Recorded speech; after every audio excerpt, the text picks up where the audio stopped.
Oh, rickety. Right, let's get down to it. Championship Sunday, baby. I hope y'all are excited. I know I am. Let's go. Final countdown right around the corner. One more lobby for the regular season here for ALGS.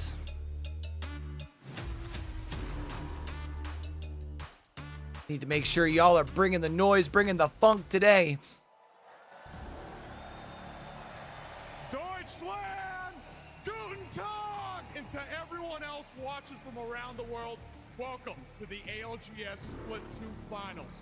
3 days ago, I said this was going to be the greatest ALGS in the history of the game, and today is the day. It's Championship Sunday. It's Match Point Finals. I'm so sad my boy Strafing Flame ain't here, y'all. The world compete for the opportunity of a lifetime, but only one will be crowned our ALGS champion. Time to bring out our trophy.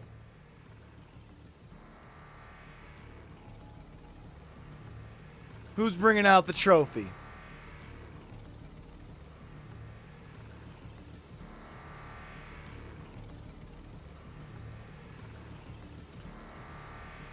I mean, if they need some big buff dude to come out and bring the trophy out, I'll do that. Shit.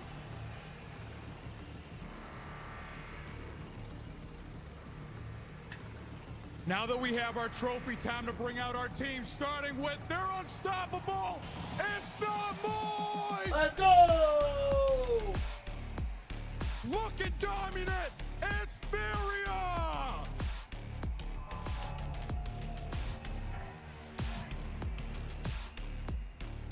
Let's get it, chat.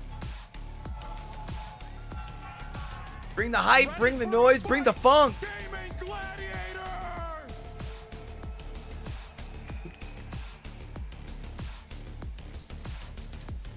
Taking it to the next level, SSG!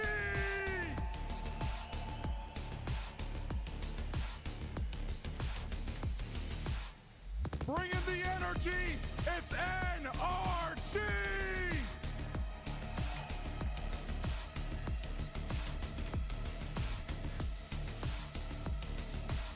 Blood, sweat, and tears, it's Bleed Esports!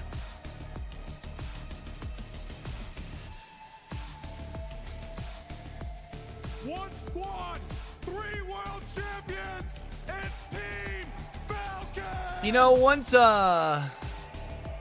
Moist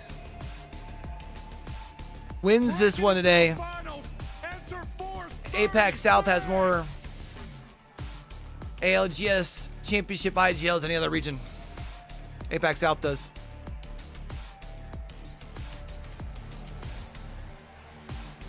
Giving everything they got, BK Gaming!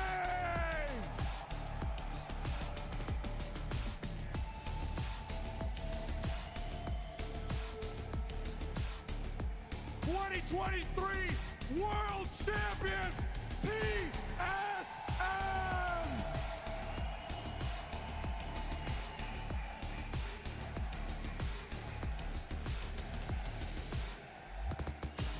The TSM crowd is still loud as shit despite Foul not being there.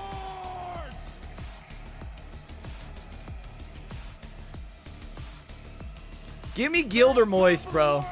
It's Cloud9!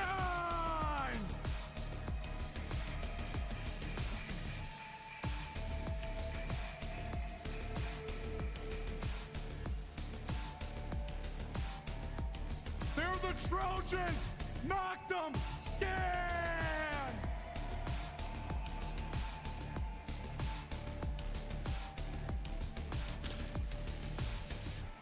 Let's see what they're cooking! It's Complexity!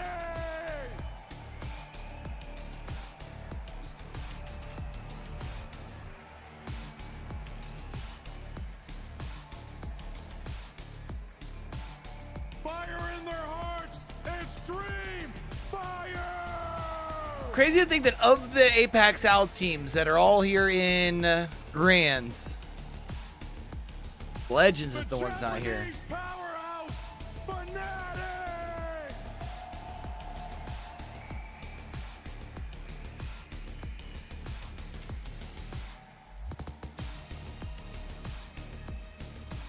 The loudest fans in the arena, EXO Clan! Let's go, EXO.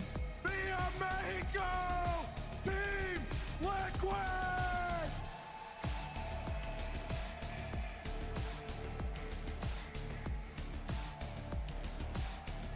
A team who knows how to win a land. It's Alliance!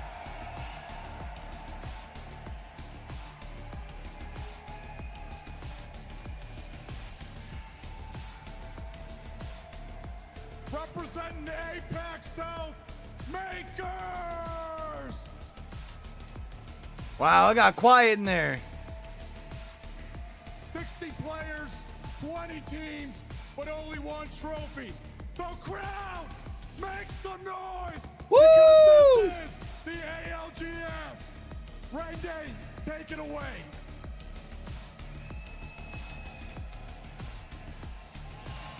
Absolutely 60 players, the stage has been set. Who better to set everything else up to get things started than these boys right here? You can tell Let's go. Energy is palpable. It feels like something big Dev's is gonna looking happen good, today. too. What will happen? That's what we're about I like to Glitter's find out. dress My name is with the Ray sparkles Day. in I it. am so glad Glitter, to be here. glittering. It's our Split 2 playoffs, match point finals. I'll be your host alongside our wonderful talent, Glitter Explosion, Jet Set Jamerson, really Jamerson now, and Snipe Down, the man himself, getting Eric Rona chats from the crowd earlier on. Lauren, there's nothing like a match point finals, but today feels like something unique could happen. We could see a new winner and maybe a change in ALGS history. It is one of the most competitive top halves of our lobby I think we've ever seen across the board. More teams are in the running than ever to claim that title, that trophy. I'm not even playing and I get nervous every single time we get to Sunday. There's something different about it, Jamerson, isn't it? The crowd is filled up. This place, players have to be feeling that too. Yeah, if they're not feeling it, I definitely am. It's such an got enough exciting problems. moment because, honestly, I was there for the introduction of match point format when we were here. Well, Yeah. in EU almost 4 years ago in Poland for the preseason invitational, and since then, it has been getting rougher and rougher. Teams are just battling it out, and the competition is all the way up here. Now, I am so excited to see who ends up on top of the day. Could be a long day, Snipe. Feels like I said something's in the air. But you, as a pro, you've been in these situations before. You got to get ready to go and just handle your business. Yeah, I mean, this is what we have all been waiting for. These players are hyped. You know, they take the group stages to go to the brackets, and now we're here in the grand finals, so this is where it's time to see what champions are made of. We have some teams who are familiar with this, and we have some who are here for the first time, so it's really time to see what they can do on this big stage. Well, so many teams to point out, and as we're watching at home, whether you're watching through any type of facet of our channels, whether it's Twitch or YouTube, there's a lot of stories to cover. And let's start to switch into those stories and give you an overview of who is competing today, who's earned their way through these last 3 grueling days of Apex Legends. Long days, early mornings, late nights for everyone. It's incredible when you can see that just 20 teams remain. Here they are. You know, SSG, Lauren, the potential, we saw them walk out. Focus, Sainu, and Phony coming in with Koiful. They seem like they're ready to go, though people may not be putting them first. They're a team that certainly threatens a win. I think we didn't put them first during the previous portion of the competition, and we saw exactly what happened when we did that. They rose to the occasion and proved a lot of people wrong. I know that Snipe's been kind of trying to preach that they are absolutely a squad in contention that could be up there at the top. But this is not going to be an easy lobby to do that. And when you're doing that up against the likes of the Alliances, the Furias, the TSMs, the Not Moist, it is stacked. Well, let's take a look at what they're playing for as well. All those teams we could mention, and we will mention them in just a little bit.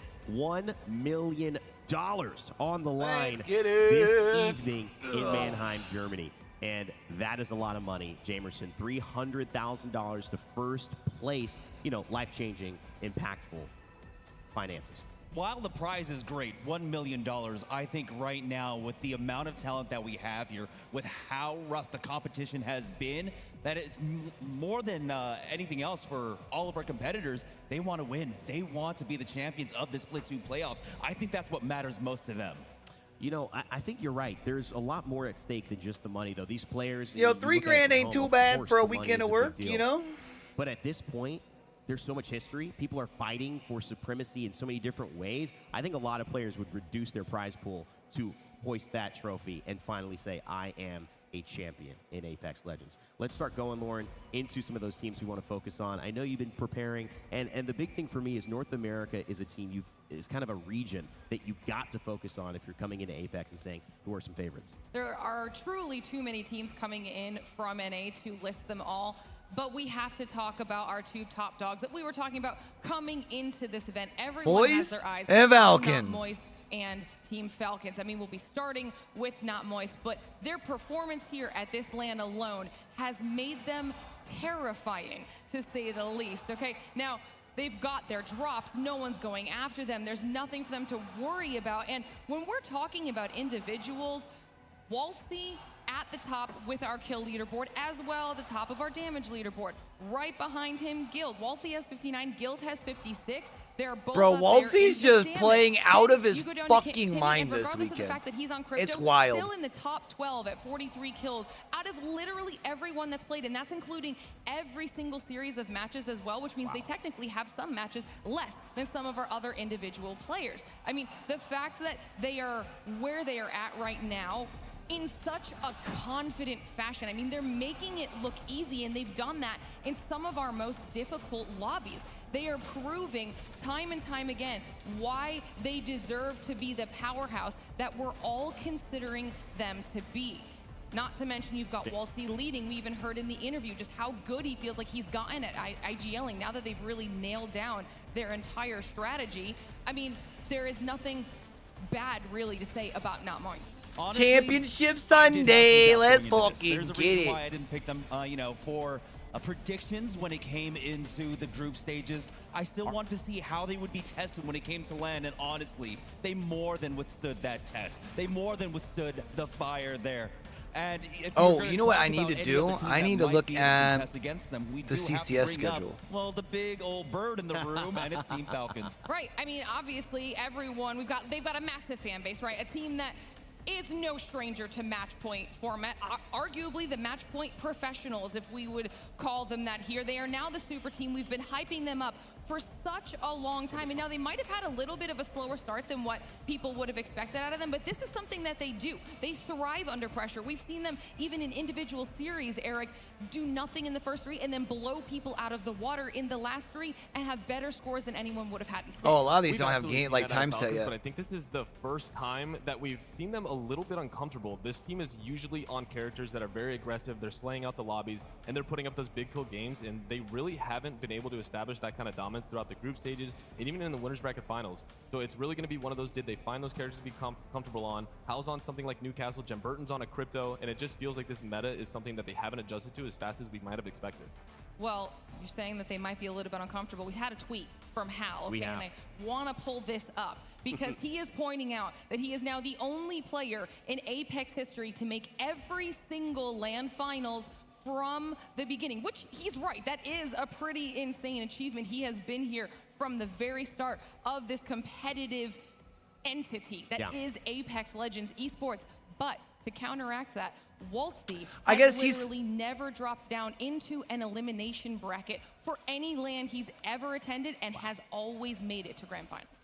You know, Always we saw made that it to grand caveat finals. at I the think he's assist always made beginning. I match don't think point it's a too, right? caveat. I think it just says, I've been here doing this, and I'm still at my prime. He's going for the LeBron James style of Apex career. Certainly has a chance to add one more notch to the belt with a win here with Falcons. But Jamerson, APAC North, this is a region, and if you're a fan of this region, it makes sense. That's always got something that they bring to the table that is impactful. Top fives, top threes, no stranger to them. Can they push themselves, though, past that and finally get a trophy today? Yeah, it definitely looked a little bit rough for APAC North. We are left with two representatives now. It's going to be Fnatic and Enter Force 36. And our huge favorites coming from that region, coming from APAC North, was going to be Fnatic. They ended up being third place when we were in our split one playoffs in Los Angeles, but here they struggled in the group stages. It wasn't the greatest of performances. They were kind of in the middle of the pack, but once we hit that winner's bracket, we were not expecting them to go down so quickly there into the lower elimination round number Hal 2. has never, Hal has They never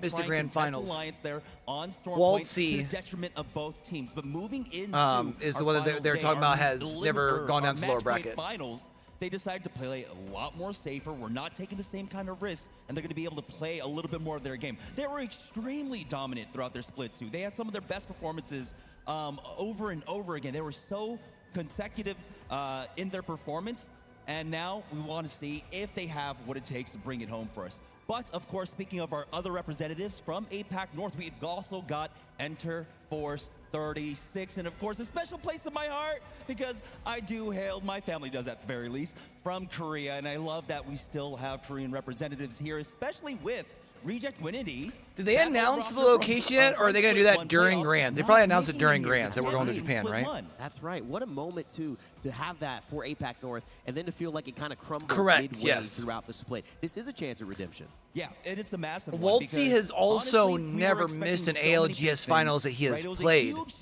but Hal has never missed an ALGS finals in history.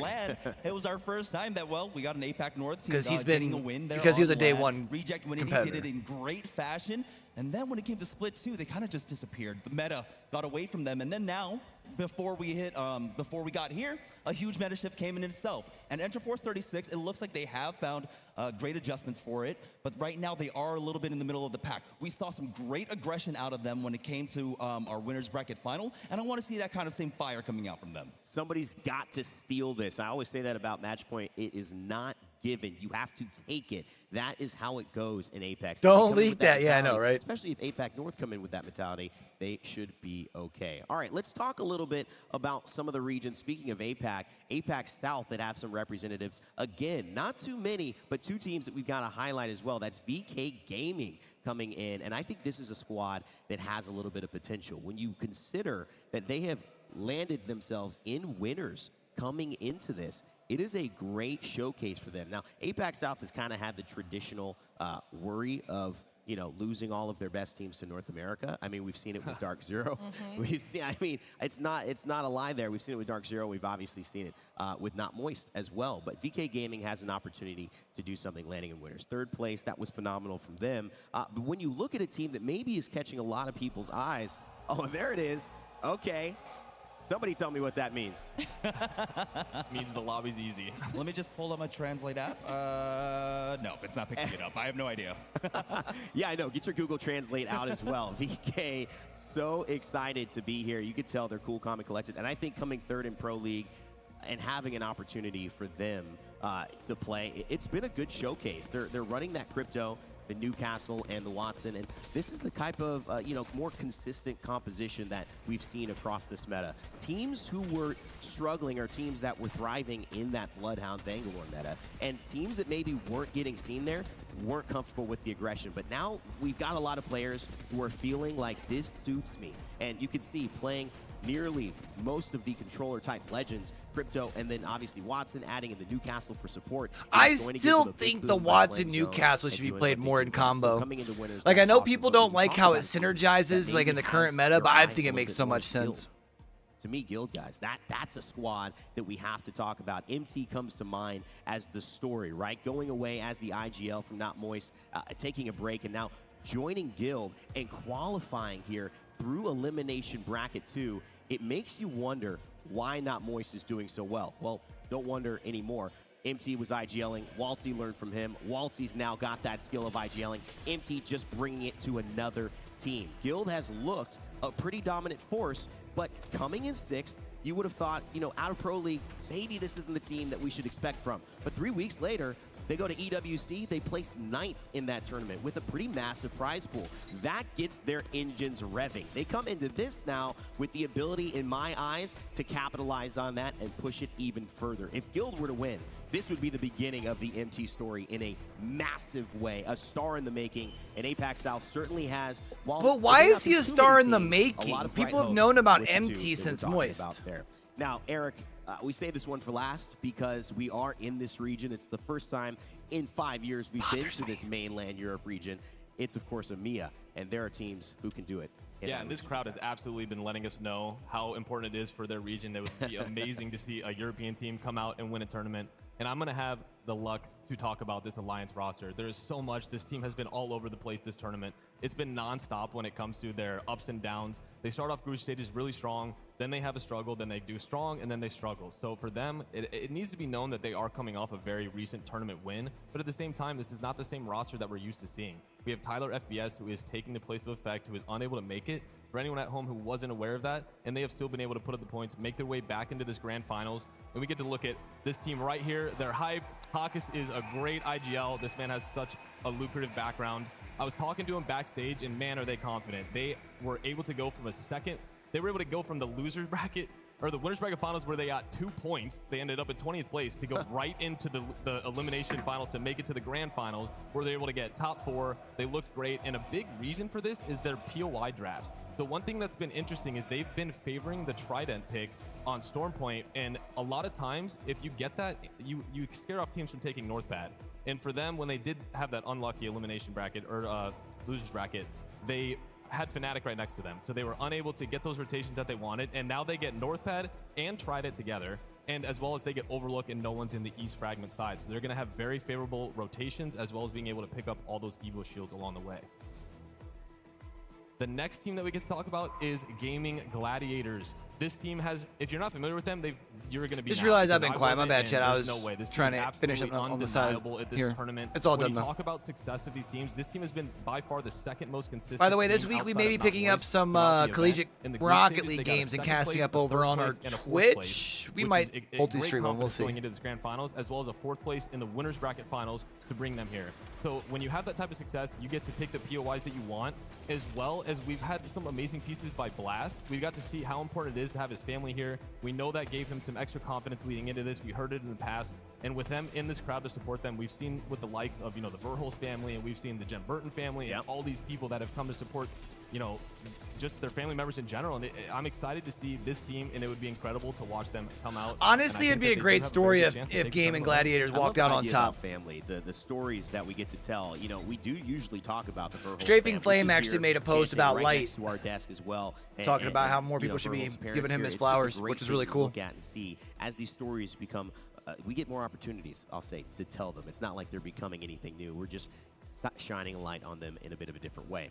Now, we do have something else going on. If you haven't been following us over these last few days, we've been fighting, all of us on the desk. We've been battling, that's right, to become first in the ultimate game. No, not the playoffs, the talent predictions. Playoffs! That's right. We are trying to win. It's cutthroat in there. You can cut the tension with a knife in the green room. I've guaranteed Tiff going with Fnatic, huh? I don't know how else I'm doing beyond that. But all of these picks. Okay, let's round off the picks that we're thinking. Gaming Gladiators, what a great choice. I mean, it makes a lot of sense why you're choosing them. Honestly, they helped me out last time I picked them, and right now I'm only 4 points behind Genome at the top with him, and I couldn't pick the same team that he did, so I had He's to probably do a little picking bit Moist, something right? different. And who Surely better he's picking than a squad Moist. that's been so wildly consistent here all weekend long. Speaking of consistency, Jamerson, what are you trying to do? Just trying to beat Reddit here? I mean, well, the thing is, I'm a competitive man myself, right?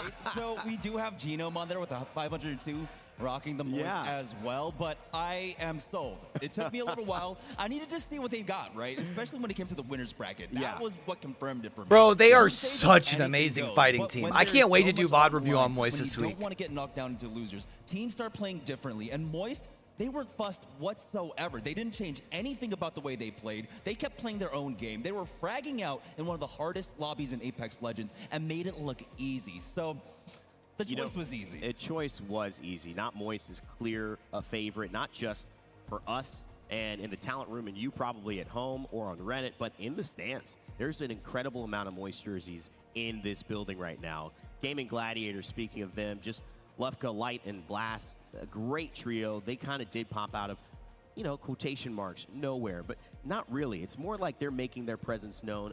You know what I would everyone now, really in love the to biggest see? stage, in the biggest moment, on the biggest stage. I would love in to the see it world come for Apex down Legends. And I think to that this Moist team and Guild, really does a have what it takes 1v1 with between personality Waltzy and to Empty also and do Empty, it. and I Waltzy comes think out you on kinda top. can say that with Alliance Takes too. down The his former personalities really IGL. mesh. Doesn't seem like there's a lot of As the you know, IGL of this distinction new between team that No, has like and- just and put when an you have absolutely that historic, type of like that would synergy, put the you figured cap out on how the trio Split works 2 well playoffs for together, me. You can then do things that are even more difficult, like alliances, and then still bring that synergy, that cohesion, that teamwork when you have to do something like use the sub. Yeah. And we've seen that they've been able to find success with Tyler, who's been a huge help for them here at this LAN. You're talking about Game and Gladiators as well. I mean, talk about a turnaround for them from omit to where they are now. Love that story. Alliance playing with the sub. Effect, who they won 3 weeks ago with, not here. They have made it to winners. What a story that would be if they can pull off the win.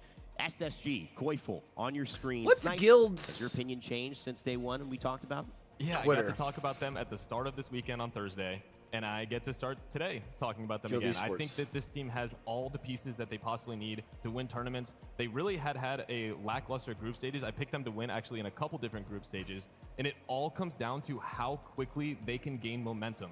This team is one of those where I really do feel like the leadership, it comes to getting the team together. If you have those couple bad games, who's going to be there to pick up the pieces? And I think a lot of that, I've talked to a couple people, it comes down to Don, their coach. He's someone who's dealt with a player like Nasky, who is also very verbal, and he's gone through a lot. You've seen a lot of Nasky's blow-ups and stuff, and I know he's a great person to have behind them. I've actually spent a lot of time talking to Phony this weekend, and he's said just how valuable Don has been. But I still think at the end of the day, you have a couple, 2, 3 bad games in a row, it's going to be tough to get that group together. But if they gain the momentum and start steamrolling, they could end up with the most points.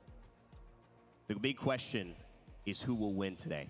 And not just win after they get 50 points. It doesn't count unless you do it past the threshold. In fact, it doesn't count unless you do it before anybody else. That's the name of the game. It's match point. We win or we go again. And guess what, ladies and gentlemen, in the SAP arena, in Mannheim, watching around the world as well, it is time to begin our match Let's point get it. finals on this Sunday. So crowd, let us know you're alive and well. Make some noise for the moment we've been waiting for, and let's send it over. And let's get to our started with a casters to get it pause. started.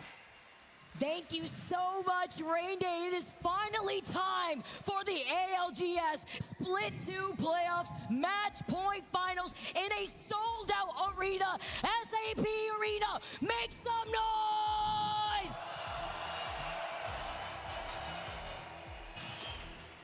Goosebumps. I always get goosebumps, Gino. I always get goosebumps. The There is no Thundersticks better fan experience than going the competitive Apex Legends community. Crowd's going crazy right now, and I love it because I think that is about to match the quality of the games that we're gonna get. Some crazy games coming up here. Of course, this is a match point finals. We're at day 4 of the LAN. That means the teams need to reach 50 points first, and after that, if they can achieve victory in a game, that is the team that lifts the trophy. You have to win the game after hitting those 50 points. And something to note, for the first time ever than what we're used to, there is no advanced starting point. You could expect these games to go the distance. Let's get started, everyone. Game number 1 onto World's Edge to kick off the action.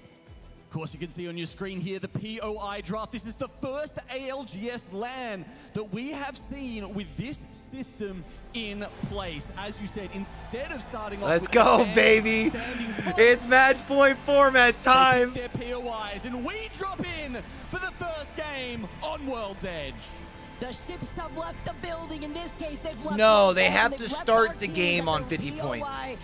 And already with Skyhook, when we know where Bleed lands, Sky That's East actually and happened a few Gladiators times in by the past. Trials and Sky West, it can get heated maybe very early because you know that the game state for a lot of these teams, what they understand is that they want to achieve those 50 points first as quickly as possible, even if it means duking it out from the very beginning. Alliance is the team on this stage most recently to lift a trophy at LAN. It's been a harder route to the finals than it was previously for them. They've got Tyler here in place, trying to fill very big shoes with Effect watching on, and unfortunately for them, they're going to be shifting very far over, Vicky. The zone has gone very much to the west, over to Mirage. Yo, did you guys see? Could Moist made a benefit into the post. way that Yes, they was like it to yesterday? play Hold these on, let me find it zones, here in a though, second. liking to take their time, playing by the edge here as they make their move from Overlook. They even have a survey over by No Name. The Lions having to have that hot and cold experience within in-game, but being in this finals lobby, really feeling that pressure, Genome.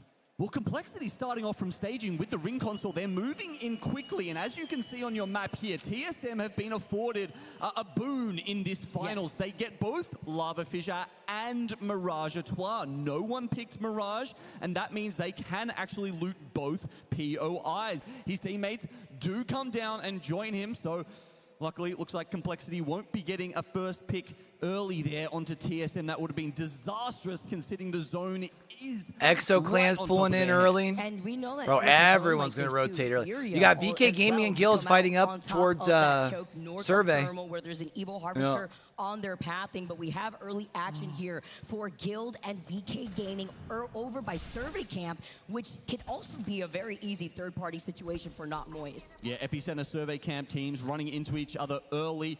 Not something that we will be surprised about, but hopefully they don't get surprised by Not Moist coming back through Climatizer. As you said, they want to get this fight over and done with quickly if they are actually going to engage here, because Moist have showed you that anything in their path is fresh meat for the team. Meanwhile, Complexity in your feed immediately has eliminated Space Station, the first to go in our first game lobby here as MT backs away, tries to take a different position for Guild, but this is the action that I was expecting from the very beginning for our teams to start things off they're gonna be in very trouble. quickly to get that early game KP. Oh no, and it's a charge rifle shot from VKG. To the dome skis. And Guild lose a member so quickly as Moist pull up on them, actually closing the net around VKG. And it was Waltzy who had picked up that first kill here too. Oh, Now he wow. slides in. Wow. Waltzy, who has just been playing out Let's of go, his Waltzy. mind, gets another kill. This is the Come player on, that we were Moist. highlighting earlier, Moist is the who has squad. just We're been back in today, so chat. on another My level, boys from honestly, with the way Legends he's are able to gone. stay not only consistently I've been a in Waltzy these fan fights, for getting KP, fucking ever, but man. also clearing space for his squad when he gets those knocks. And if there was anything else you needed, you know, just a nice The original little Moist confidence squad. booster at the start of the I was a game, part of the Burger something to Brigade get you in rolling. Raleigh. That'll do it for Moist. Chasing... will they chase the last member of VK Gaming down? I mean, the zone is very far away from them right now. They're absolutely not getting priority, so if they wanted to, honestly, they've got the time. It would work into their game plan, though, with the way that they like to take these fights, slowly going into that next zone. As we know, so many other teams have already found themselves over by the staging side. So Falcons setting up in the Dorito outside of staging right now. They are dropping from Siphon here as they try and catch someone off guard. Cloud9, wow, an early exit for them. They've really gone under the radar so far in this tournament. Thanks to E36 getting that, while now Hao up on the high ground, trying to make a statement here with the rest of Team Falcons. Can they be able to get this wow. with Furia They're locked being on in. the low ground and even in between the mother load here? They're stuck behind the Newcastle wall. Great news for Furia as they are out of the line of sight from Falcons. That Newcastle Falcons wall having hum, that man. information while keeping up the pressure from the height are making sure that they force Furia to stay pinched down here because Makers are also walking around the other side of staging to the southeast. Furia thanking the devs there for the new ability of Newcastle's wall to stop the grenades coming in. That you could see them bunker down behind that. Without that, honestly, I think Falcons would have quite easily finished them off. I love it. Gonna be able to see the Fuse heirloom here too while he slides down. Nice animation while Hao's taking just a little bit of damage. It is Exo Clan that have the height alongside with Falcons who have slid down, giving up that space, have found themselves by the truck and all the death boxes at their feet. But they've been seen by a crypto drone that is also flying and buzzing around their heads. They're trying to look out for it because E36 are in that. I don't know about building y'all, but to it the hasn't felt south like of the Exo, Falcons while have had Exo quite the have same best swag. when it comes to this choke. That was the choke that I was mentioning mentioning, but Out in even Mannheim. with early rotate, it could be a little risky because you could expect teams to still prioritize a northern thermal station rotate. Like Zero had the Yeah, one this game he block is popped just off after win, but they've had a fantastic. couple So wins and holding they've the never high really had ground that here. like You really can just huge excitement smash you're used to these seeing from them. teams in both the village below you, even if they get a spot up on Mirage Etoile. You've got great sight lines and you can retreat whenever you need. The risk is that someone can come in behind you from thermal station. VK Gaming, we see that they get a double respawn. That's happening over near Stacks and Big Maud. Very far away here, but at least they get the squad up while EXO have Pride Rock. I mean, still a chance that they run into Not Moist again once they come out of the zone, because they're still lurking. That's true again, Not Moist taking their time to rotate. They will be going perhaps through tunnel side that would enter into landslide here, and teams like Dreamfire and Fnatic also fighting from the south side outside of zone, south of thermal station. As you can see, Dreamfire Stop the count! just trying to get vision here. And now with the EMP ringing out, Dreamfire could try to engage, it could try to AP. You have to watch out with the nades. Pizza! Okay, Pete walks the mobile shield forward, knows it's about to go down to the I don't know EMP, what has to movie is back that up with from, the bang ult, chasing but it's them literally down. all I They hear can't every find time a I safe see spot. Pita's By the name. way, I hit the Pizza! rolls of Pizza! complete stats for this event I has don't know been where it's from, actually but it's just the first thing that pops in my mind. Yo, what up, Sparkles? How you doing, Always homie? knowing when he has to be the entry fragger for his squad, considering he's on that Pathfinder, he can grapple in, he can grapple out, backing away, repositioning instead, and he has the golden Mozams. You wouldn't have thought anyone could come in and fill Roy's shoes, just such a superstar of the Chinese region. But I Hate the World, or No Name as he's being called as well, has absolutely done that, and then maybe some. Could this be Dreamfire's best tournament ever? See now with Falcons, full blue Evo still dropping down as the Fnatic and Dreamfire fight has not ceased. Pete also has that gold shotgun choke. Only white. Is that from Hunger extended Games? For the Havoc, you saw him proc up the reload, tries to see the EMP, tries to miss the second shot though. They get hit and they don't have a lot of space to back away or to be able to pop a shield back. I mean, 60 damage was all you needed. The second shot would have stopped them from getting EMP'd. And now with the full send from Fnatic coming in. Oh no, but then the Thermite too. They had gotten the first knock. Fnatic with the advantage in this fight. Sasuke then follows up and Dreamfire get eliminated at the hands of Fnatic. Nice and methodical here in taking that fight. Not trying to be too overly aggressive. As you can see, both teams waiting with the EMP to then fully engage. And if they don't have that opening, if there's no defensive ult to meet them on the other side, they don't want to fully commit until they're able to get that shield crack and find a corner. Yeah, in those crypto v crypto fights, you can see if you can get into position to swing just after the EMP hits, the team is as good. But does she like as call his dead. name out like And that? I just as don't the know back and why, forth like I happened hear there, it. We saw that Fnatic found that Pizza! opening, found that timing, and well, that's goodbye for Dreamfire for match one. Maybe he does. I have watched Hunger Games a couple times. Finding the crack, beautiful hemlock shots that we currently see from Tyler. Let's jump into a listening with Alliance as they engage on this fight. Bang on, bang on, bang on. Yeah, chill. Bang one, bang one, bang one, bang one. Yeah, just can't see. Bang is only one shot. Above you, next to me. Okay, I'm coming. It's also a pretty good reference for a battle royale. True though. That's true. Otherwise, what should I do? Damn, Alliance is out. And GG. with finding two, Bleed wrap around on the other side of GG to third party. Even if Alliance came out from that fight, it would have been so difficult to reset because this is free pickings for Bleed, but they don't like the situation. They heard the res, they back away. They know that they're out in the open. Now Gaming Gladiators immediately with the turnaround are able to suppress them. Let's talk about the fact that Light has been IGLing out of his mind while being such an insane fragger himself. He's been so good, but the team in general has just been strength after strength here. Oh, I wondered if Bleed could maybe just roll off the back of that other fight and pick GG up as well. I feel like there's always one team that walks away with that kind of Giant Slayer title. Maybe it's Bleed in this lobby looking for big scalps. Well, they have an amazing POI being over by Skyhook East. As we take a look at Fnatic, who've still been stuck on the edge of the zone after they had taken that fight earlier on, but being on top of this building, they could afford to take a fight like this. Yuka F still putting in the pressure with the Nemesis, allowing the rest of his squad to get into a different position. Exo Clan, they're looking for this though. Two of their members have come down because of the commotion. Liquid Alienware stuck between EXO and Fnatic.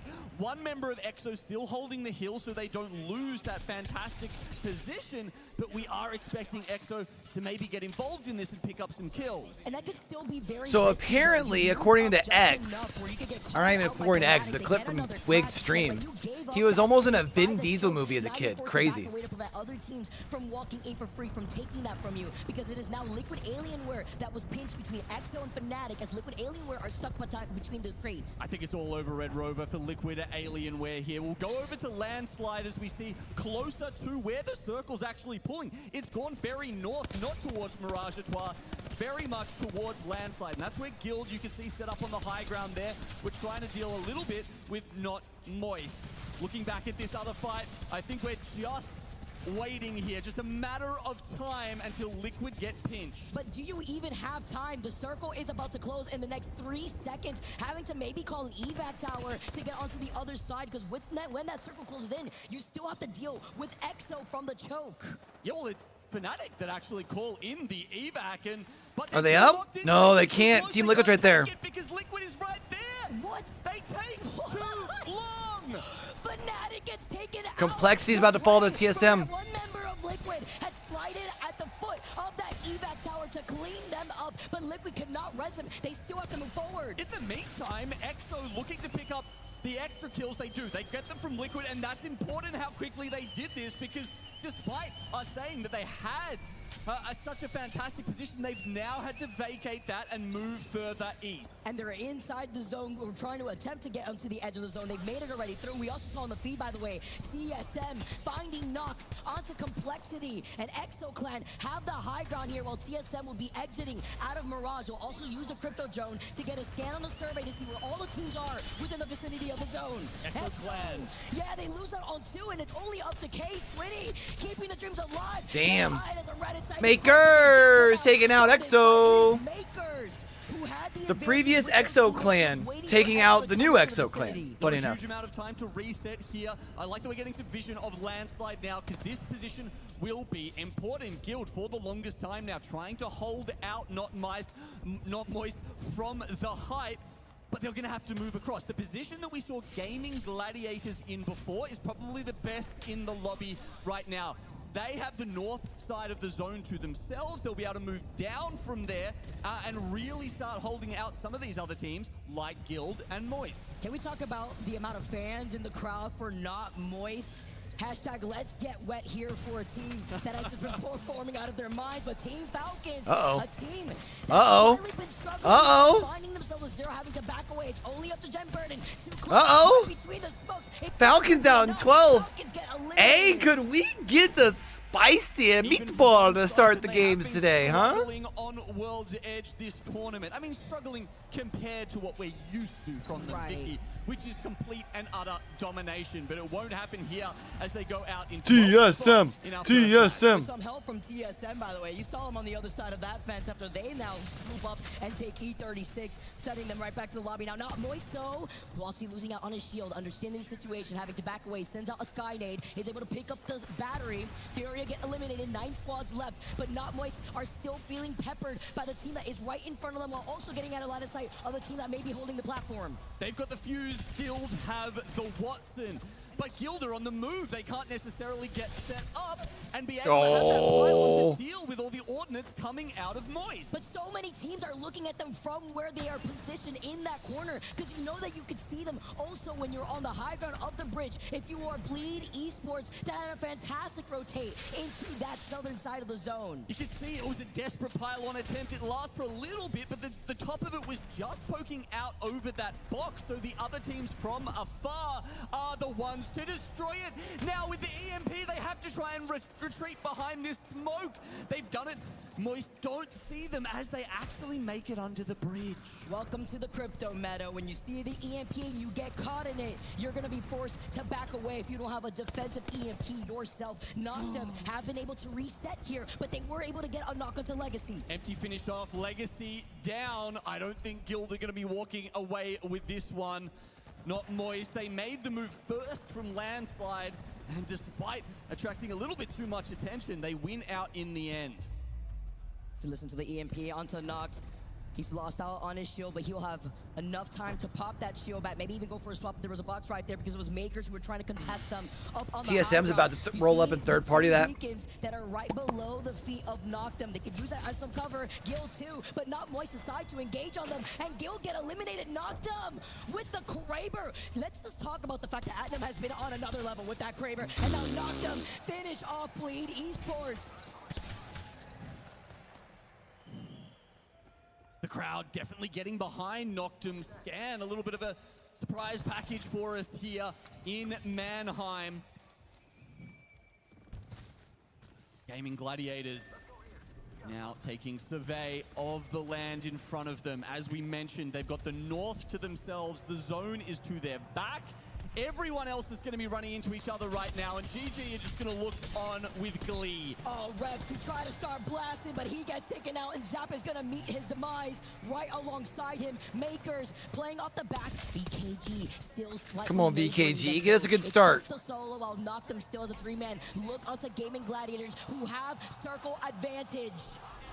8 points already they've got, and I'm sure more are coming. Wow, actually managed just to grab one finish, so being a bit of a nuisance to Makers. Oh, he there we gets go. taken out right before Makers, though, felt the pressure, and they'll have the gold knock revive. Makers are at their best when they're fragging out, and as you can see, 4 kills, kill Two leader. still alive though Right for now, Makers, this is and one of the- GG's and he's one of Noctum the best in the are world. in, like kind of in front of each other. If Makers can play this quietly, they can third party this fight. Too, but they had space.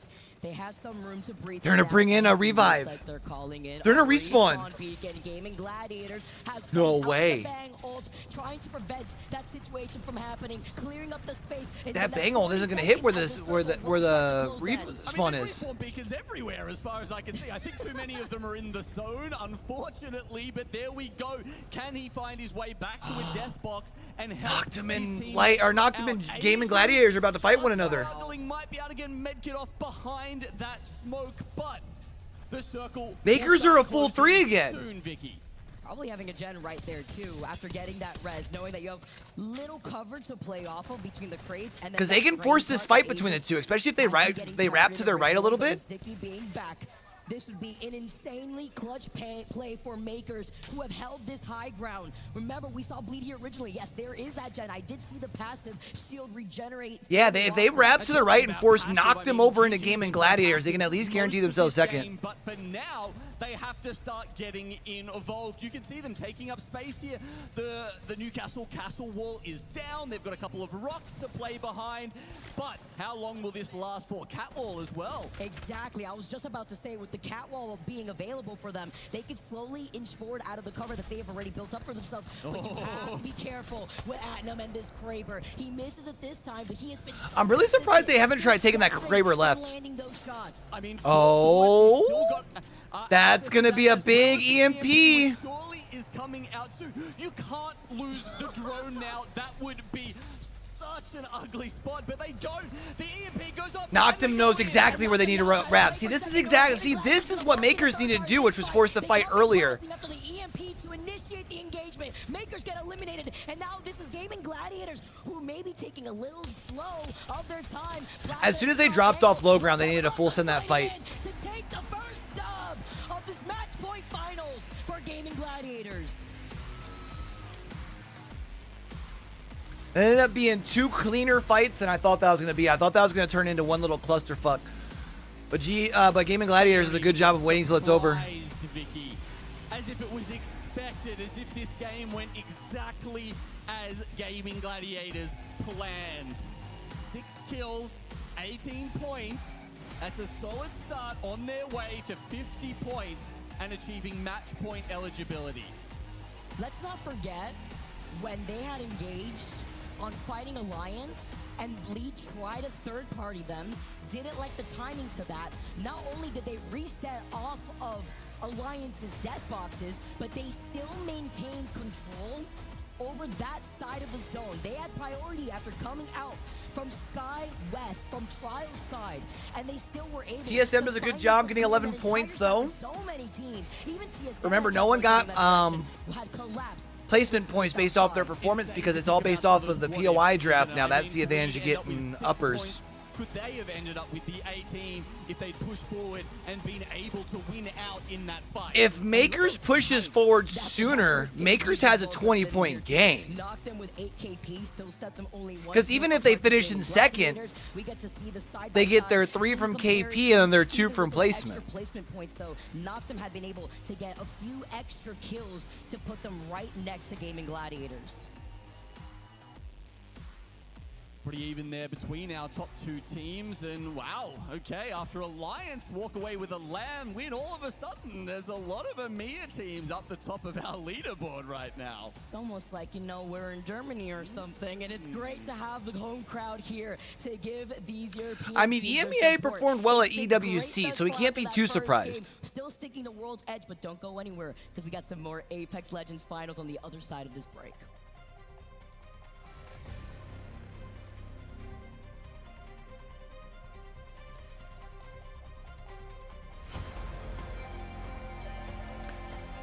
Because Makers should have been able to identify that Gaming Gladiators weren't going to be forced to move quick before they were, right? So if you take that fight, they're going to let that finish. At minimum, they're going to come in and clean it up, but you should at least be able to take 2 of the KP out of it.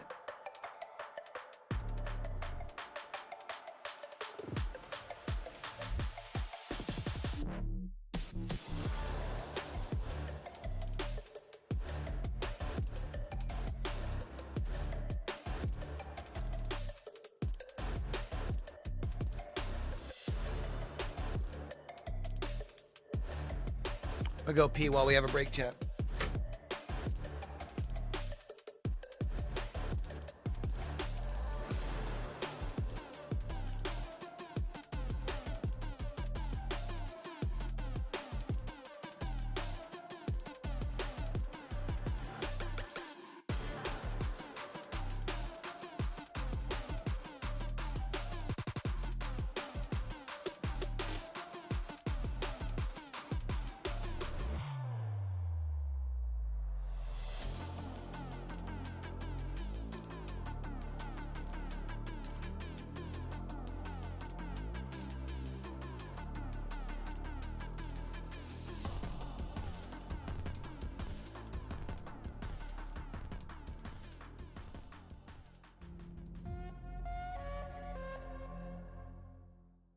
All good, just chill. I got the map first, I got the map. We need to go swing out, right side and wall up. Yes, I'm gonna just use the wall, I think, like from here. You need to go from right side, Blast.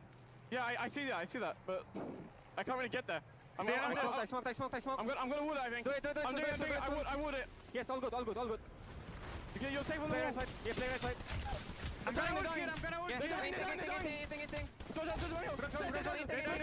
I need the bat. Okay, I'm fighting. The dogs. Fight slowly. Yeah, from height. From height. Go. Dead.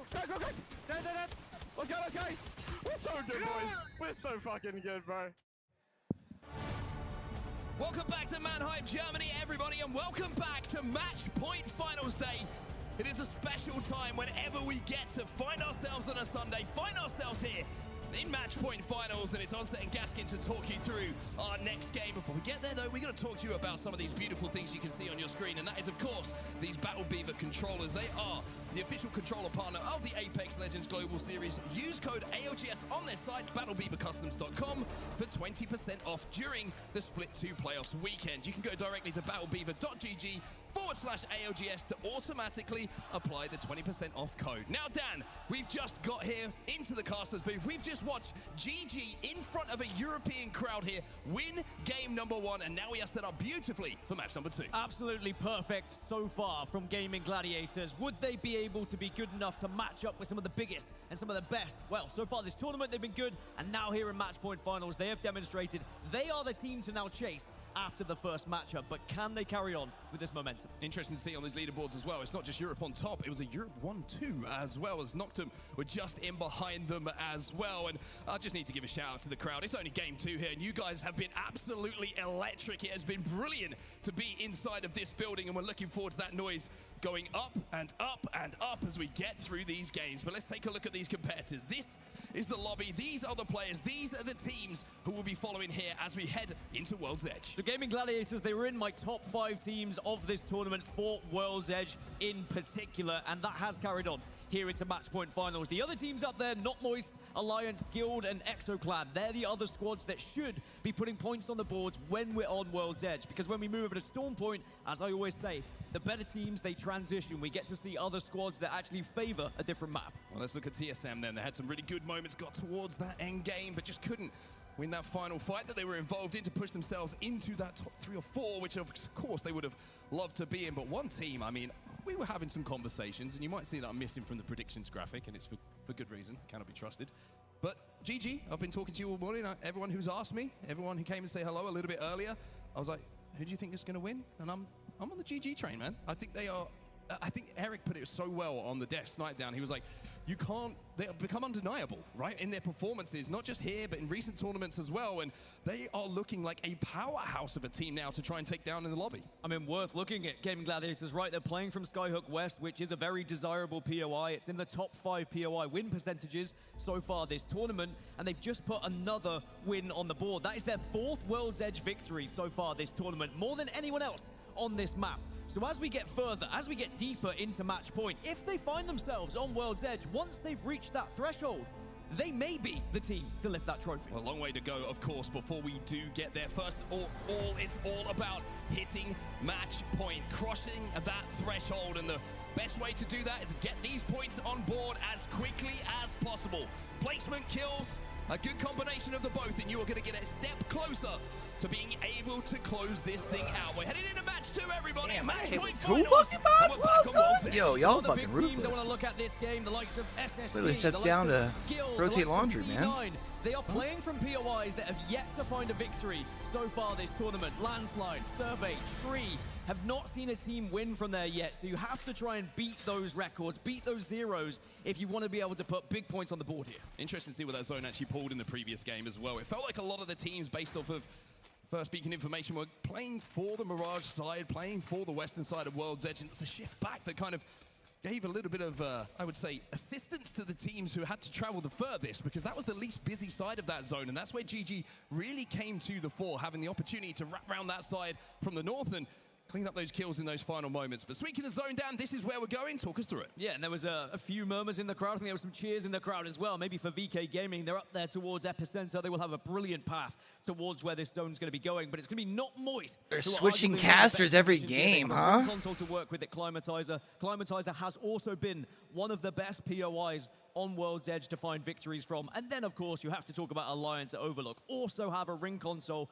So those will be the 3 teams that will have priority to zone here. Yeah, I'm looking at Alliance, and I think this is a great zone for them as well. If it does pull back towards those rock formations, you can just see to the north of where they find themselves right now. They're going to have great high ground coverage. They're going to be able to shoot all the teams who rotate in a little bit later. But we'll have to see if GG can put a game together here all the way from Trials, which is quite the way to go. And it's good that we check in with Team Falcons playing from Lava Siphon. This has been the best POI to find victories on World's Edge. 15% of the wins on World's Edge so far this tournament have come from Lava Siphon. And of course, Falcons are a big reason because of that.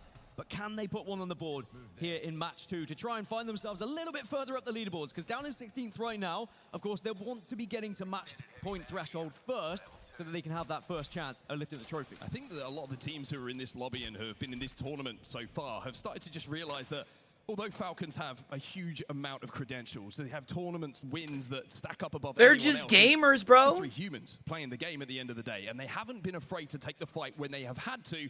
And the pressure, of course, is something that Team Falcons will be feeling more than anyone else. One team is pretty close to them at the moment. I'm talking about on the map is going to be Liquid Alienware. They're just rotating at the moment from launch site towards Lava Siphon, and at the moment it's actually interesting to see that Dreamfire have kind of wedged themselves in between Liquid and Falcon, so they might be in a little bit of a tough spot to try and escape. And how about this tournament so far for Team Liquid Alienware as well? From the elimination bracket round 1, do or die, final game to get themselves all the way here into the grand finals, and now they still have an opportunity to lift the trophy. But we briefly checked in with them. They saw they were starting to move, they were starting to groove.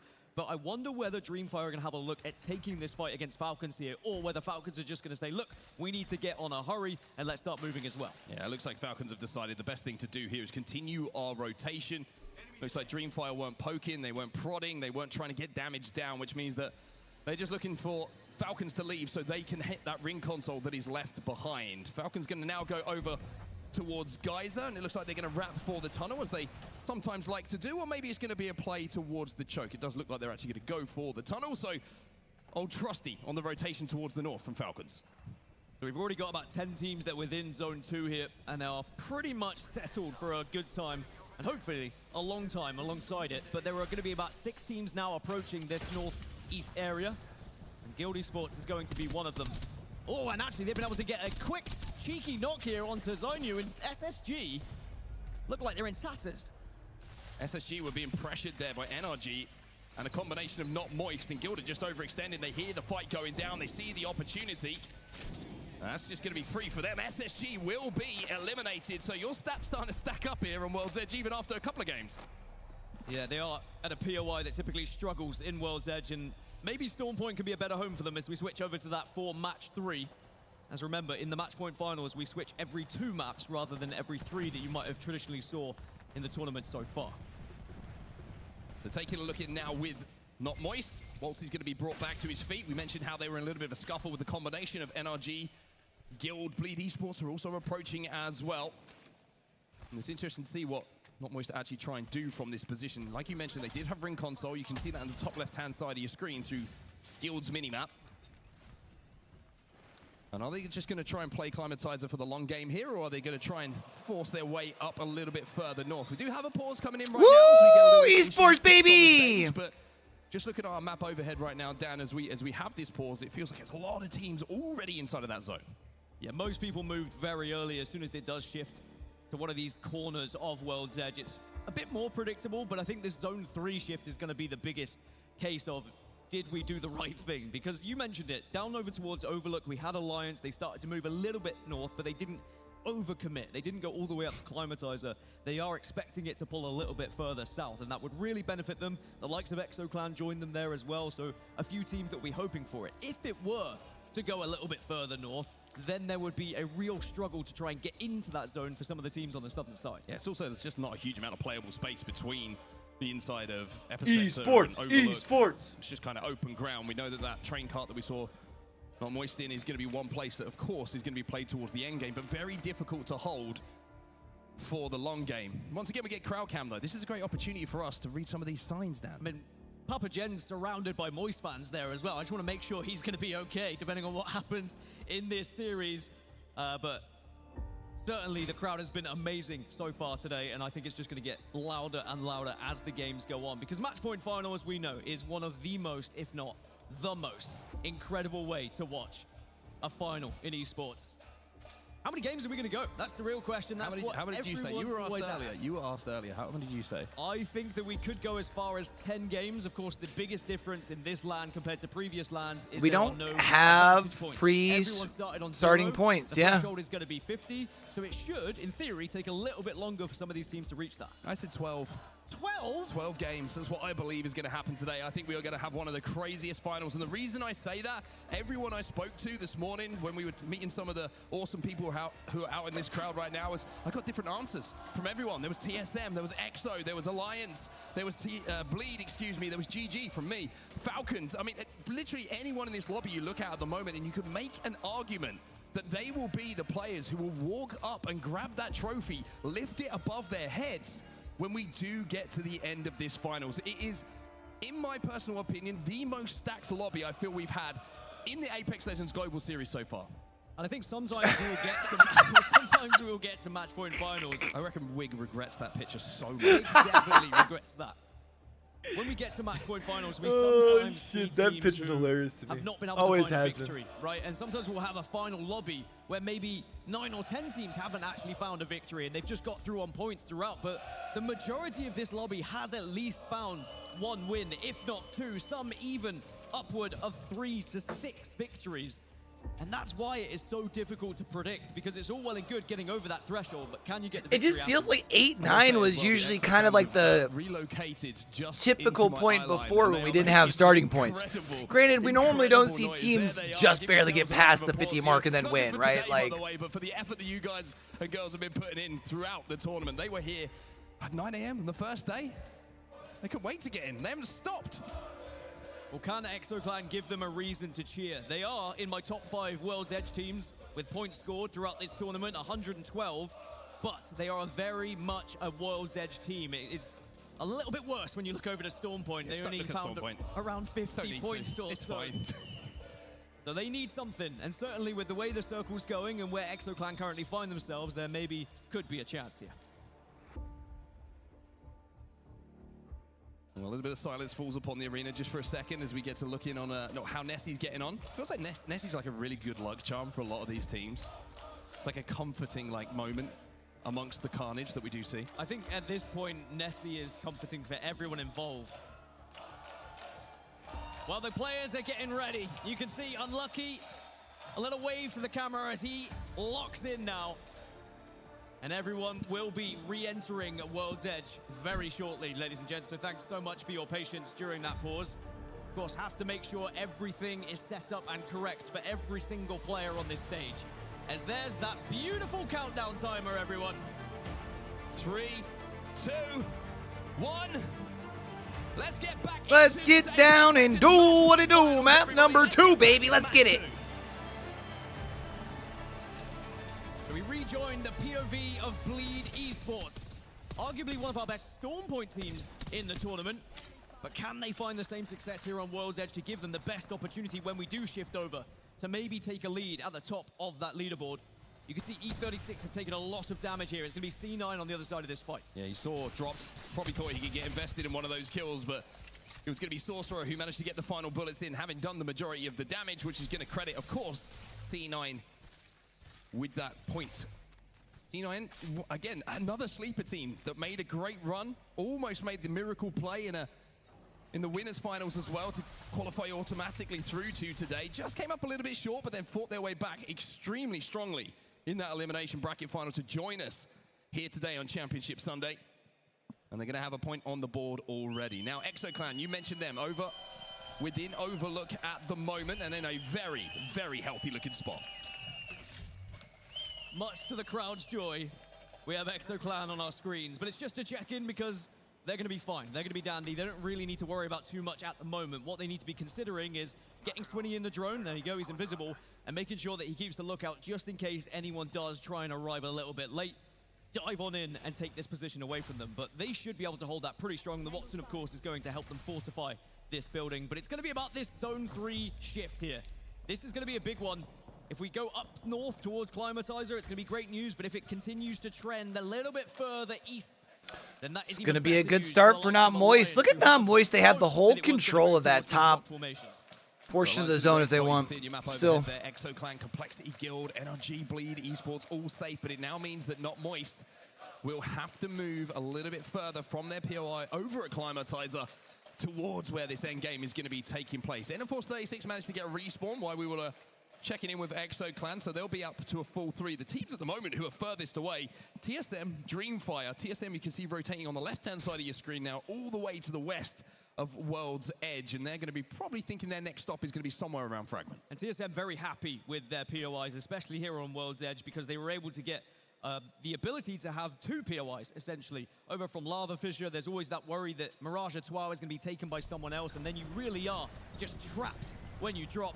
But they've got all of that western side to themselves, and that's why they are going to be arriving a little bit later, as Makers currently at the moment sitting between the fire and the flame. Who hit Makers with the... It's Moist to try to move up onto them. Skynade's going to come in here from Waltzy. Looking for some big numbers to drop his way, but not going to. Doesn't quite. They're just going to push this shit. We mentioned they don't care. They have to start their travels north a little bit here, and that's exactly what they're being forced to do. Waltzy's going to be hit by the EMP, though, which is going to send them back. Exo taken out by Alliance. I should say of being sent back, it's ExoClan who'll be back in the lobby screen because Alliance win that fight, and Tyler is already on the lookout for more. And I was saying the building looked fortified. You had the fences down, but Alliance, a team that is so good in those 3v3 engagements, and they're able to break through and take down ExoClan, and now Alliance are going to have a lot of space on that eastern side. But it is going to be Makers who are on the furthest east of this circle, by the way, who are going to have a lot of room to play with. As now we check in with Dreamfire, they're going to be approaching from the south. It's Fnatic they're looking at over towards Geyser.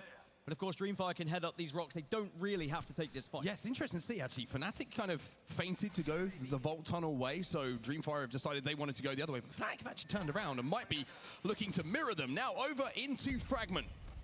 Team Falcons. A little bit of a slow game, number one.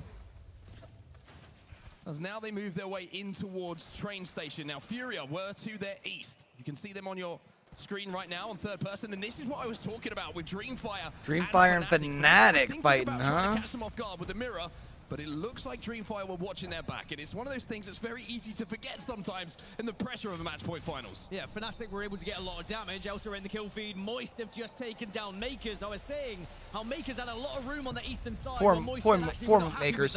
Moist, though, was probably going to take that spot they're in, if I had to guess. They're being pressured here. They certainly are. Dreamfire is sending this. They are trying to engage. They are trying to catch them off guard. Peter trying to hold the line here on the Newcastle behind his castle wall, but he's got to pop a med kit here. He's not going to be able to get it off. He's going to go down as well. But while all of this is going on, by the way, Dreamfire, not like this. Through the choke, it's going to be Team Liquid, and here they come. Liquid will get the final pieces as we're down to 16. Yeah, Fnatic's still alive at the moment, but for how long? Because Liquid are pushing in. Oh! How's your defense, Fnatic? Can you hold on? Can you hold strong? They're doing well. Bro, they're all gonna die. They all die. Damage is going to be a problem here for both players. Leica trying to clutch up. They've managed to turn this into a 1v1 somehow or other. Why are we using a battery? You're gonna die. Oh. Gonna try and time the med kit. Did he get the timing right on this though? He could, it's gonna come He dies. the last second. The med kit is He dies. Oh, he's alive. I have never heard a crowd cheer for a med kit. Oh my God. I bloody love it. Now, Jaguares still alive, but it's going to be a 2 versus 1. Gets the res. Dude, I just puckered so bad. They have the upper hand in this fight as well. How and Zero get those knocks, and it's Vaxelon who'll be the last player trying to escape here, if I wasn't mistaken, from Furia. Back over to Fnatic though, and Fnatic have won that fight. Liquid Alienware tried to third party, but it's Fnatic who come out. That is insane. You just know that dude's seat just like went up inside him a little bit maybe rue the day that they did decide to from the push that, puckering. They thought it should be easy. Leica's just gone down again to the ring, but I'm sure they'll Holy be able to work shit. together to stay alive, Fnatic. It is going to be a long journey from the south, and they do need to move quick. Elsewhere, Falcons got kills onto Furia. Furia are now down to 1. As Alliance, they look like they might be pushing again. Here's a little replay of that Fnatic hold. I mean, it's a crazy, crazy play. We saw, it just felt like Liquid was sending it in. They were going to be able to get the kills, but it's Leica. The 1v1, you saw him get away. Both players realized that taking this engagement was not going to be healthy for both. They both disengaged. They have to pop the med kit. They have to do so just to stay alive, considering the fact that this fight is taking place in the zone. And it is Fnatic who eventually came out on top. We did see momentarily that Alliance were having a look at Noctum inside of this truck, but it looks like both teams, for now, have decided to disengage. The bravery to pop that shield battery first, by the way. So many players would have probably gone for heals out of sheer panic, but Leica knew his exact timings and was able to get a battery and a med kit off, and now Fnatic are still alive. But they may run in to Team Falcons, as we saw they were hovering around the middle of the map. Speaking of which, here we are. Fnatic taking some damage as well. They've had to go through the skies to get here, and unfortunately, it's looking like Fnatic might be in trouble here. Fnatic are eliminated, and it's more KP going the way of Falcons. Falcons need to keep going, though. They do have the drone out at the moment. Jen Burton's just scouting around, looking for, I think, TSM, who are nearby. As Cloud9 are being forced away by Enter Force 36 here. Well, Shuby's going to help him out from distance. It seems like Bleed Esports and Cloud9 are working together at the moment when it comes to Enter Force 36. Furia are respawning, by the way. Madness and Vaxelon will be back in the game, so it was in fact Keon, the player, who managed to escape from that fight with Falcons a little bit earlier in Fragment. But speaking of fights, another one should be taking place here. Enter Force 36, the second run at this rotation doesn't work for them, and they will be eliminated. We had a brief look at the zone as Furia brought back to their feet. It is going to be heading a little bit further north, up towards, by the way, Gaming Gladiators, who hold prime position at the moment. Imperial House just gone down, though, and it's going to be them against TSM right now. Yeah, TSM. It's all up to Zero. Let's go, Big E. Yeah. Oh, yeah, put your dick in it. Let's go. Falcons around. TSM will put them down. TSM put them down, but Noctum Scan are lurking.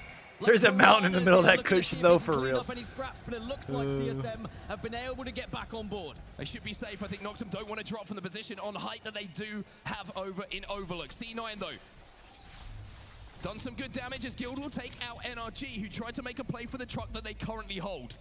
C9 have got to move from the southern side of this zone in towards where this zone is going to be pulling, which is right back up to the north. Guild eliminated in the meantime. NRG will win that fight. Yeah, Bleed, Not Moist, Gaming Gladiators, those three teams are in the best spots. Complexity also with a real opportunity to do some damage here, because not only are they in a good position to transition to the next zone, but they can pick up kills from all these teams that are going to be approaching from the south here. You can see Noctum's got to move, but I think they're fighting TSM. At the moment, they're above them, though. Well, TSM are making the play, and you can see they've already managed to find 2 kills here. Zap's going to get 1. Verholst is going to finish it off with a second as well. Bye. Noctum will be eliminated. It's Vaxelon who gets that final elimination onto Remix Powers. So Noctum Scan, after a great performance in game number 1, won't be able to make it inside of the top 10 this round. But TSM look like they're on the warpath. TSM are on a warpath. Speaking of Verholst, he's feeling confident about their performance. They feel like they found their groove at just the right time at this LAN. And I'm sure they would love to hoist that trophy once more, but there's a long way to go. Bro, imagine the first... You see Unlucky is trying to rotate using that electrified... Imagine the first ALGS LAN after TSM breaks up. And the CEO leaves TSM, and then TSM goes on to win it. Be a great story. Such a difficult rotation for Of course, naturally, as soon as I say that, they just get fucking dumpstered. But right about here, right about now, as they're out in 9th position, Fury able to hold. But Fury are also being shot by several teams. It's VK Gaming and Alliance. And now C9. C9 is pushing on the Complexity. C9 are trying to get in this building. Why wouldn't you? You've got a Devotion, and you've got a man called Naughty. Can't quite get that damage he was looking for to get that knock, and now they've got to pop outside. And oh! Pop outside, hold on. Hey, they got 2 knocks. Complexity can stay alive here. They're going to have to leave this building eventually, but VK Gaming's over here. I don't know if they know that that Complexity's in there. Oh, it's Alliance pulling up. Okay, Complexity's still inside. Move up onto this carnage, but Unlucky decides he has to back up. They have to play safe for now. Tyler's going to send in the bango. Rolling Thunder will be coming down, which is going to stutter all of the pushes from the other teams in and around this building. 6 squads remaining as he gets a lot of damage off the bango, but no knocks. No knocks in the moment, but Alliance need to think about how they're going to approach this northern side. Do they try and third party this between VK and Complexity? Or do they actually reconsider wrap round on the eastern side, but then you are going to have to compete with the likes of Not Moist, who are currently Gaming Gladiator still in this at top 6, huh? Well, Complexity need to move. 2 shots in the Kraber here for Monsoon. He can create an opening with just 1 bullet. But the less ammo you have, the more pressure on your shoulders as Complexity will slide out to the pylon. As Alliance now set up another zip line. Lou looking to move in. VK Gaming dealt with. There is a mobile shield down for them to try and res Monsoon, but it might just be a case of playing out as a 2. How about Complexity, by the way? But no, they should be fine. You've got Alliance now from the skies trying to find somewhere to play. Not Moist have been holding this. Look at this swing from Timmy. Look at this swing from Timmy. Probably a little over aggressive. Can they get in here? Can they get in here? One shot. Behind Newcastle wall. Last guy. Left guy. You can bat. Get a bat off. I'm batting. Nice. He can't res. He cannot res. Yep. Play big here. He needed you. Outside. Pump! No, No, we just you don't. Not Moist cannot clutch. Guild cannot clutch. And in the meantime, yo, is GG about? No, GG's not about to go back. Hey, yo, Complexity? Only full team left? Back on the stage, by the way. We've not seen Complexity in a finals since 2019 here in the ALGS, and they are cooking. They're into the last 3, and they might just get into the last 2. We're talking about Complexity. We're talking about Bleed Esports, who are down to a solo. But who's the other team? Who's the other team involved in this endgame as a full? Gaming Gladiators back to a full 3. Squad? It's going to be GG. The winners of game number 1 are back here in our endgame in game 2. GG looking to press, looking to try and get even closer to that match point threshold. They're on 29 points, and there is still plenty to be gathered here in this. Oh, Bleed! Can third party the shit out of this. Just trying to survive, just trying to say, I want to avoid these sightlines right now and maybe hope that GG and Complexity come on, Dropped. Can maybe sneak a help the boys out. Come on, Dropped. Help the boys out. Oh, never mind. Everybody else can see him as well, which might not be good news if you're a Bleed Esports fan, but for Blast, it means he can stay. Oh my God. Blast just absolutely dumped on Drop. No damage done to him. Might be looking to go back to back. What does GG have defensively here? You've got the Catalyst, and you do have a wall to use if you need it, but Complexity are getting aggressive. Lufka just trying to play an anchor position here, but here's the swing from Light. Blast will get I'm the so first sick knock. of seeing the dual wield Mozams. The follow-up is coming in now for Blast. He can't get it either, and all of a sudden it's down to Lufka. Great Newcastle res though, and now you just got to back up. Wow. Go back to back. Gaming Gladiators gonna be at like 40 points. From unspoken to undeniable. Wow. GG are looking incredible on our main stage. The Gaming Gladiators are here with one task in hand, and it is to win this trophy. You can see it in their game. But how often have we see teams pop off early and then they can't clutch it out once they're on match point? Execution at the final of it as well. You see the Newcastle res come in and you think Just something to think there's about. two decisions to make, right? You hold it, you take the 2v1, or you surprise your opponent, and just like that, you take the W. And now Gaming Gladiators are closing in on 50 points. Incredible, incredible hot start here. Do they still play the rest of LAN out to 6 for placement like they do for quals, or no? I think they only made that change for quals, right? How many points they require to get towards match point. Bleed again involved in those final moments as well. Was dropped to scurried away as the solo to get them inside of that top 3. But again, what a game. What a game of Apex Legends, and it's just going to get better and better. And I mean, complexity as well, though, getting into the final 2. It feels like yesterday when Monsoon joined us on the desk because he was struggling in the tournament, wasn't able to get to the finals, and then suddenly he's here in a match point finals yet again with the complexity squad who look like they mean business. So as we come back on camera, it gives us a chance to kind of just discuss what we've seen, and it's all about GG. I mean, what other better place to do it than in Europe for this EMEA team who has, it's been a crazy story, right? I mean, if you go back to the split that we just had in the ALGS. I think now that I'm getting buff, I got to bring out the suspenders again. You know what I'm saying? It looked like they were not going to be able to produce any results whatsoever. But now, so you have that gap where it goes over your chest until it hits your stomach. Now on a Sunday, and they that lets people know that you know what's up. You know what I'm saying? It's incredible to see the performance this team is putting in right now. It was the ability that we just saw from Gaming Gladiators to kind of avoid any pointless fights up in that northern side, but then take the ones that would actually give them something as a reward. Whether it was utility that they required, whether it's positioning they were able to gain out of it, they just did everything perfectly in that final circle, and they are rewarded with 20 points here on set. 20 points, 8 kills alongside the 12 placements. Complexity with that second place. 5 KP for them. Bleed Esports.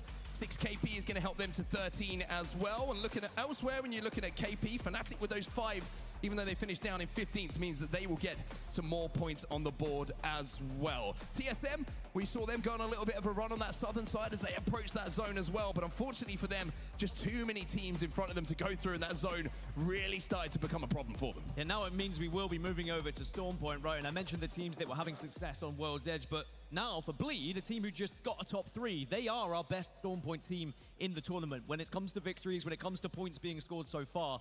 So the fact they are still up there in that conversation during World's Edge gives them a real opportunity here now to try and catch those lobby leaders. And Bleed's still finding ways to get into these fantastic endgame positions as well. And I keep talking about drops, and I've been so impressed with the calls that he's made and the timing on their rotates to kind of thread the needle through other teams to gain access to some of these spots. We saw it yesterday on Storm Point. We saw it today in the first couple of games as well. And we'll take a look at the series results when we get back after this break. Not only that, we'll of course have game number 3 and our first look at Storm Point.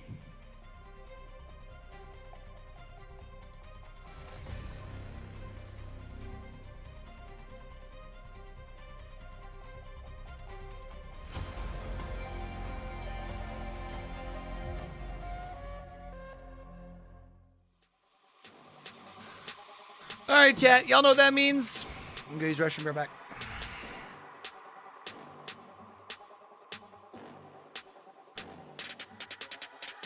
I love how they're making Keon have a wiggle there. That's hilarious.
One. Right behind us. I'm gonna kill him. Get kill. Yeah. Got him. Nice. Last team now. I have Bengals. I'm Yeah, sending you I'm run back. Okay. Fight here. Yeah. Look at me. Speaking left. I have left side. I'm looking right. I have left side. I'm hitting. Running up. One. Yeah. What's up? Crypto crack. Crypto. Let's go. One. Actually, one. Nice. He's 1 HP. Kill. Fuck you, he did! An incredible moment, an incredible start here in Mannheim, Germany from Gaming Gladiators. This is, of course, the stage being put together. This is the people who make it such a special place to be. But we did get some pretty awesome content in the break there. Who do you think had the best pose, Dan? That's my real question to you. Without a shadow of a doubt, it was Monsoon as well. No. Any player who is brave enough to pose for us during some of those media days is gonna hold my braver than me. Braver than I. Do you know who had the best one for me? Who? Sykes. He looked like I imagine what like a boss on Elden Ring would look at. You know what I mean? When like you're trying to approach him, he just like terrified, kind of cowering. Like I will fight you, but I know how this is gonna go. Terrified, but you know my 450th time here. You know he's capable of taking you down eventually, so that's what. Exactly. Scrappy. Well, match Sykes is a scrappy fighter. Match 2 has concluded. That means that we are done for World's Edge for now, and we will be moving across to Storm Point. Now, you might be wondering, well, Gaming Gladiators, they are up on, 38 points, I believe, at the moment. So they are closing in on match point already, but it has been World's Edge so far. They now have 5 wins across the board this tournament on World's Edge, but when they move over to Storm Point, they only have 1 win, and they only have around 90 points as well so far this tournament. So it's a far worse. Oh, so they're doing it so everyone's both other teams. Yeah, it's casting duos are casting on both maps. I like that. And you're quite right about GG's performance and how it feels like it's map specific at the moment when it comes to closing out those wins, but it's the word. Because usually they switch casters every 2 maps, right? So by having one casting duo start only doing one. GG in a top 5. It gets converted into now a this win. duo And that's been kind of the story of this tournament. did World's Edge and Storm Point, right? It's no surprise to see them clutch out those final and then when Vicky and Genome come back, they'll do Storm Point then World's Edge again. The series results here will kind of back up some of those stats that we're talking about. Only 2 games gone here, but they are just 12 points away now. Team Falcons down in 15th. Where have we seen this story before? Because if, let's say, Storm Point is a dud for them for 2 more games and everyone starts to catch up, then they may not reach it until match 5, depending on how things go here. Let's look at some of the teams on Storm Point who have found success so far this tournament. Bleed, Complexity, Not Moist, Fnatic, and TSM. They're the top 5 teams when it comes to points earned so far. In terms of wins, Bleed have 3 wins on Storm Point so far this tournament. Furia with 2 and NRG with 2. Everyone else, only the 1. So we are really changing the direction of the favorites here as we change map. And that's what we've seen a lot throughout this tournament, is it really can affect things on what map we're on. Well, as we wait for the players to get set on our stage, Peeps actually caught up with some members of Falcons a little bit earlier today. So let's see what Peeps found out. What up, everybody? I am here with the CEO, Imperial Hal. I gotta ask, not a lot of people know, how did you get that nickname, CEO? I think it came from Monsoon, to be honest. I think we were joking around in like my Twitch channel, and we were talking about like, oh, you know, what are our job titles? And I think he gave me CEO, and everybody kind of ran with it ever since then. It works. Guys, the Sovereign Nation. So I saw a tweet yesterday. All right, you're the only person in the history of Apex to make every single LAN final. How does that feel? It's kind of insane to think about, I'm not gonna lie. Obviously there's players right now that haven't been to the like tournaments at the beginning of the game. You know, like Waltzy, MT and stuff like that, because they started to play later in their region. But they've made every finals they could be in. For 5 years, and I've done that well for so long. It's kind of like, you know, I felt, you know, it's not like grateful, but it's more so all the work paid off in a way, right? So I was like relieved. Yeah, that's pretty much it. Deserve it, man. Well, you heard it here from the CEO. He's playing today. I wish you the best. I love you, man. That's it from us. Always great to hear from that man on your screen, the CEO, Imperial Hal. CEO. But some different questions maybe to answer for Falcons as we move through these games. There's 2 games now on World's Edge where we really weren't talking too much about them. No, we haven't been. I think the meta in general has not necessarily trended towards Falcons' success. I think there is other teams that have been able to find more success because of it. Certainly it's a bit more frantic. It's a bit more all over the place. There's a lot of Mozambiques, that's for sure. And some teams have benefited from that. Some teams actually thrive in that chaos. But Falcons have been able to find a way, and we'll have to see whether they can do that here in Storm Point. Well, speaking of Storm Point, let's take a quick look at where people are going to be dropping here on Storm Point. This is the result of our POI draft. Not Moist at done, Cenote. As you can see here, #1 pick went to Not Moist. And in terms of win percentages from certain POIs, Not Moist have the #1. Cenote Cave, Zoo Station is also up there as a #1 pick, and Echo HQ and Devastated Coast have also been 2 POIs that have found a lot of success so far this tournament. And you can see that on the southern side of the map. Complexity actually going to have a chance to maybe do some damage from down there. Let's do Complexity, baby! As well, certain zones would have trended in certain ways, which you know what's interesting to me, looking at this draft, is that Liquid usually says, don't land Barometer or we will pick the other half and contest you. One of the first 2 picks, they have the mill. This is But where they they're didn't used with to playing Fnatic. from. A lot of comfort for them in their rotates. In how I feel like it's probably because it's grand finals, but also makes you wonder if they have that much respect for just a little bit of momentum, because I feel like once the fighting capacity, especially of Yuka and TSM from over in Fnatic. You mentioned Falcons from Mill.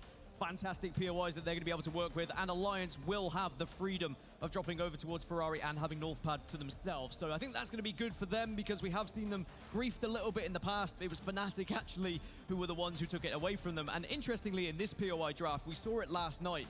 Fnatic went with Barometer, and they went with Barometer South. Now, usually we would see Team Liquid over towards Barometer, and Liquid said, we will fight anyone who tries to challenge us at Barometer. Well, they didn't. They decided, actually, maybe we don't really want to do that in a grand finals. Yeah, you kind of look at that name, you look at that team, you're like, it's not a, we might win one, might be traded. It's just not worth it. Fnatic's such a good fighting team, and if they do want to take that fight, it's always going to be one that's filled with risk. But good news, everybody. It looks like we're getting closer and closer to our game restart. God, I'm fucking good, chat. Someone Storm Point, and for GG, I mean, I'm going to keep talking about them because they deserve to be, right? The World's Edge performance is unbelievable, but the trend downwards on Storm Point, it's, stats you've talked about and how that hasn't been their strongest map. But when you go into any map, after winning the first 2 games in a row, they are going to be full of confidence. They are, and I mean, if they can find a little bit of momentum here going into Storm Point, then the stats from the previous games won't really matter, because you mentioned it yourself. As much as we look at statistics across Apex Legends, there is always going to be zones that can affect it, and maybe you had bad pulls, maybe your POI wasn't in the best position, maybe you had a bad draft. Maybe you got but one thing that Gaming Gladiators have had success with was getting a good POI draft for this scenario, and I think they'll be pretty happy with where they're dropping. Complexity on your screen right now. You mentioned the first time in their finals for many, many years, but they are here. They are back, and they start their day pretty strongly as well, with a 2nd place in our previous game. The 3v3 not quite going their way, but a 2nd place with some KP will certainly put some smiles. Not that they really need to be put on Complexity players' faces. They're always smiling, but it's certainly a great way to start the day. You can see the Legend Select is coming in as well for all of our teams. Some of the picks being locked in, which means now we are just moments away. Always just counting, wondering if we're going to get 100% crypto at some point, but it hasn't quite got there. There's plenty of Newcastles around, a few catalysts to work with. But let's get it, Storm Point, baby. Well, Gaming Gladiator needs what, 11? Now we get back into the action, and it's our first look at Storm Point on our Sunday in our match point finals, and SSG dropping over towards Launchpad here have been pretty quiet so far in this lobby. It's Gaming Gladiators who lead the way on 38 points. They have doubled the lead over 2nd place. But can they continue this momentum going into a map that hasn't really been as good for them? And will we start to see teams begin to catch up now? Not Moist already getting a knock here. Wow. On to BKG, and Timmy will Esports! before he reconsiders. Esports! Esports! Esports! Esports! Hell yeah, baby! Tough break. I mean, the good news I would say it's better to hit the 100 plus, get the knock before the pause, than just as you line up. You got to stop hitting that pause button, Dan. Don't you dare blame me. Well, it means we get our... It's all Dan's fault, everyone. It means that we get our daily stare-off. He's already blinked, so I already won that one. I expected more from you, Feudor. Oh, he's back. So I believe prior to match 3, there was he's a... locked in. Don't forget about it. Like, you've got a challenge on your hands now. Fida ain't. He's locked in. Oh, production decided maybe not. They want to save my eyes. They want to save the whole audience's eyes. By the way, I mean, this is going to be a lobby restart. There was an issue with the POIs, so we will be starting this game again in its entirety. So good news for VKG. Well, I guess Good news for VKG. they got dropped Good at news a as well, contest, I guess right? For Timmy, that at least we caught that shot on broadcast before the restart. Still looked great. That was cool. Right? Nice warm-up. Cool shot. So we'll Because get you this know they one were restarted. probably wondering, like, why are we contested? Sometimes that's going to happen, of course, with all the POIs being selected correctly when we do move to a new map. But it means that everyone gets to go through the same nervous tension that they did prior. Now, it is interesting when you do look across World's Edge compared to Stormpoint that it isn't the same teams. And one big team that is missing from all of those statistics across World's Edge and Stormpoint is Falcons. Falcons aren't up there in the top 5 in either map. And Because that isn't something that we VKG's at used to say. They Cedo are and not usually the Moist team is that at dominates the leaderboard when it Cenote. comes to And it looked like Moist one of the reasons why they was are always up there. put to land at They are one of the best teams in the world, but can they Cedo for find some that same reason. form? While we wait, excuse me, for this lobby to So get that's what restarted here, happened, Peeps, it's was been for good some work reason over the Moist last was few dropping days, at and Cedo. He was good enough to catch up with Yanya from Team Liquid Alienware a little bit earlier. What up, everybody? I am here with Yanya. Dude, I gotta ask. Yesterday, some close calls, all right? Barely making it last minutes. You had the entire arena on their feet. Talk to us about that. It was a roller coaster of emotions. We thought, like, on the first losers round that we were not gonna make it, but we said, okay, it's all or nothing. We gotta win this or we are out. And when we just won the game and qualified for the next losers round, we felt really, really good. Then the other losers round, we also qualified on top 10. We are on the borderline always, but today I feel like we are gonna win. All right. I'm loving the confidence. What do you guys have to do to get a win right here and become land champions in Mannheim, Germany? I think if we just communicate like really good, we play as a team, like I think we can win. Like if we just play like a team, like are we supposed to do it? We can do it. I got faith, man. I got faith. I wish you the best, man. I love you, dude. That's it for me and Yanya right here. We'll catch you guys. Well, you heard from Yanya there, and you see Team Liquid, what a crazy story it's been for them. I would say just not over the last few days, but, you know, from August to part of Team Liquid Alienware to then fighting their way through the elimination bracket in one of the most breathtaking Game 6s where you are under pressure and have to perform that we've seen in quite some time. And I think what's even more impressive about Liquid's journey so far this tournament is they started off playing a composition they were clearly unhappy with, they were clearly uncomfortable with, they were trying to run the crypto, and it just wasn't their style. And they were brave enough going into elimination bracket to say, you know what, screw it. Let's go back to what we know and what we are better at. And they went for a composition that is far more to their style, and they have now found their way through elimination round 1, elimination round 2, and now into these grand finals. They do find themselves in 16th place at the moment, so still a long way to go if they want to try and catch up the lobby leaders. And I am curious how it's going to be from Coastal Camp. We've not seen anyone have any success from Coastal Camp so far, but also it's not often a pick that we see throughout. It is close enough to Barometer that their pathing is going to be somewhat similar, but we'll have to see how they do in these next couple of games. Let's take a look at the series results.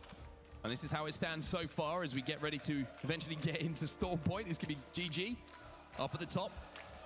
Great start from them. Almost as good as you could possibly get. 2 wins in a row. Noctumscan just in behind them as well. But outside of GG, everybody else extremely close. There's only a couple of points between them. But when you're looking right down at the other side, Dan, and you're looking down at the bottom, is SSG, who have started beyond slowly again. 0 points from 2 games for them. Dreamfire also 0 points from 2 games. And we take ourselves back to that crazy fight that they were having with Fnatic. It's I mean, it's not one you want to watch back if you're one of them. Yeah, and for SSG, I guess it's a little bit of a surprise considering their success in World's Edge so far this tournament, but they are dropping over towards Landslide. They haven't really been able to find the same kind of numbers there. I mean, they've not found any numbers at all. Not even found a kill, yet alone a placement point.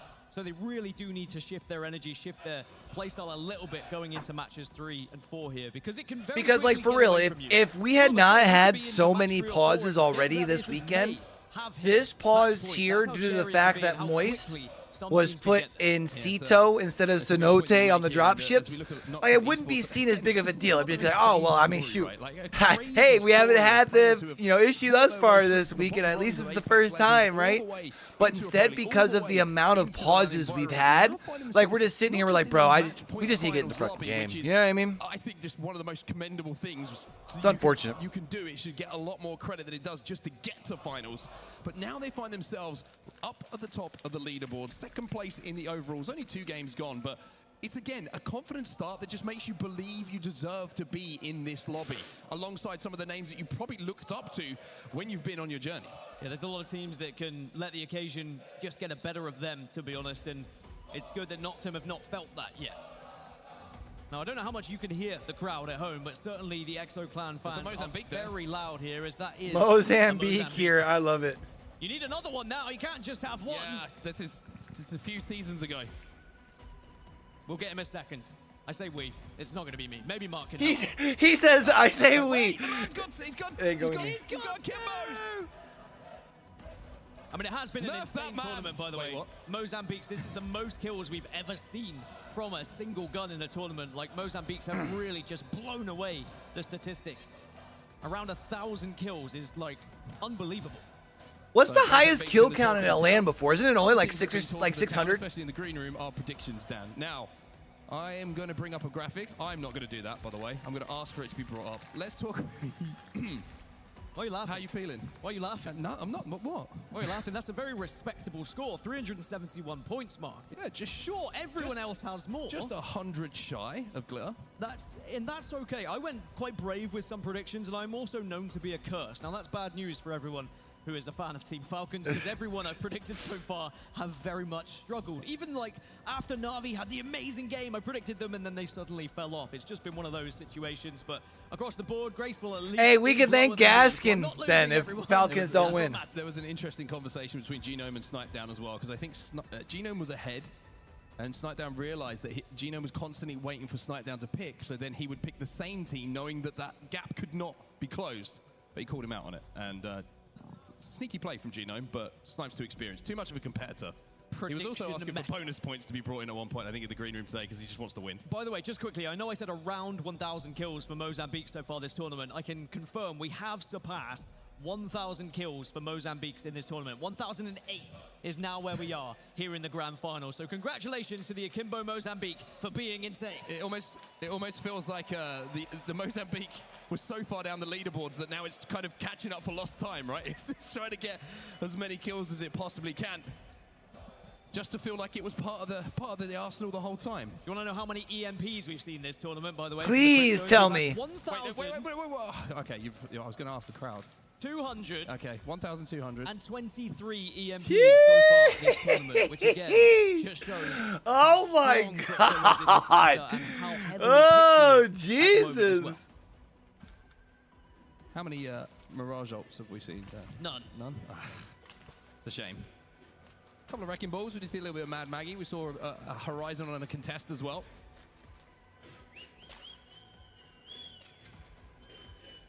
But we're not going to certainly see this in this lobby. I have some wonderful news for everybody who's watching at home and who is patiently waiting in the arena as well, by the way.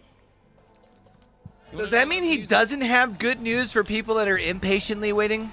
It's time to get back into the game, everyone. Match 3. It's finally live here on Storm Point. It's taken us a while to get here. We thank you, of course, for sticking with us, as we made sure everything was perfect and pristine for our players on that main stage. And now that it is, we're into match number 3, and the question stands, can GG get over the line in 3 games?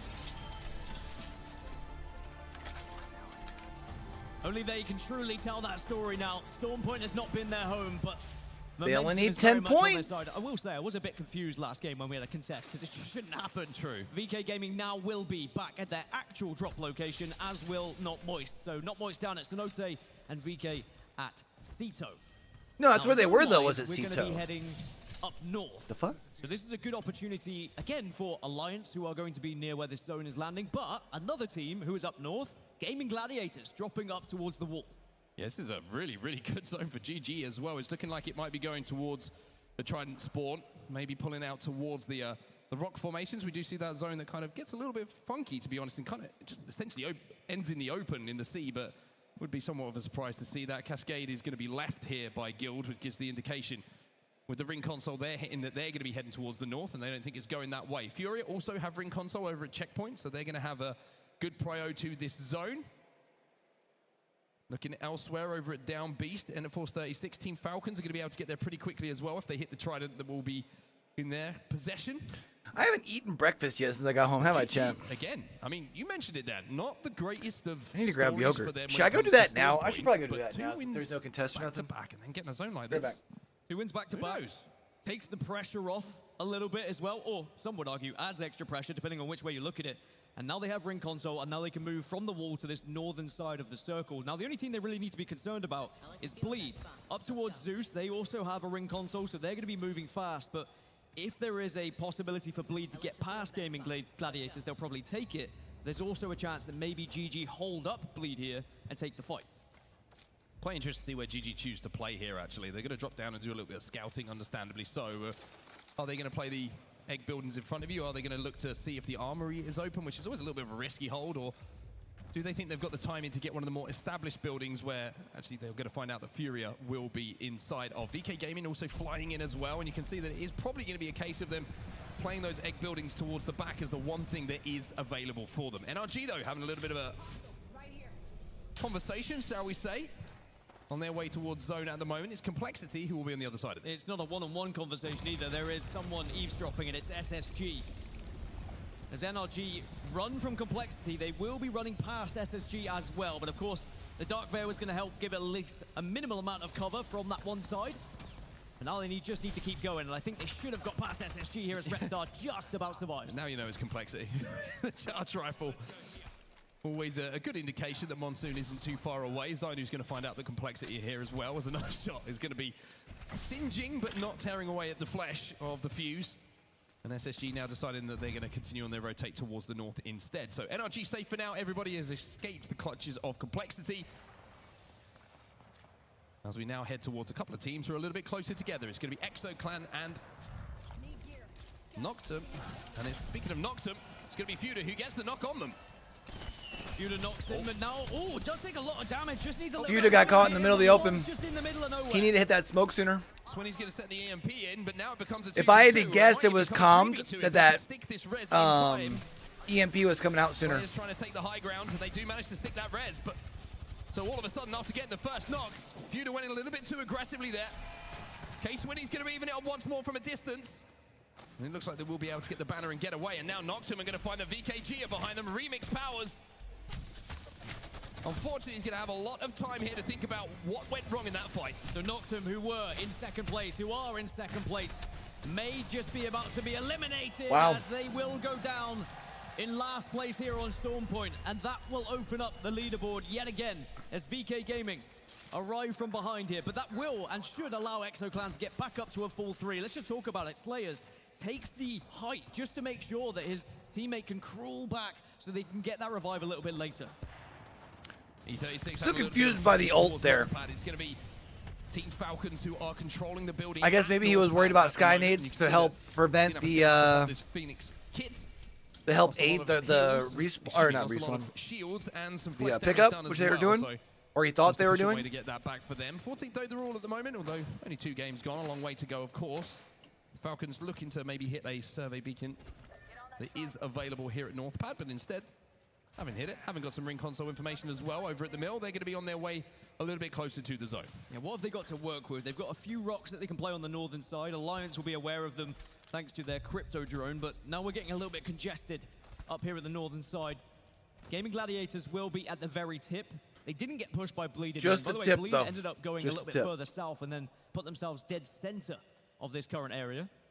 We take a look towards Team Liquid now on their rotation. It's going to be Fnatic next to them over towards Jurassic. Part 2 of that Makers. fight. Now we go aboard with Moist. Not Moist getting some more damage. Bro, Oh Moist my has got to word. stop picking on Makers. Wolfsy is a walking turret at the moment. Timmy will finish off the down. And now they're just looking for the final members. Makers are eliminated, and it is the man on your screen who is not just a huge human in real life, but he is playing. He's not just a huge human in real life. Moist arrives so late to this party, so late to this zone, and probably catch Makers off guard a little bit. Maybe didn't realize there was going to be a team arriving that late, but now it means that Not Moist can move through checkpoint if they would like. They may be pushed a little bit later by NRG, but we'll check in with Complexity and SSG quickly. This is happening just between Stormcatcher. They're gonna have the momentum. We want to rat? I don't think they're aping you guys right now. We need to go. No, we need to go over to the northwest. You want to play duo? You don't want to go for banning? Nah, I think they're gonna sit on it. I mean, if we can, that'd be great. Circle.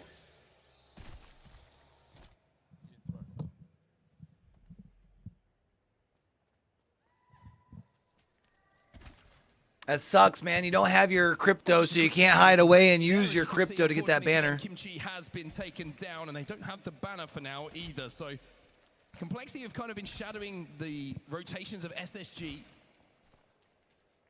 And now going to have to wrap back and think about a different plan. Maybe just looking to rescue. No, they're just looking to get the banner right now. A little bit more difficult when you aren't, of course, the crypto yourself.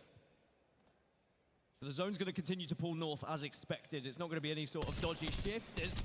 There we go. Get the opening pick. Yes, baby. Now they can push in and take this high ground. Or miss the jump. I mean, it's fine. every time we see Not Moist at the moment, they just seem to be picking people off so comfortably, so easily. Dog, they are so good, man. We're going to find out next how difficult it is to fight against this Moist team, playing in the way that they are. Guild's going to find another one, and it just feels like Not Moist. They just want to kill. Let's go! As well, and Not Moist just winning every fight without even taking damage at the moment. I don't think yo, them boys are good. Into this finals as the favorites, and sure, Gaming Gladiators might have taken the plaudits so far with 2 victories, but you better believe Not Moist will be there with the conversation of potential teams to be lifting this trophy.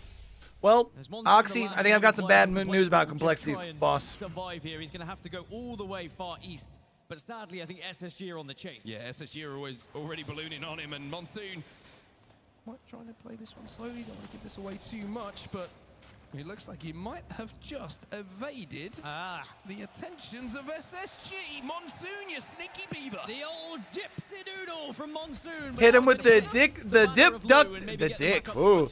Hit him with the dip, duck, dodge, and dive. Placement points in this game. 17 squads remain, so no placement points earned thus Dodge far. and duck.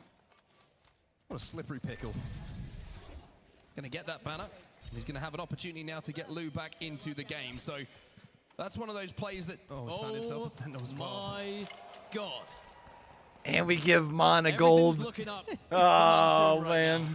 Someone is watching over him. I was going to say, not for SSG if he gets the line of... RNGesus is hooking up Monsoon, baby. Revenge tour onto them, but of course he's got a lot more work to do to get Lou back into the game and play this one out as a duo. Back towards the zone, though, and you can see the Furia inside of zone. Falcons have managed to work their way towards one of those donut buildings as well. GG still on the north side of it, but TSM are inside of the wall itself. So GG will have some work to do a little bit later on. Fnatic, they're going to be outside of Command Center right now, and SSG are going to be holding inside of it. Yeah, Fnatic actually saw SSG cross there, so they'll be well aware of their presence. They'll probably, both teams will move in different directions here, and I imagine this will amount to nothing. What is interesting on the map is that Gaming Gladiators have been able to hold all of those nut buildings that you were mentioning earlier as well. No one else has been able to take one, but TSM would be that team closest to potentially compete with them. As we look into EXO, they're a little bit further ahead of the likes of SSG and Fnatic. Over towards the north side of things right now. And this is happening outside of the wall. Dreamfire showing a little bit of presence themselves. If they do choose to rotate through the wall, remember the TSM are inside of the building connecting where this end zone is going to be and the wall itself. The Dreamfire will be safe inside of this next zone. I don't expect them to have to do too much at this point. They're just trying to see if anyone rotates in late and clear their back. They know Fnatic are there. They also know that SSG are going to have to leave. And EXO Clan have just spotted them out. Shots starting to ring in from numerous teams as SSG inside of the zone. Luckily for them, have just spotted out a member of Fnatic. But with the zone closing behind them, and their health meds being chipped away, this is looking like a rough rotation for them. Very difficult indeed, just taking so much tick damage. They will have med kits to get back up, but now it's about where you go from here, because Fnatic can have eyes on, and one med kit didn't quite work out. Fnatic now looking to move up onto this. You saw the drone going out as well from Fnatic. Satsuki doing a great job to just collect information, and that's the frustration, right? If you zone wrap and someone's got a drone, they get that information. Come on, Fnatic. You got to start piling some points, baby. Coming in to try and stop things, but Fuka, he's looking for KP, but not going to find it as Phony. Will at least make things interesting. We know full well Fnatic loves to send it into a fight, but when Fnatic usually sends it, there is often a third party afterwards. So I'm just looking across the map. Maybe Liquid Alienware, again, could get involved in this one, but we remember what happened last time. Well, SSG's still alive, but only just. Sainu's gone down as well, and this might be the end of things. Lyca's got to change to that syringe to get that popped, but here comes... There's the third party from Liquid. Remember what happened last time? Well, Liquid will also have bad memories of that when it went into that Fnatic third party, but this time it looks a little bit more comfortable. Fnatic EXO coming in as well? Or is that just a far-off shot? Hey, Complexity getting both back in, though. Let's go! Been able to get the banners, been able to get back up. And speaking of getting back up, SSG are also back to a 2. How have SSG survived here? Well, it's a lifeline from Team Liquid, isn't it? Now, these are the nut buildings that I was speaking about. GG now will be joined, so TSM have been able to force their way into the one farthest north. So TSM moving from the wall into the egg that you can see on your screen. Look, I understand that everyone calls those the nut buildings, but how has production allowed this to become a thing? The Trident area. We haven't been able to find. In just a few moments' time, 42 seconds until that zone starts to close as EXOClan start to move their way towards that choke we're talking about. Well, Dreamfire have gone over the top of EXOClan here, so actually they're going to be okay. It's SSG are the closest team, but we know they're going to be a team that are struggling at the moment, so EXO should be able to walk in, but it's about what they find when they reach this choke, because we've already seen VK Gaming holding this position. VK Gaming also have the drone out, so they're going to be aware of the position that EXOClan are having to be forced to rotate into. Moist, by the way. Bro, Moist rocking triple red. Complexity. They're getting shredded on their way through the choke just to their left as well. And even though Lou is back into this game, when they do get back up to the duo. No, they're back as a trio. It's looking like it might be a tough rotate for them to just survive anywhere near this end game. Cloud9 should be able to do the final bit of damage here onto SSG. And that's going to be the cleanup crew ordered and delivered. 15 squads now remaining, so no placement points for SSG. Is SSG still like what? 0 points? 0 points? Everyone's just trying to find a spot to play, but it's not looking comfortable for NForce 36. Waltzy again in the feed, by the way. One more player to deal with here. Dinap trying to do what he can, but it's not going to be enough. NForce 36 arrived just too late and found that the inn was occupied. Team Liquid might be going. Now Moist is about to shove it in. Holy shit, Moist is about to see just how many people there are, though. I don't know if they want to be up in here. Shield's broken, but not without exchanging damage. The human turret has entered the building, but now he's going to have a little bit of support. The human turret, I love it, bro. Falcons are getting pushed by Alliance here. Jim Burton goes down as well. Yeah, take out the Falcons. The CEO has pulled off some miraculous things, but through the smoke, so difficult to find any way to connect with these shots, and it's looked like, or should I say, it looks like Falcons will be eliminated, and indeed, they are. Okay, chat, real talk though. If Falcons don't win Split 2, and then they don't win Champs after not winning EWC, does the team break up? Amongst all this commotion, are going to get themselves back up. Because that would be like the longest land drought without having either of those, any of those three not win lift a trophy. You know what I mean? And also, Complexity were somehow or other looking at it, but Complexity have been eliminated in the meantime, so you forget about that. But GG, #1, back-to-back wins, now under pressure themselves. Yes, TSM on the other side of this one, and if Gaming Gladiators can win this fight, they're going to put themselves very close to that match point threshold. A little bit of trigger discipline coming in there. As Gaming Gladiators looking to deal with TSM. Blast looking to live up to his name, and will do indeed. TSM fall, and GG are finding this easy. Yeah, GG now hold that entire northeast side, but EXOClan. This feels like GG's hit that flow state, man. They just seem locked in.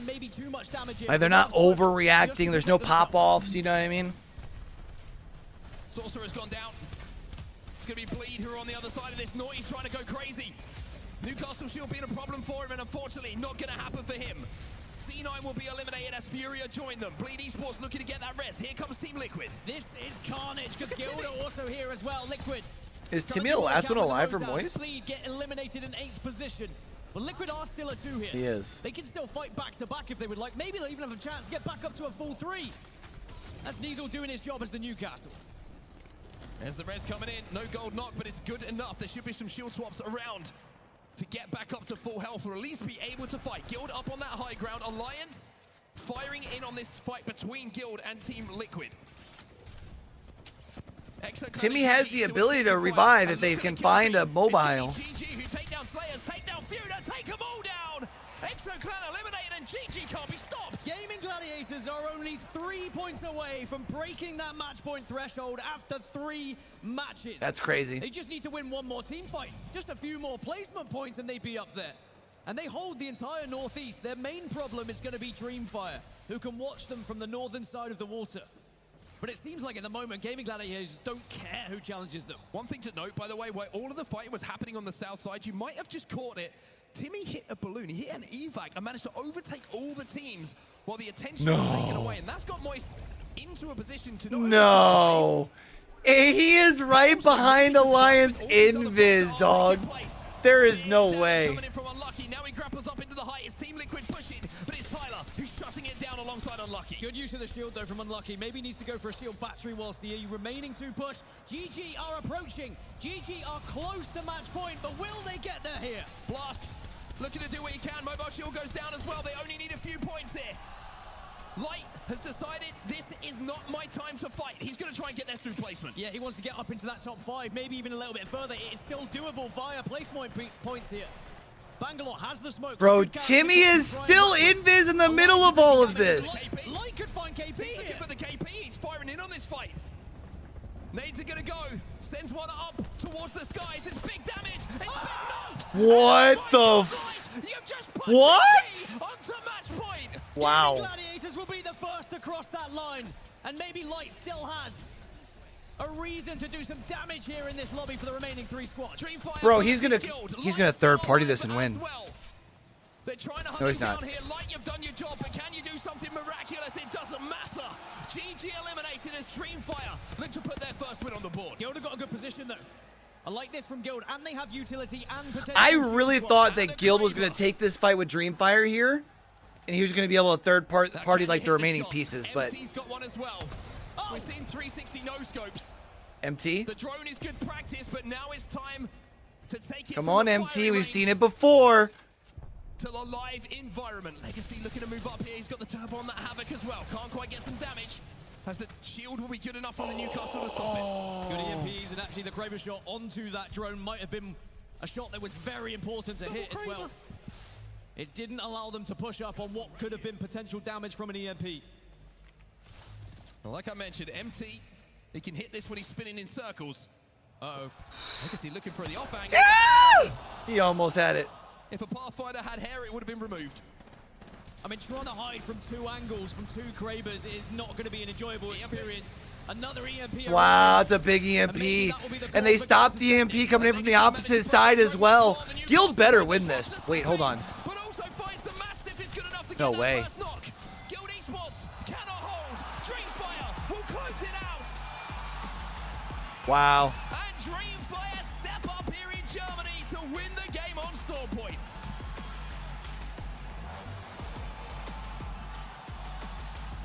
Much to the crowd's delight. As Dreamfire went into that game with 0 points. 5 in the overall standings right now.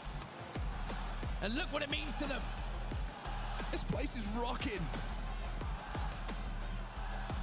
Dreamfire fans, they travel from They far, travel so well, though. but they travel in packs. They do. And they've always been here at ALGS. And now they have a reason to scream and to shout. But of course, we have to talk about the elephant in the room. Gaming Gladiators cross the match point threshold and will have the ability to win this tournament from the next match onward. And that boy Light, my goodness.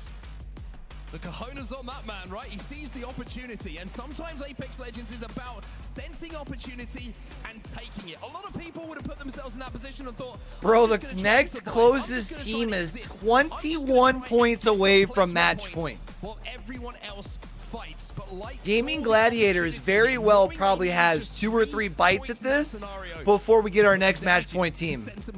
That's wild. As soon as you saw those numbers pop up and you saw those kills getting confirmed, I think he's probably the most relaxed person in the building. I mean, Gaming Gladiators, 2 wins, then getting themselves across match point, going into match 4. Now, granted, we were saying Storm Point hasn't been as good as for them when it comes to victories. But if they could just get one more match, then suddenly they're going to World's Edge, where they are the most winningest team in this tournament on that map. I don't know, things are looking pretty good for Gaming Gladiators. I mean, things are looking great for Gaming Gladiators, full stop. I think you could put them on Kings Canyon right now, and they'd probably find a way to get into the top 3 and certainly put some more points on the board. It's been an absolutely incredible performance from them so far. They going to the desk nest? Cross match point in just 3 games. This might be a day where we're talking about GG. We're going to send it back to the desks to break it all down. Oh, it's the day we're talking about GG. It just is only going to be determined if it's GG's in 4. That's what we are waiting to see. It is possible. Match point in 3 games. It's only maybe been done once regionally, and that was online, I'm pretty sure. I don't think at LAN we've ever seen this as a match point format, and it's unbelievable to witness the dominance that Gaming Gladiators have displayed, Lauren.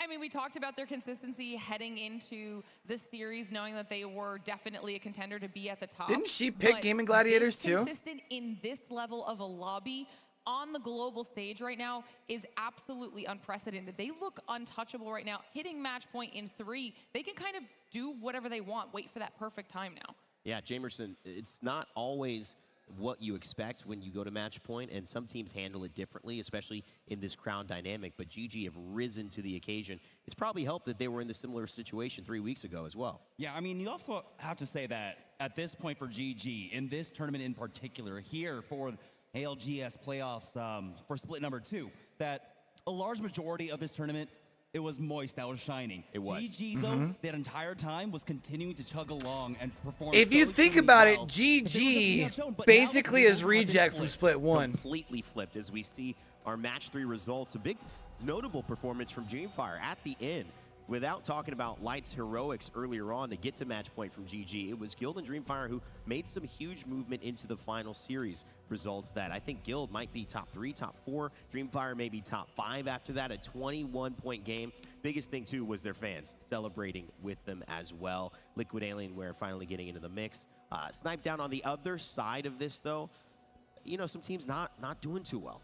Yeah, I think, you know, there were 2 teams coming into this game that had 0 points. One was Dreamfire and the other was SSG. SSG was actually able to at least put a couple kills on the board, so, you know, at least that's something. They don't go into this after 3 game with no points on the board. But how much momentum did Dreamfire just gain from something like that? It really does only just take one game. And I think another team that we need to talk about a little bit is Bleed. Yeah. Bleed has just flown under the radar a little bit, and they're up there.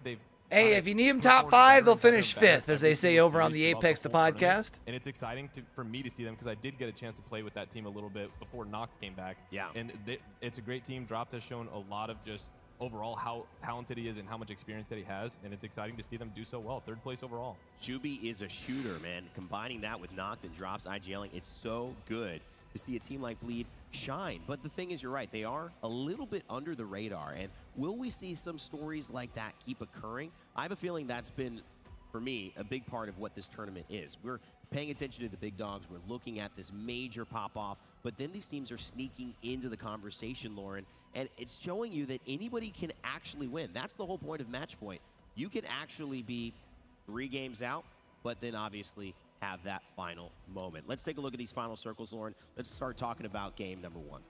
All right, well, obviously, we kick off the day with a GG win. First match out the gate, they decided to make sure they got some points on the board. And this end zone was actually really cool. Obviously, match number 1, people are just trying to kind of feel out the lobby, see what the plan is, and also just get some points on the board. Now, Gaming Gladiators had a beautiful position here. They were the only one on this side of the zone when they had both Noctum and I believe VK Gaming across from them, debating how they were going to handle this back and forth engagement. Once Gaming Gladiators move in, what happens is Noctum, and we heard Vicky talk about this on the cast, Noctum realized that they were not about to be able to win the game, but they wanted to get those points on the board. We've talked about how important they are, and Noctum end up playing for second, going into their fight purposefully with VK and kind of helping GG get that win, but also helping themselves get those points on the board. Having a perspective like that, you understand that there's so many good things you can do by just having the spot that forces other teams to fight for their lives, knowing they're not going to win. The cap wall also helps, and that's the thing about this legend that they're playing, not the crypto. They create space and they own that space. I love this iteration on the current meta, and Jamerson, it led to that win there. It also led to another win of theirs in match 2. And in particular, because of their performance, being able to get that Skyhook West priority pick for themselves allows them to continue to play their game style. Man, Glitter did pick GG too, and she's been crushing it this week. All the way over to Climatizer this time, coming from Skyhook West, you know it's going to take a while to loot up, and so they get all the way over here with some fights along the way, and they are so extremely healthy. They've got all the utility in the world. We're seeing why a lot of people are now saying Light is one of the best IGLs here, and he had proved it in this fight. Slow and methodical. That's how they take it here. He baits out the peak. He's got someone in that close corner waiting for it, and then the drop down in from Lufka. I feel like Lufka hasn't gotten enough love either. This entire squad has been firing on all cylinders. When you talk about Lufka, you talk about moments where he was one fight away from claiming a match point finals against TSM. That one fight put him in a position to now be on match point finals yet again with this new iteration. And look at this, Dreamfire would steal the show in this final game snipe, and it was a great hold from them. Guild also vying for that top spot. Yeah, I mean, this was one of those 3v3s where it's so fun to watch, and everyone's trying to figure out who's going to make that first play and that first push. I think we saw it was the opposite team had 2 Cravers at the end of the game, Guild, and they were the whole time kept trying to peek for angles, and you got to say, Dreamfire did such a good job holding them off. You had EMPs going off, their drones were getting destroyed, they're all holding their off. Honestly, when we were watching this from Guild's side, it looked like they had the advantage the entire time. You saw the Newcastle in the end up falling off the rock right here, but this is what we're talking about. These shotgun metas is so much different than what we're used to. You know, we're not in an automatic meta anymore. We're in a Mastiff pops off, Mozambiques pop off. The other team was using Havocs and Flatlines with Cravers in the back, and if you don't get that big opening with the Craver, then the Mastiffs right in their face. We saw how much damage they did, and they were able to get those easy picks. It is so far removed from the meta we were just at with Havocs. You mentioned that. If you have been watching Apex Legends over these last few months, it's been unbelievable the amount of changes these players have had to adapt to, and they've done extremely well up until this point. Some teams maybe hitting their limit here. Falcons, we'll talk about that in a second. Not looking great so far. But they're talking about the Falcons like they don't have the chance to just go on some crazy little run here and fucking telling you where champs will be. We've set up some do what they've done in the all past along the week, and here's another one for you right now.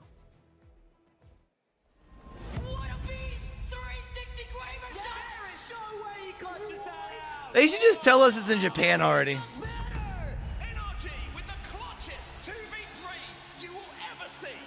And the question on everyone's mind is, where are we going for the Year 4 championship? We've already seen that. We don't get anything else from it. My time is right. That's today. So stay tuned. You may, in the venue, want to keep your phone with you if you leave, because obviously this is information that you got to have right as it drops. So keep paying attention and hanging out with us, especially if you're watching from home. Keep a tab open, even if you got to go make a grocery run or make some food. Now, here's the deal. If you're at home, you might be watching alone, but a lot of you at home, Twisted Humanoid, I'll give a shout out to her. Her son loves Oxygen Esports. Sad they're not here, but always tweets at us as a family. People are the backbone of not only Apex Legends as an esport, but the game itself, the people who made the game. And what's maybe more important aren't the people who shine, it's the ones in the background who are doing the supporting, allowing them to take it to the next level and present us with moments. They give it a shout out to the production crew because they really should. Of course, there's nothing more important than family. I've always been super supportive. I've always believed in him. We used to game together all the time growing up. As much as he played, I just never realized the level of gameplay. I mean, I recognized right away that he wanted this so badly. He was all the time, you know, in front of screens, playing video games, and he's very competitive. Now this is cute. There was definitely a point as we got older that he just started just whipping me. D'être avec lui, de pouvoir parler d'Apex tout le temps, et puis maintenant de pouvoir venir au LAN, c'est magnifique. Ich bin sehr stolz auf ihn. Es ist erstmal, dass wir live das anschauen. Uns hat es gefreut, dass wir da reingekommen sind. He does mention that I had to make my dad and my parents proud, you know, and he's put himself. To see him finally competing on the biggest stage in the world, it's something special. It's the best feeling, getting to watch my little brother go out there and just kick butt and take names, and we get to sit here and watch them and cheer them on. It makes me want to cry when I think about it. How proud we are. There are just no words. Macht mich richtig glücklich, dass so glücklich ist vor allem. Ihn zu sehen, wie lacht, wie freut. I love that we have gotten to an era where it's become like more supported. You know what I mean? You know, just to be, I feel like when you look at esports 10, 15 years ago, you didn't have this many parents being able to do things like this and talk about how supportive of their kid they were. They weren't showing up to events and shit, you know what I mean? I think it just elevates everything. If you've got a family there, or anyone, just to come and support you. Je suis fier de mon fils qui réalise ses rêves. No matter what, like, me and the family always are going to be supporting him. Et cette équipe, quoi. C'est vraiment une fierté, une très bonne communauté. Surtout, ils ont une très très grande communauté. Avec beaucoup de cœur, et les fans ont beaucoup de cœur. I think he does love it, to have that family support there. I recommend people, if they can, support your child. Tell him I'm super proud of everything he's accomplished, all the hard work he's put in. Just win, baby. Ich werde ihn immer unterstützen. So gut wie es möglich ist. I mean, we are incredibly proud. I'm proud of him. What can I say? Ich bin unglaublich stolz. Ich kann es nicht einmal in Worte fassen eigentlich. Es ist Matafe, I love you very much. I'm very, very proud of you and all of your fans. So are all those parents there, like in the venue then, I guess, yeah? They have to be. I think they recorded all that, like all that content there last couple days. Amazingly talented players on the stage. With their support, they're the reasons why they are able to keep it going. Your support, you have no idea what it means to these players, what it's allowed them to do to accomplish these dreams. And now, as we get set up for game number 4, Gaming Gladiators, the only team on match point eligibility. Let's see if they can close it out. Win, he says. No breaks. We're going to do a quick ad over on the Purple Brand. Get wrecked. I got to pee. Be right back. One win to walk away champions in the Split 2 playoffs at Mannheim.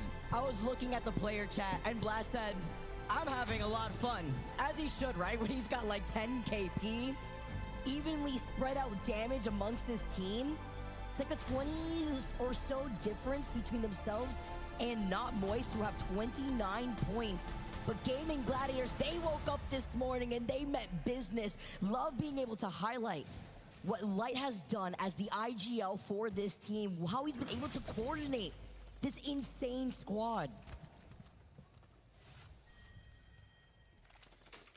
Now, Storm Point, we're over at the wall. That's where Gaming Gladiators stage yet another fantastic game. 3 out of 3 for them. Of course, bringing up that match point eligibility. And you got to remember, this is their second pick. So getting a zone so close, one that they could just rotate, you know, just from the wall over to the oranges there to the left. Super easy for them.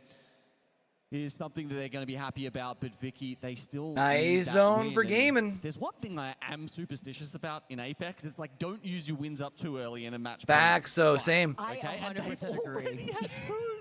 It's so crazy. I'm very superstitious in the same way, because you know you don't want to use up all the dubs that you've already been able to acquire, but you know you don't have to worry about that if you're the most consistent team in this lobby, which is what Gaming Gladiators has displayed to us. And they also have the ring console over by wall, seeing that the fact that this circle is going to be pulling up towards the north, they can absolutely benefit off of their positioning. Complexity taking a fight with Liquid early.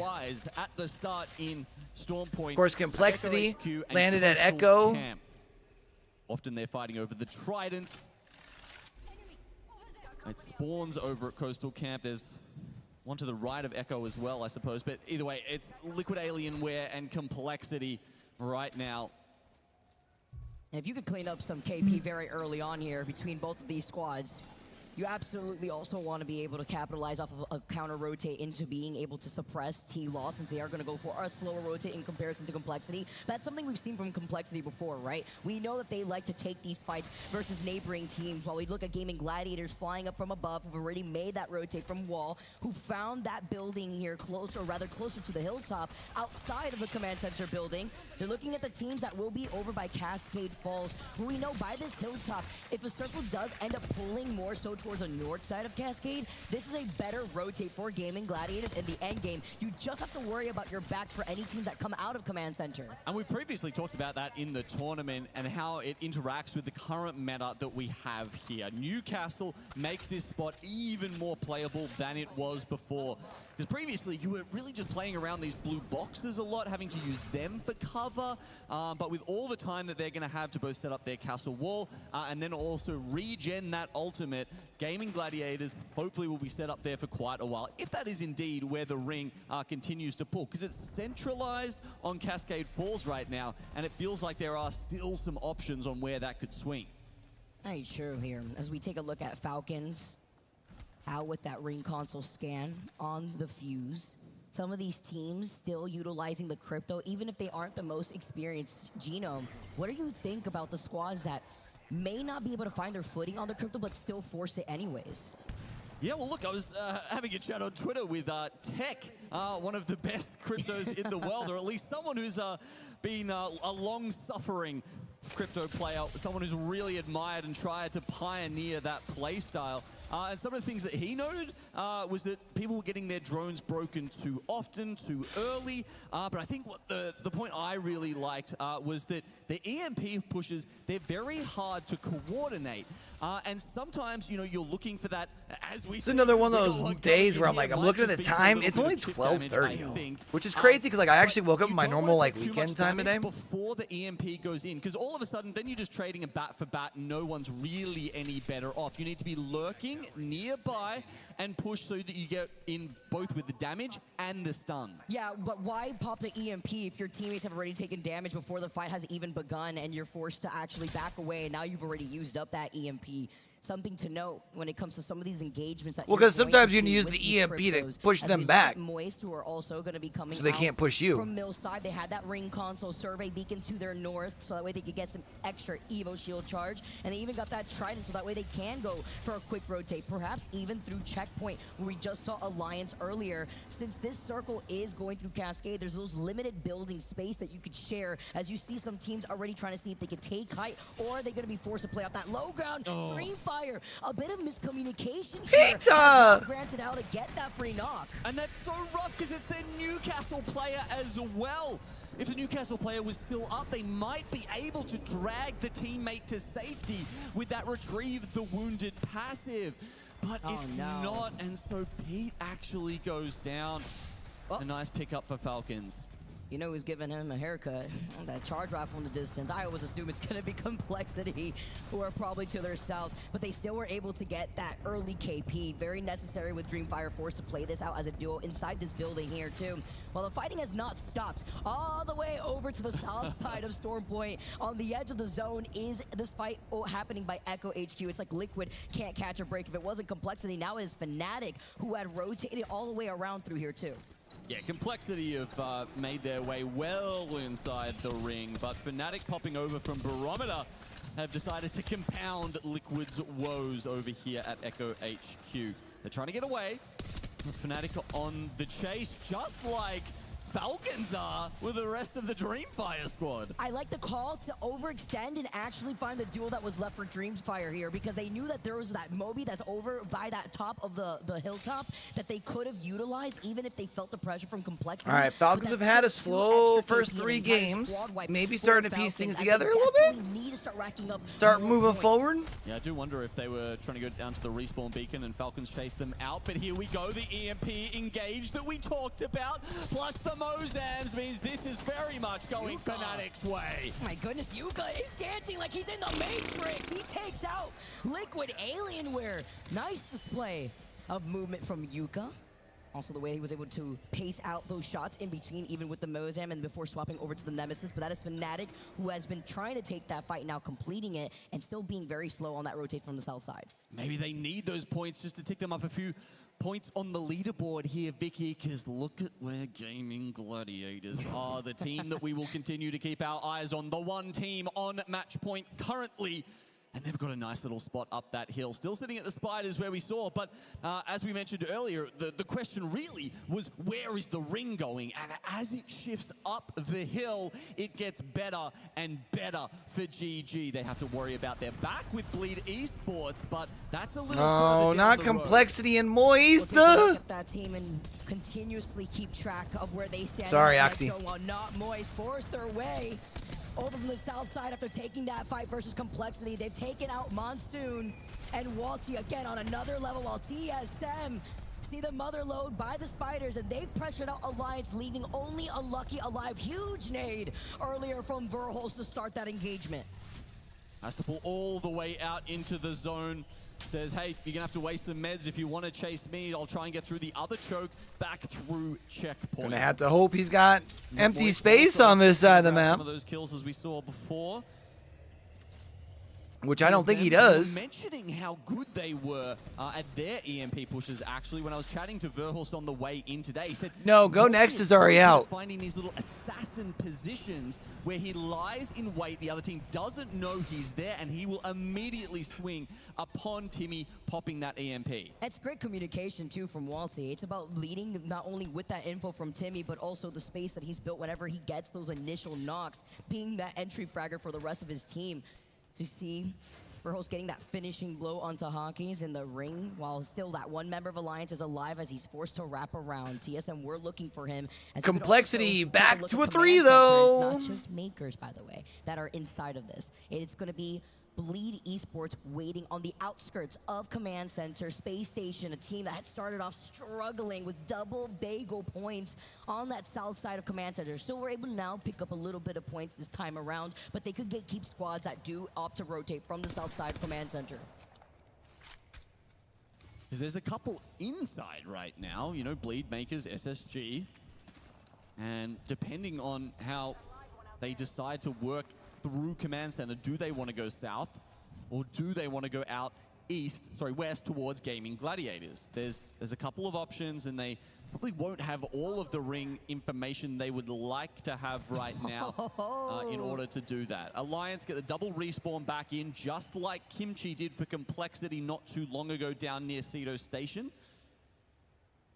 We have had an uptick in respawns in this entire land just because of how prominent crypto is and being able to throw that drone in. And also being able to have a Newcastle, so that way if you have to craft those banners, you have the opportunity with that support. Yup. See Falcons, Kraber in Zero's hands, having to make it work. We know, very consistent at times with that Kraber, but trying to see an angle. Doesn't like his position. I do know now that with the bins resetting, they also are going to be able to have that assault bin to get some extra Evo shield. A tiny bit of extra Evo, but oh my lord, Everything. The attachments. You get a gold, you get a gold, everyone gets a gold. Hammer points for the whole team. But I have to wonder, you know, what's in Zero's mind right now? How is he thinking about the Kraber shots that could have cost them EWC? Or is he thinking about the Kraber shots that won them so many other important points and finals throughout his history in ALGS? Listen, let me tell you something. That was like, what, a 300K or so? Like, missed shot, I'd be seething. But this is why they need to get this KP with only 9 points to their name. They have to get a little aggressive. But at a circle like this, it's hard because this circle is shifting away from Cascade Falls, more so towards the north, closer to Gaming Gladiators, where Guild is also positioned by the buildings. But this is very open for the teams that have to get out of Cascade. They will be out for the likes of Gaming Gladiators to just take free shots at them. Okay, so now we have to start to wonder, how much do these teams know their macro, especially in a POI draft meta where it's not as predictable and as well known as it was in previous times? Because when you get to match point, that's a good fucking point. And working out where they are likely to be in a certain I didn't even think about that with the POI draft. Bleed, Makers, SSG have gone south. Because before it made it easier to figure out what teams you thought was who to be able to int. Can they come in to try to and extend a remove series. Gladiators from the lobby? That would be crazy. I mean, somebody having to max. I didn't even fucking think. Gino's a genius. The way that they've been playing, Bleed now engaging. Wow. Finally, I would have never thought about that. Closes in on command center, forcing this fight, backing away, not having to watch out with the arc start to his back. And this is what I'm talking about too. It isn't even from Cascade only. It's also from this bunker as Gaming Gladiators pepper into the fight that we just saw between Makers and Bleed. But Makers, they're going to be coming in off the back of this in no time at all. We can see, actually, they're getting the kills. Onto dropped, onto knocked. And now with Makers, Dexter popping this medkit, Asia's is going to be able to give the suppressed fire. All right.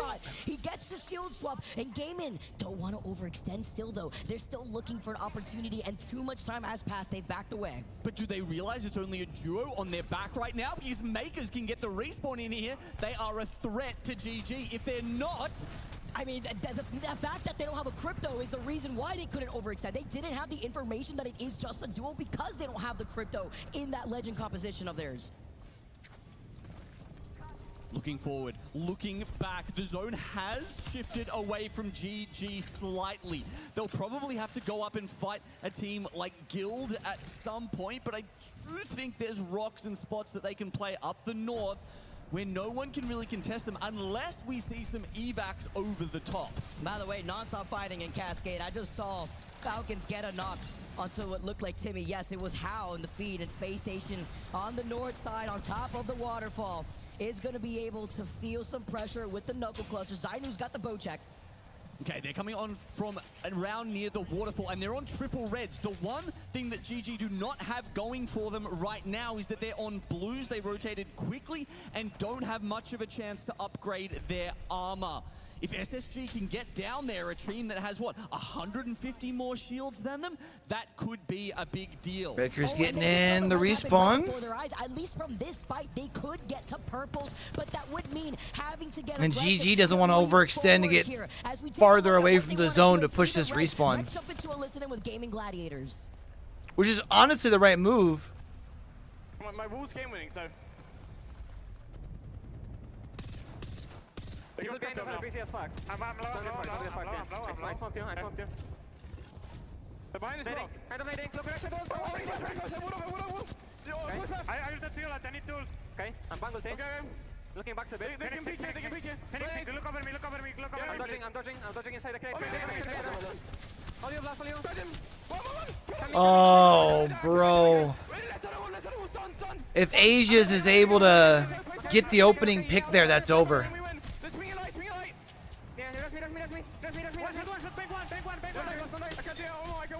I died. Hey, he's here. They're both cracked. Both cracked. Oh, lost to me. Pinning me. Damn.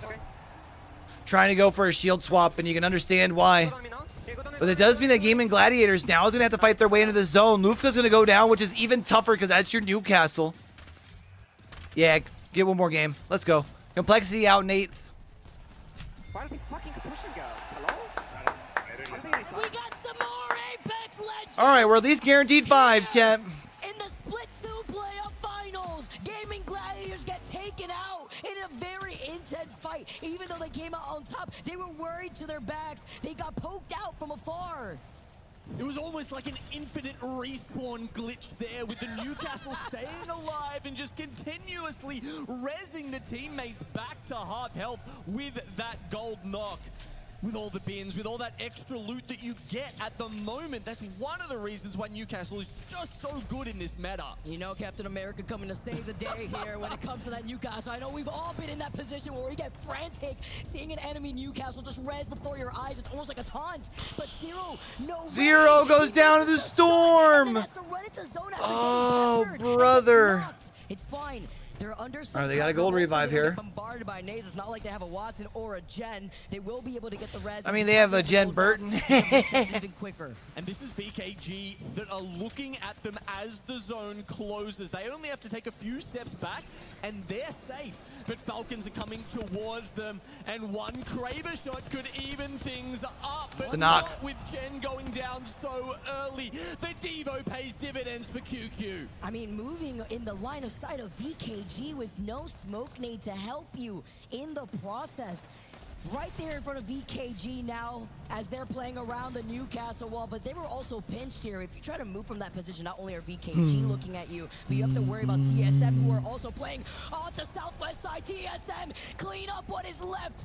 Has TSM taken out Falcons in three of the 4 games? Get eliminated in 5th. We have Guild, TSM, Space Station, and VK Gaming alive in this I'm game pretty forward. sure. Guild kind of farming right now, and they've got a good spot on the high ground. They've got the building for cover. They are also in 3rd position overall right now, poised to take over, not Moist. You got to remember, after they just had this roster swap, MT and Waltzy no longer together. Oh, VKG!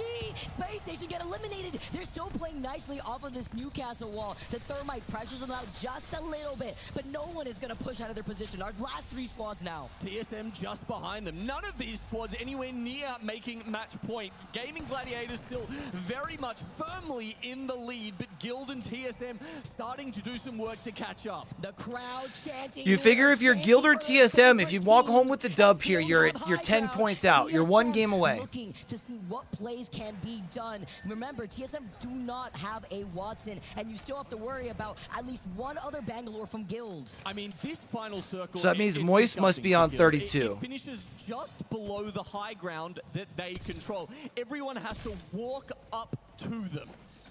It might actually be better off, honestly, to get under them early so that they have to expose themselves to peek over and hit them. But most likely VKG and TSM will be getting into it and playing for second. It was riskier for VKG because they were going to be forced to rotate into the line of sight of TSM. The EMP rings out, but VKG found a little corner to play off of. They have set up the Watson Gen 2. TSM now jumping into the line of sight of Guild, finding some space to be able to play safely off that low ground that you mentioned. Bradsko with the knock, by the way, too, with the Kraber. He got a huge knock, but they can't fully engage on it just yet. That's insane that they got the reset there for VKG. Now they move up a little bit further, taking away EMT from Guild that we talked about. They're playing from the roof, but sooner rather than later, they'll have to drop. You know, Legacy in the comms are like, it's safe on me, it's safe on me. He was able to getting reset. inside? TSM got inside for free. Are you serious? I mean, they had to, right? Guild felt so pressured, and they had to reset on top of that. It's just such a smart call, though. Zap has been doing so well after the first day here for TSM. Verhulst this morning saying he's been playing almost perfectly. Lots of confidence within the new IGL for TSM.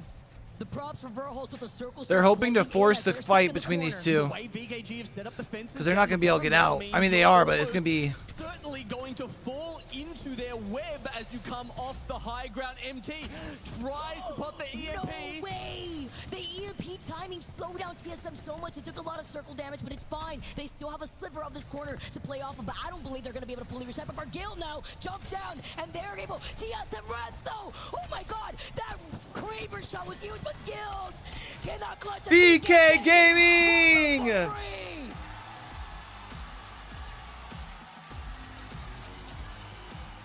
APAC South showing out right now, dog. BK Gaming. Only one of them with any LAN experience before playing at the Split 1 playoffs. And they look like they've been here their whole lives. 20 points for VKG that they pick up there. Should put them up in a second, right? What's been consistent across these first 4 games is no one really going nuclear, right? Yeah. I mean, it was 8 kills there for VKG, and they pick up 20 points in total. But the only reason The 4 APAC South teams are in top 10, and Moist is led by an APAC South IGL. That's wild. Standing up, going wild.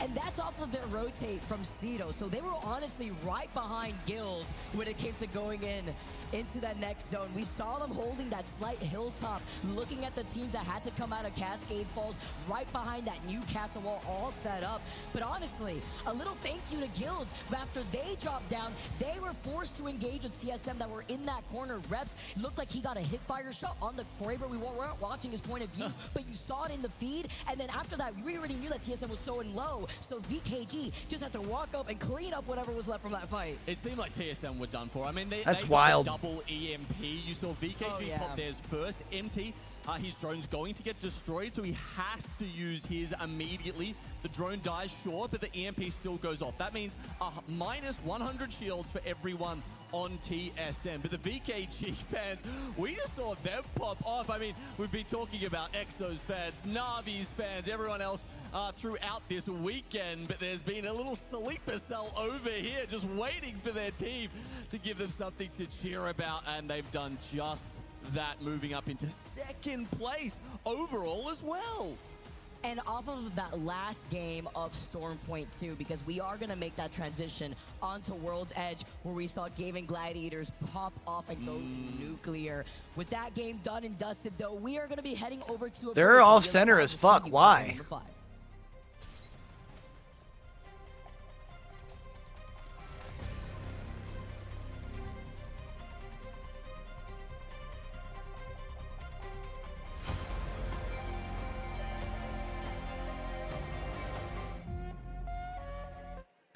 Yeah, I mean, they're fighting for placement points by staying alive, man. I mean, though, if you do look at it, they have 12 kills to go with 13 placement points. So, I mean, they're doing decent. And they're still within striking distance.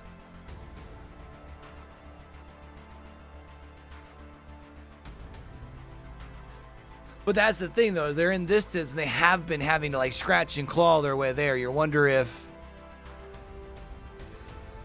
they got a couple of breaks, what would they be sitting at, you know? I get it.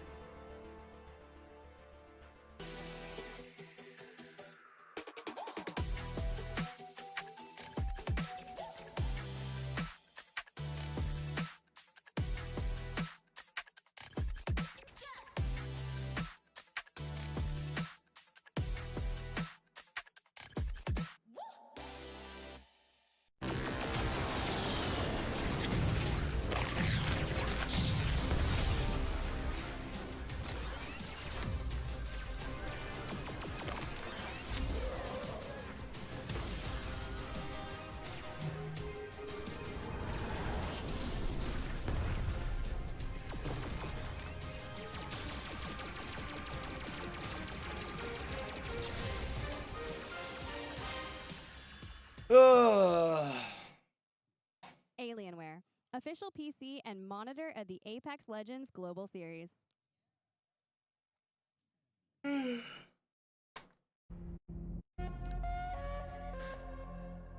So do we not see Dia and Tiff at all today?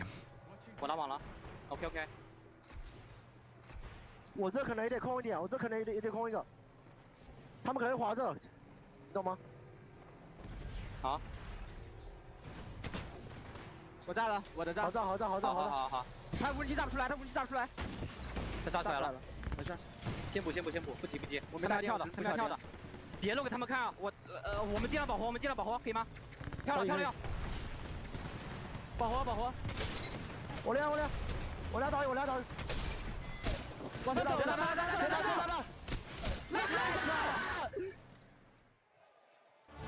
Herman Miller Gaming is the official chair partner of the ALGS. Today's competitors are sitting in a Herman Miller Gaming and body chairs, which come in 4 unique colorways. Our coaches are sitting in the Phantom Gaming chair with 7 unique colorways, and you could try one out at the free play area located on the concourse. To learn which chair best fits you, go to hermanmiller.com/gaming.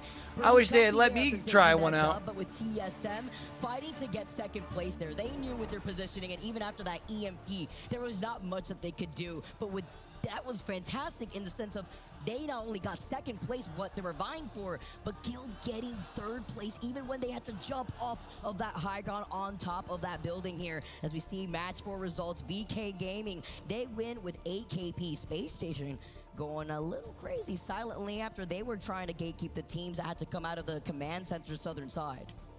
Yeah, definitely a couple of teams changing their fortunes in this game. VK go up 8 spots, Fnatic 5 spots, Space Station 8 spots, Team Falcons 5 spots, finally getting into the conversation. But it was Gaming Gladiators that got so close So we talked about Gaming Gladiators probably having 2, maybe 3 bites at the cherry before anyone else is done. One of those is gone. So they got 1 or 2 more. Well, something tells me they're probably getting 2 more. I want some more good Apex Legends, especially with how hyped this crowd is. There is still But we are going back to big gap between Gaming Gladiators World's and VK Edge. Gaming after they took that win. But then you look at VK Gaming all the way down to So we're even trying to not see if there are Moist, and any the gap is so small for these teams. Northwestern zones. And grabbing match point eligibility. They get themselves a skyhook Still zone, it might kinda be there, over. Vicky. I mean, they need probably a win or at least a big bag of kills to bridge that and get, 14 plus points here. So it's either GG closing it out, or we've actually, I would say we probably need 2 or 3 games for any of the other actually teams gonna go grab my energy to drink start quick. playing a part in the end of this LAN. I hadn't thought Game 8 is where we're going to be able to crown the winner. What about you? I mean, I said 10 at the start of the day, but is that still going or not? Love this flyby as Gaming Gladiators, the only team in white, the only team currently sitting at match point. They need a dub, and let us not forget, for our first 2 games of the day, they won both times on World's Edge as we make our way back to the streets that we all know and love. World's Edge here. VK Gaming, your winners of our previous game on Stormpoint as we get this nice flyby over by Epi.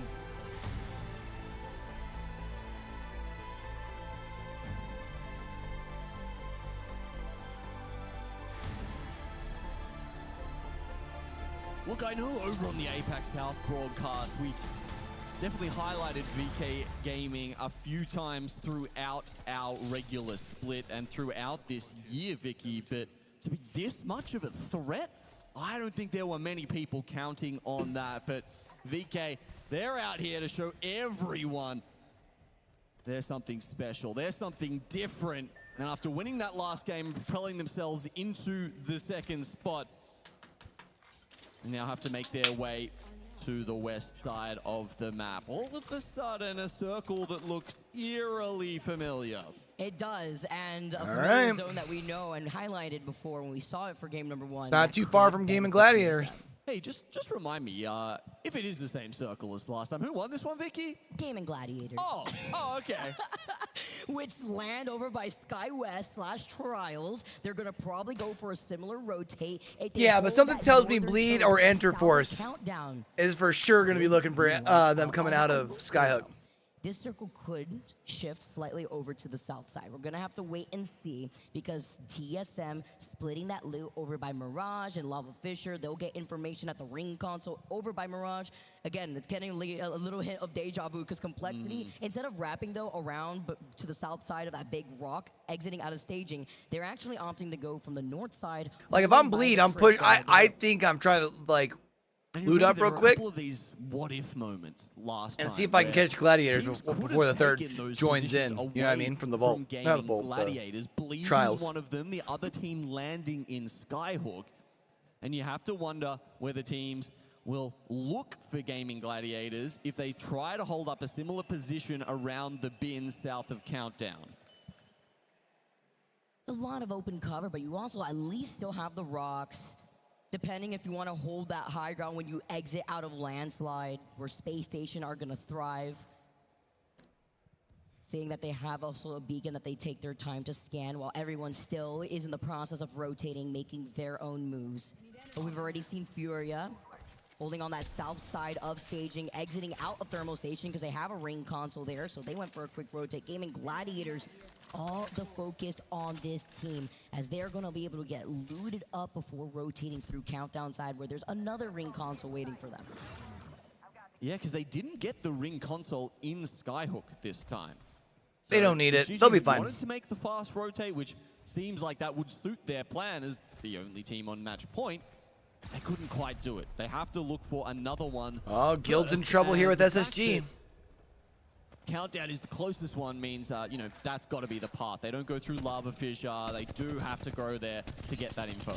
He's Space Station already by Landslide. Complexity perhaps in the back with a charge rifle, wondering, seeing how so many other teams are opting to rotate from the eastern side of this Landslide zone. See, Gaming Gladiators, while we are going to still stay on them, and they are going to keep looting, a lot of these teams not trying to fully engage just yet. Again, so close for the overall series thus far. I mean, it's the negative rotate right now for Gaming Gladiators. Do they have that Vault Key? Is that why they're going back towards Skyhook? Or it could be to get some extra points, because there was a ring console over by the far east side, but didn't contest early on because Bleed Esports likes to linger, and they've already rotated by this timing. Even if they do have that Vault ring, though, or rather that Vault Key, that would be amazing for them because they'll get extra loot and still play into their strengths, into slowly rotating and playing by the edge. The chance now as the crowd gets a little crazy and complexity up on top of the tracks that we saw teams play off of earlier before in Game 1. It feels like there's at least a few teams who think this is the EXO team starting to go crazy? The EXO fans positions in the crow's nest here to get a peek on whoever else is around them. You can see GG going through the tunnel. It's going to be a very different game for them. So they did have the loot key, the vault key, I guess, to get the loot. And it's going to be a very different game, Vicky, because last time they were playing for Godspot, playing for that position that they're just going to lock down. This time, they have to be the warlords in the lobby. They have to be the gladiators if they want to push through and find a position that will take them all the way to that #1 spot and the trophy.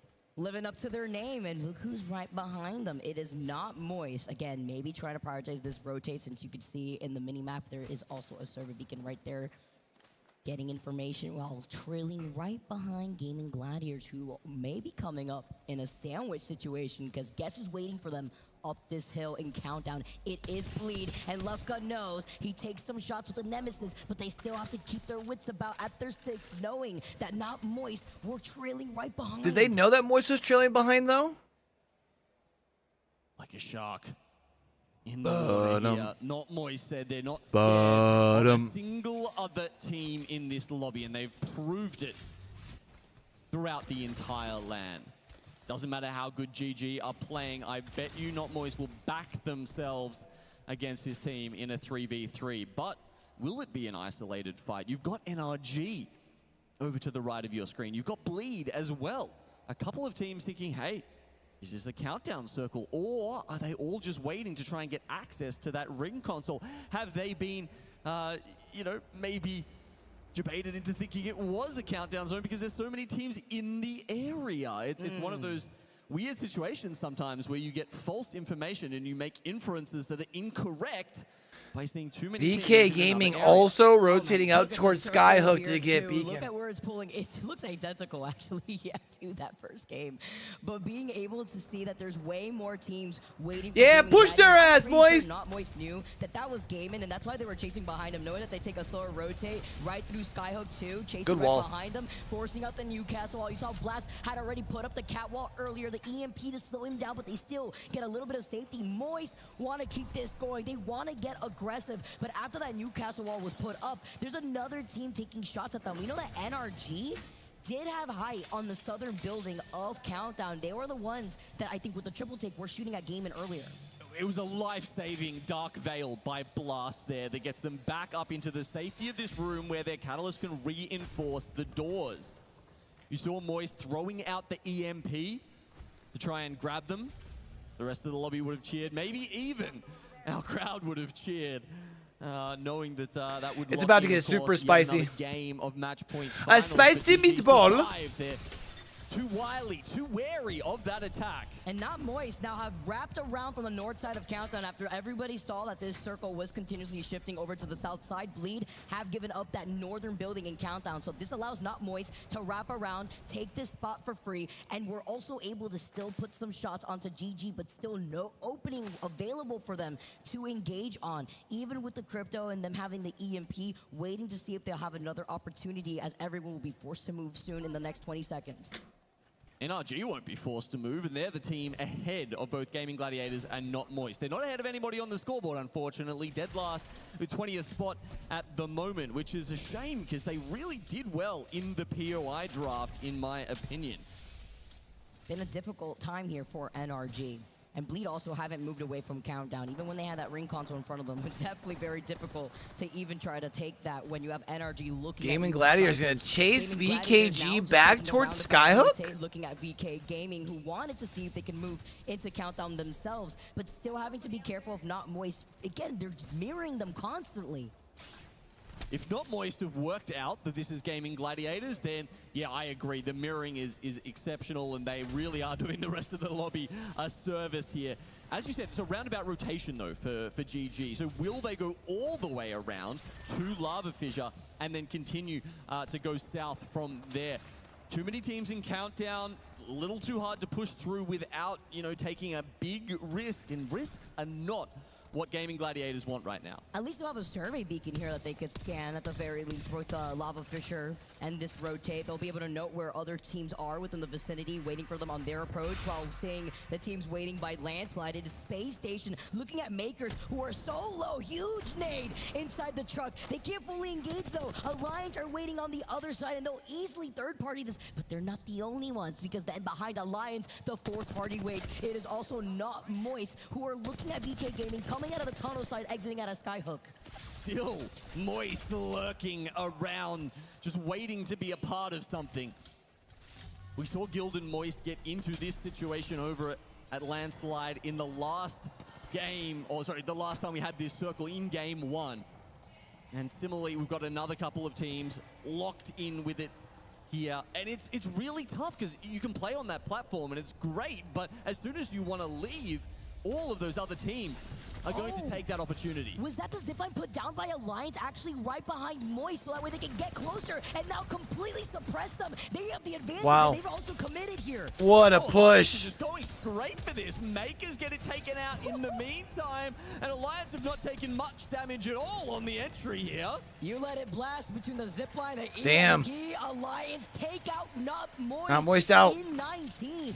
Talk about an amazing call of repositioning from Alliance to also find even more kills in their pocket. They had gotten one knock, I believe it was from Unlucky, onto one of the members of Maker inside the truck, and then completely diverted his attention when they noticed Not Moist.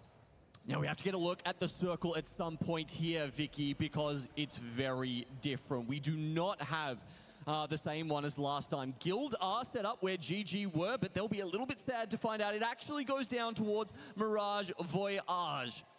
And with TSM having the POI advantage, we know that they split up between Lava Fissure and Mirage, and they were up on top from the very beginning. And I think GG have just used their drone here. Oh, sorry, not their drone, of course. That was VKG Gaming from the north. But there was the survey beacon, as we mentioned. And if they could have got that information, it would have been so helpful for them going further south. Because if we get a ring that a couple of teams don't expect, then all of a sudden GG could just find their way straight into a great spot. As it is, it looks like they might even be playing for points, looking behind them towards the zone. Oh no, but with VK, you saw him scratching his eyes. Let's jump into a listen with VK as NRG are peppering from above.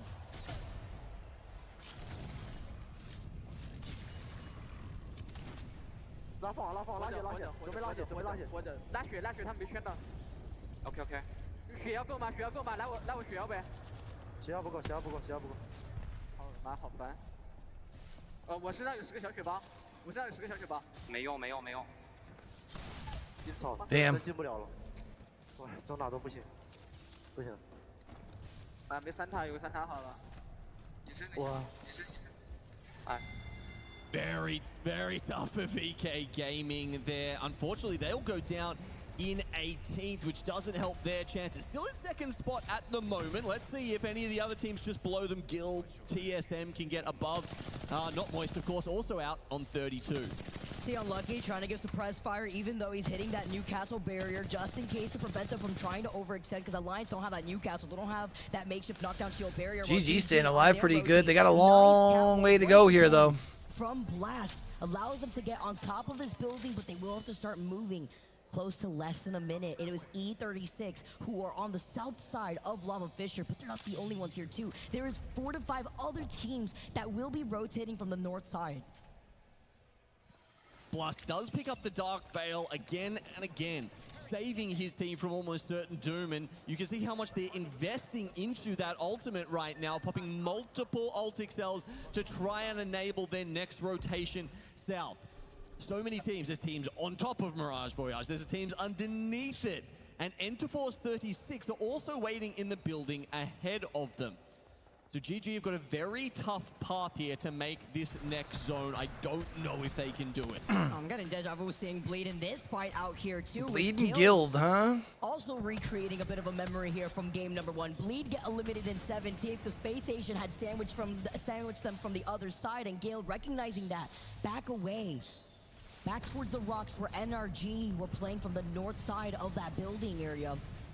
But playing off of the Watson fences, trying to ping and seeing where that team is to their right. They call it an evac tower, and they're not the only ones. GG also looking to see if they can make a move. Up and away! Guild as well. I like the way Guild were playing that, looking for a few kills there before they make their evacuation route. Can we talk about the fact it is like 3 different squads up in the air, finding a spot, and Gaming Gladiators get on this high ground on top of Mirage. Oh, TSM's out. Done immediately, and they Gaming Gladiators are gonna have high ground here. Plethora of different teams that were shooting at them. It was Team Liquid, it was Guild, and now how? Blasting Guild's away out. Space Station, Guild get eliminated. Guild don't make it through, but GG somehow do. Ultimate height, I guess that's what you would call this. Right on They have the NRG top, but across there's the way, so though. many other teams. EXO up under them, as well as They another have team to, in the truck.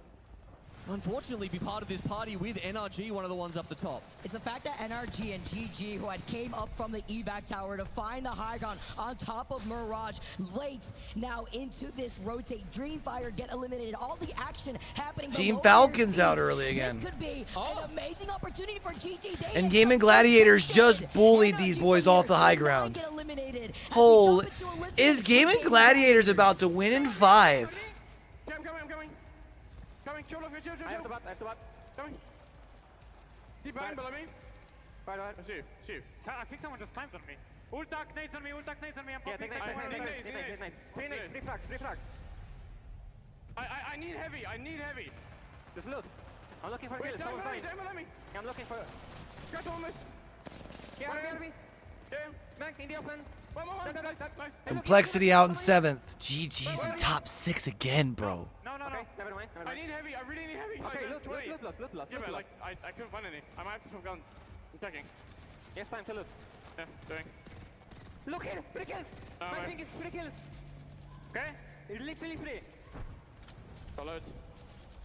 Frantic comms communicating that they need some extra ammo. They have been fighting and they've been rotating this entire time, but this could be a game-winning. Yeah, I mean, I don't see how they lose this. Because they still have a time until they have to drop down, and they'll have view of everybody. Everyone else down the bottom is so preoccupied with each other. No one. Gaming Gladiators are going to get to win this in 5. Gladiators, this is an incredible opportunity for them to win here in match 5. And Alliance looking to clean up. Even Team Liquid, who was so low now, forced to get through the other side of this catwall, while Alliance are looking at them. They lose out on 1 because GG, it is just free firing. It's free pickings. In their line of sight from down below. Team Liquid are down to 1.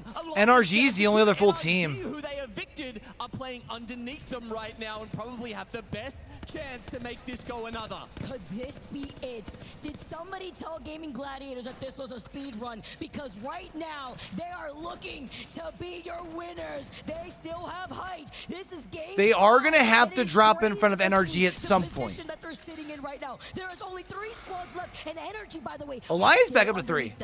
Alliance do get the res though, so they're back up to 3. It was such a patient, incredible rotation by GG to win this high ground spot, and now it's But now when they drop down, they're going to be literally in front of, or in between Alliance and NRG. for the win. It would be crazy moment if Alliance make moves with a zip line. We're gonna have to see, but even if Alliance doesn't need to make the move. Alliance just needs to wait for NRG to fall. They just need to make sure they can sit behind this wall. It all comes down to this. In the next 10 seconds, our last 3 squads, Gaming Gladiators, Alliance, and NRG. Alliance hide behind the wall. A crazy Hackers is gonna have a drone. Hackers. It stopped teams winning tournaments before. So much Hit him with it. responsibility in this man's hands. EMP is ready to go. The drone. Nice. not Here we risking go. it until now. Let's see it. It's sitting behind that rock, right? Oh, this is a brilliant send by GG. Can they finish this? Let's go! GG got one down. Let's get another game. Yeah, we're getting another game, baby. Hold on, it's not over. Blast gets the wall off, but Lufka is not going to be able to get the res onto Lights. He gets finished. Alliance go up against NRG. I don't think GG can pull this back.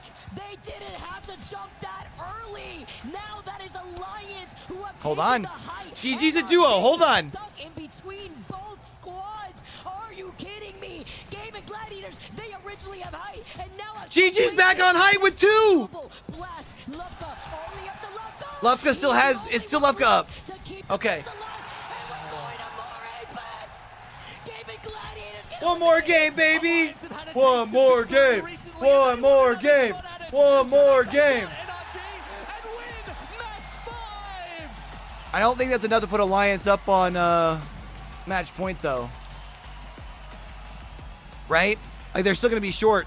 Literally, Gaming Gladiators get another game where they're the only team on match point. Until that final 3. GG looks phenomenally good on top of Mirage. Yeah, it only puts Alliance up to 44. I'm very happy for Alliance, but I'm sorry. I am so cursed. It is never going to happen. I'm never going to have the moment to celebrate with the team. Or maybe never say never. Because Alliance... We're only in match 5, Vicky. Yeah, There could be plenty. Vicky's like, but we just had 2 chances at having a match point team do it. That's funny. With the Newcastle wall, they set themselves up to get pinched the moment they committed to it, but it is even. I mean, they were going to get pinched either way, though. Right? 4 points. I mean, so often we see those teams make the last-minute plays, though, where the zone forces them out. Perhaps the other 2 teams wouldn't have been expecting it that early. GG, I guess my question is, were they going to actually commit to that fight, or were they trying to carve out a space for themselves in the graveyard and then force the other 2 teams into each other? Didn't work out because 16 KP go in favor to Alliance, 7 points away. What a game for A-Alliance, though. They're at 16 before that. Match point eligibility, and that is with a complete other side rotation from World's Edge. Remember, they land in Overlook. They had to trek all the way over in that direction. EMEA in the spots 1 and 2 on the total scoreboard right now. Side of landslide, and it was T-Law that was right in front of them. So many other teams. I know TSM was one of them at one point, but it was the fact that they still held safely behind that fence when all the teams were forced to collapse from that north side of zone. Congrats to NRG, though. It was a good game for them. 14 points, which doesn't move them that far up the leaderboard, but all of a sudden they're amongst it. A lot of the teams on the sort of low to mid-20s. And now we can see they push even further in the rest of this tournament. Of course, with another 3rd place, Gaming Gladiators are just getting far ahead now. It's a little ridiculous. 70 points. And Alliance, with a banger game, 28 for them, means they move the closest out of anybody else to match point. 44 right now. Getting a little closer here to that finish line on match point. Guild right behind them, though, with 37. Like you mentioned, Dino, it's getting very tight for a lot of these teams as we go and wait for that next game. And if you've ever wondered about the impact an IGL can have on an Apex team, remember, Alliance has a sub right now. They're not even playing with their full 3. And they are still currently, as it stands, the 2nd best team in the world. Can we talk about the fact that Mia on top here, getting some hometown power? This is beautiful to see within our top 2 teams. Alliance Like you mentioned, Yo, hockey. Vicky is sweating, dog. Oh. IGLing skills, the way he helps enabling his team. While we take There's a the look cosplayer. at the action here in the SAP arena, we see Alliance take a game here, make it so close. Let's go to a break. On the other side of this, we got some more World's Edge action. All right, Jam, I'm going to use restroom.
Alienware, the official PC and monitor of the Apex Legends Global Series.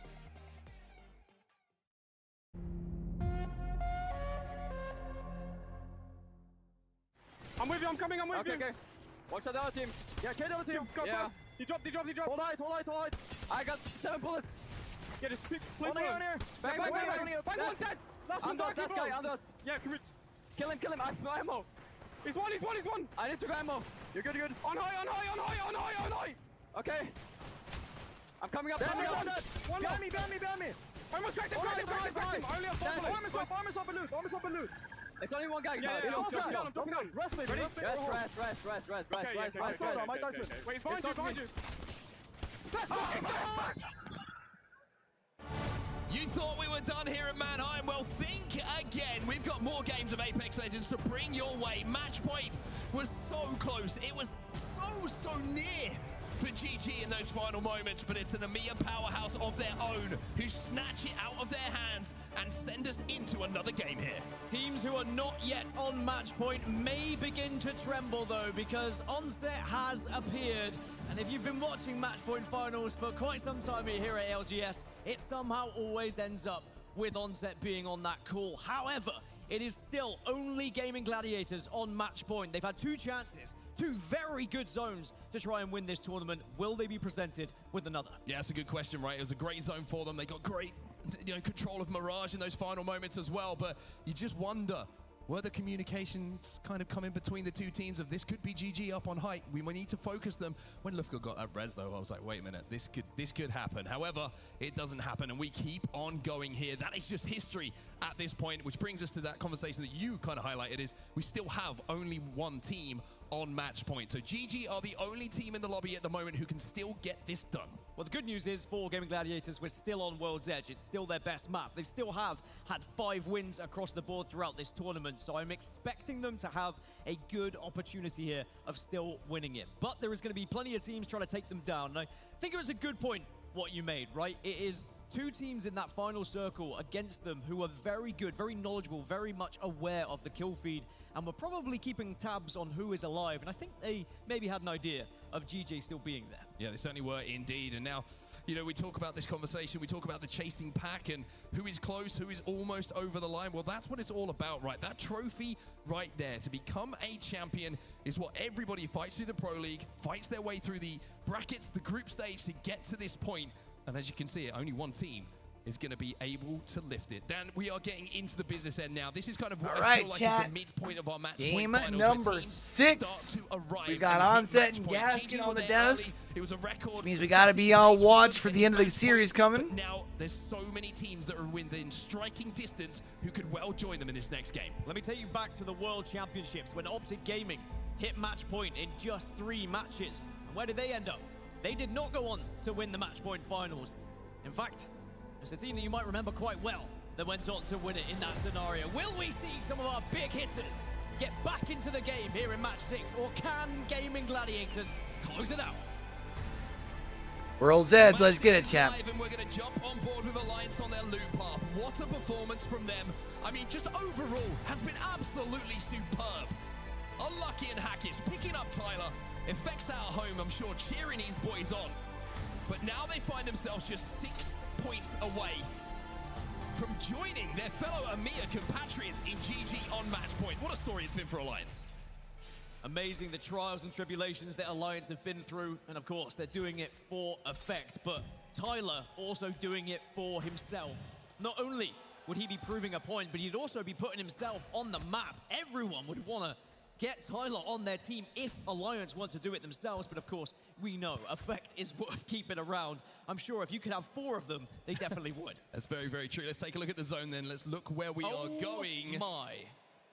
We're going down south, everyone. We are going about as south as you can possibly go. And for GG over at Trials, that looks like a long, It's a long way to go. Even though Skyhook West has turned out to be And a arguably the short best time to POI get find victories there. on World's Edge so far this tournament, it is arguably one of the hardest zones to get down toward. Because when you look at playable space, when you look at the areas that teams are actually going to start to position themselves here very quickly, there is going to be little room for Gaming Gladiators to work with when they arrive here. Well, Falcons at the moment, still on their loop path. You can see ExoClan have already moved up. Look how quickly they have rotated over from Harvester. Really, really quick from them. And trying to scope a few players out. Maybe they realize they've got the timing on Falcons on their loop path here to try and solo someone out. But for now, it looks like Falcons have managed to regroup together. Liquid Alienware, by the way, have moved down to the platform and are kind of overlooking this. And if you're wondering if they had the timing, well, the answer is no, because Jim Burton has got the 30-30 in his hands, and he has spotted out ExoClan. And I'm sure that Falcons actually have ring console information right now, but the arrival of ExoClan maybe tells them enough that they need to know of where they're going to... Oh, well, they do have a ring console there. They just need Hal to get onto blue. Once Hal gets onto blue, then they can get that ring console information. Of course, how are you going to get onto that? Well, for now, it's a very slow game from Falcons. Exo overtaking them. You can see the position taken by Team Liquid, exactly what I would have expected them to do. Move down to this building, which overlooks the big crevice behind it, the canyon below it. There's a great place to output damage, not just for the teams that are rotating in from the north, but potentially towards that end game as well. We've seen finishes on the platform itself. We've seen them just on the lower side as well. So Liquid have been through. So basically, each game here on out will probably add match point players. And you talk about teams who are very good at playing zone and holding a position when the zone comes towards them. Team Liquid is one of those that turns up and can put on a show for you. Furia, they'll have to transition a little bit further east and probably work their way through complexity if they want to find themselves in zone. You can see a beautiful aerial shot. Shout out to our observers, by the way. They've been phenomenal all tournament long. Furia will have to pass through that choke and then challenge complexity, or they can try and go around if they would like. Interesting zone, this one, isn't it? Because it's one of those where if you arrive late, then you're probably going to have to fight for KP on edge and then hit an evac to try and land in zone as it closes. Playing the center of this zone, if you aren't one of the first 10 teams or so to arrive, is essentially a death trap just because of the angles that can be taken against you. Furia, though, with the evac tower in, are going to find a safe spot here within launch site. So they're going to be in a pretty good spot for the long game. I imagine they will be very interested in trying to move up a little bit towards the Cloud9 position, which is just to their south. And there you can see complexity. That's the building they're going to be holding. And as we beautifully, artistically, move our way down towards Skyhook, you can see what GG are doing. They are moving through Countdown right now. They are completely I feel like this is the one where they've had the most observers, on match point. Have got quite and for good reason. You can see they've been using them a lot better. I love it. Be very patient with their approach to this zone. They can maneuver their way around the map just to make sure they get as much Evo as possible. Hitting any beacons on their way. Well, not any beacons, it'll be any ring consoles, excuse me, with Blast on the Catalyst. And they will be biding their time. There's one in Landslide, so they can actually hit that for Zone 3 information. Just gain a little bit more Evo and send themselves up to purple. But there is still Bleed for them to worry about, because Bleed were, of course, at Skyhook East. Now, elsewhere, Fnatic currently laying down some damage here at Dome. I wonder if the zone would even pull this far. I'm thinking it will probably be a little bit further towards launch site when we get there, but this could be a big fight to win. EMP's going to come in, which is going to slow down their push. White Armor's here for Fnatic as well. That's going to give them the green light to push. It really can be a problem as we are seeing Leica almost be taken down, but not quite taken down. However, the first knock is going to come down, and it's going to be Dreamfire who found themselves now. Now Nocturnal's pushed down here is going to give NRG the green light to come 3P this. Nocturnal also getting involved from distance, so NRG will start to approach perhaps, and Fnatic need to be aware of that. If they're keeping an eye on the kill feed, they'll know that they didn't get that second knock, and that's probably why we're not seeing them get too aggressive here, as NRG are very close by, but far enough away that Fnatic could finish this off if they wanted to. NRG playing the outside of the dome. This rock formation, one of the most difficult places to play, or should I say approach. Certainly not to play, but to approach if you are coming in from the south side. Really, really solid position to hold down. If we do see that shift a little bit more to the south towards the dome and the surrounding areas, so many options for you to rotate, so many rocks which have great elevation to fire down from. But Fnatic for now are still trying to chase down these two remaining members of Dreamfire. NRG are still there on the other side of this shell. So for Fnatic, it might be just about forcing Dreamfire into NRG and just clearing them out their way. And Fnatic will probably want to go deeper into Dome to get the ring console that's there just in the zone as well.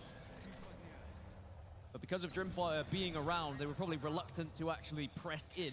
But the zone is going to continue to pull southeast, so it is good news for Fnatic. It is edging a little bit closer towards that lava. It's edging, hey yo. A lot of teams though in buildings.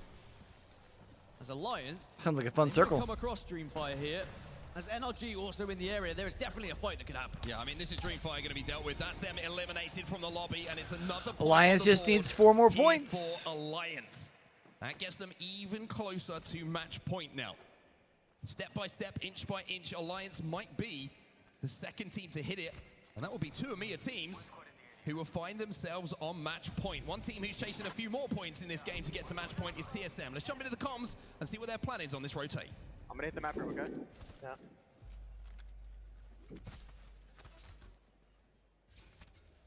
Come to me. Team in tree, team in south side then. I think it was team tree probably. Yep. Hit this map room here.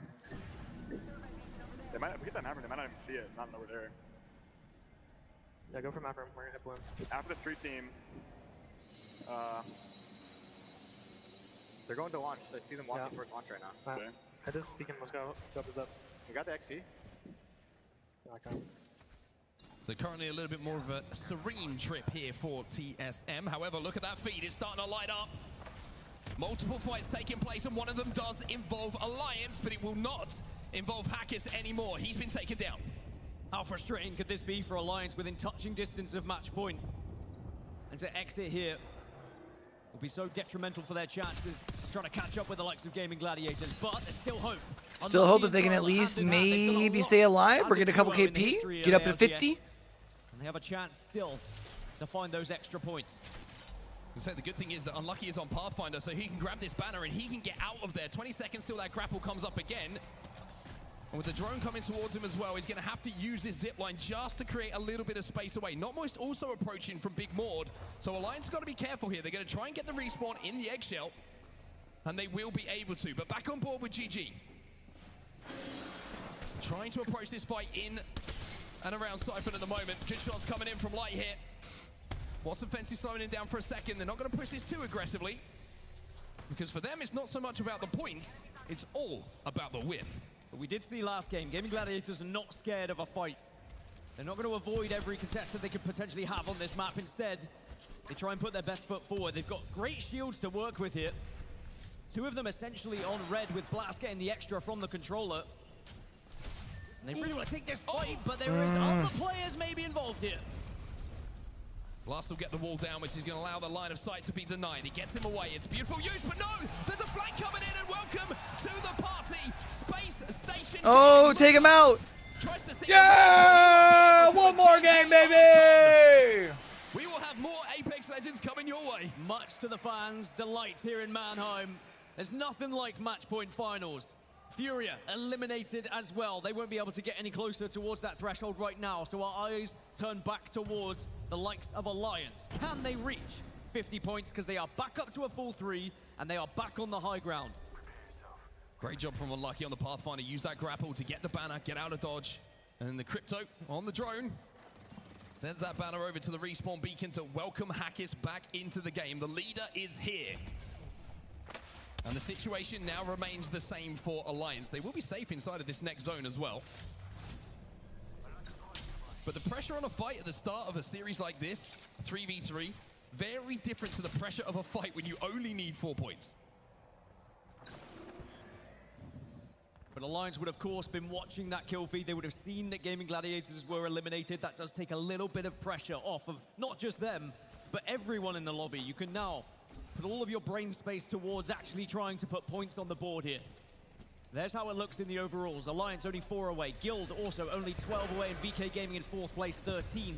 Very achievable. Now for TSM, though. Under a little bit of stress, a little bit of duress as Verholz dodging, diving to stay alive. The swing was big from that balcony, but Verholz just about managed to catch it.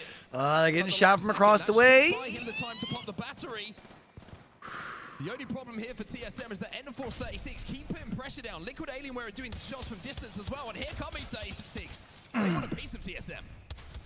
You've also got to be fast about this. The zone will be rapidly approaching as Verholz has gone down. Verholz down, E36, aimbot just keeps moving forward as You know, I don't mind so much like the 45s up close pumping with the Mozambique. It's literally the 15s from like meters away. You know what I mean? Maybe reaching match point in this game. Unfortunately, we'll have to wait to the next. Well, End of Force 36 are probably going to have to take the evac tower because the zone rapidly approaching. Elsewhere, Fnatic are going to be down by this dome side. It's Bleed Esports that are on the other side of this. Bleed Esports, remember, they started over towards Skyhook, and they find themselves at the far south side of this map right now. They've had a fantastic rotation. Well, as you can see on the map overhead as well, we have pulled a little bit more south and a little bit more towards the position that we were talking about NRG held earlier on. So NRG are in a fantastic position, whereas Complexity are under a little bit of pressure. They are inside of zone, and will be upon zone close as well, but they have Falcons in front of them to deal with, but no, they don't anymore.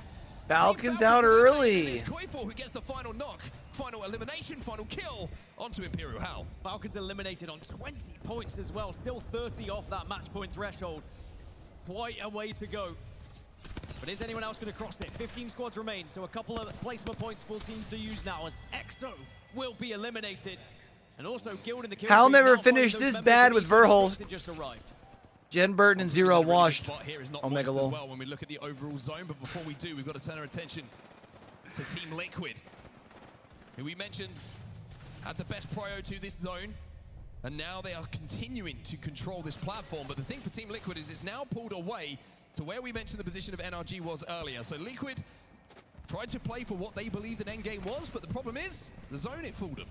And with this zone, if you are not one of the teams that is already on kind of dome side, stack side, it's going to be such a rough journey from you. But west to east is going to be treacherous as Cloud9 look to try and put some damage down here, but they've already lost one.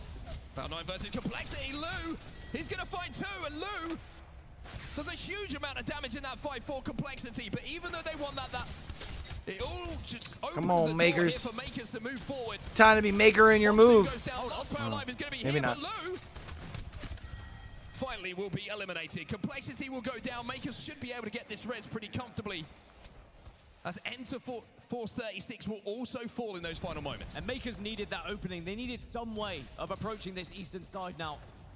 But they're going to have SSG ahead of them, Bleed are going to be ahead of them, NRG arguably holding them out as well. Now Fnatic, who have been down at Dome for quite a while, they can obviously move further. Does that mean into we have Dome no NA? Oh, I and guess be safe, Moist is NA. but they Never were mind. actually forcing Bleed back. They weren't letting Bleed into Dome at all. Well, here comes Team Liquid, and they are going to get lit up. Oh my.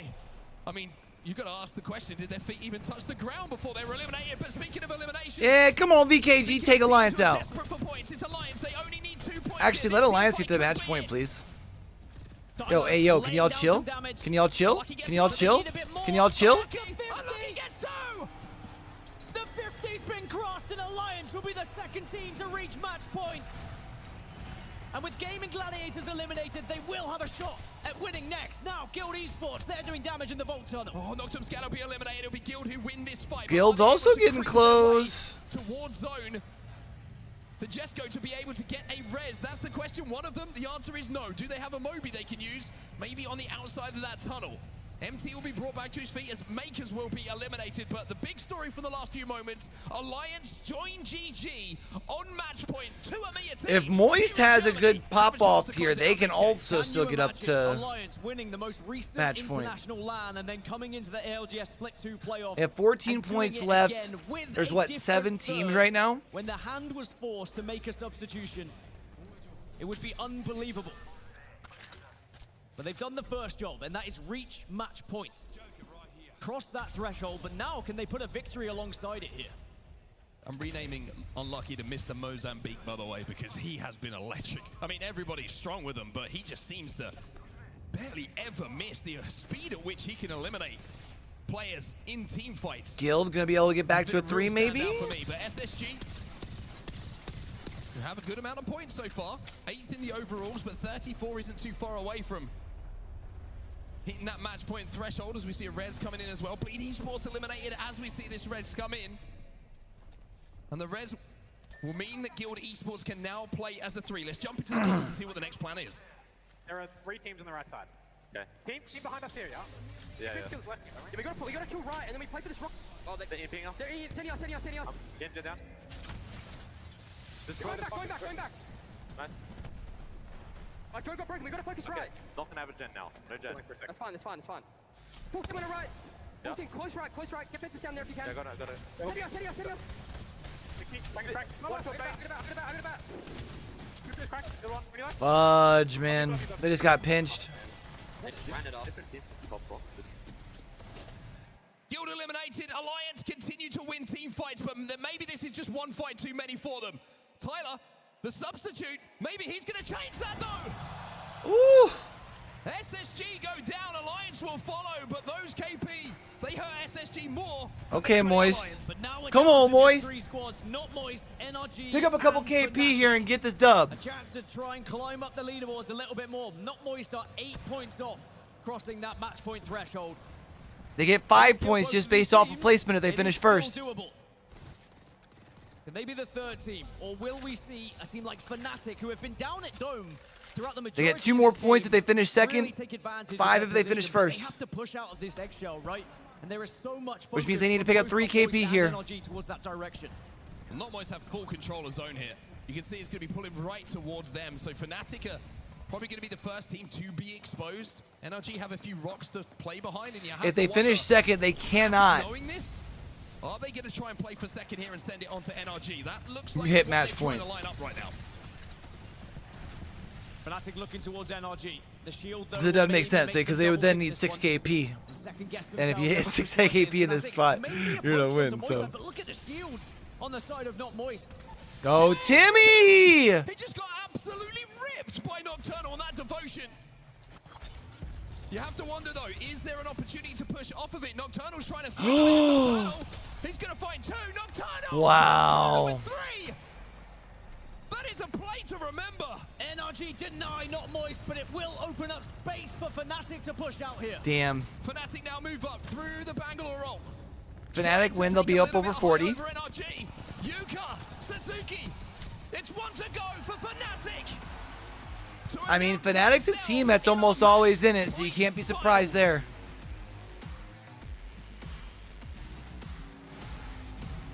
Well, they dropped down towards Stack.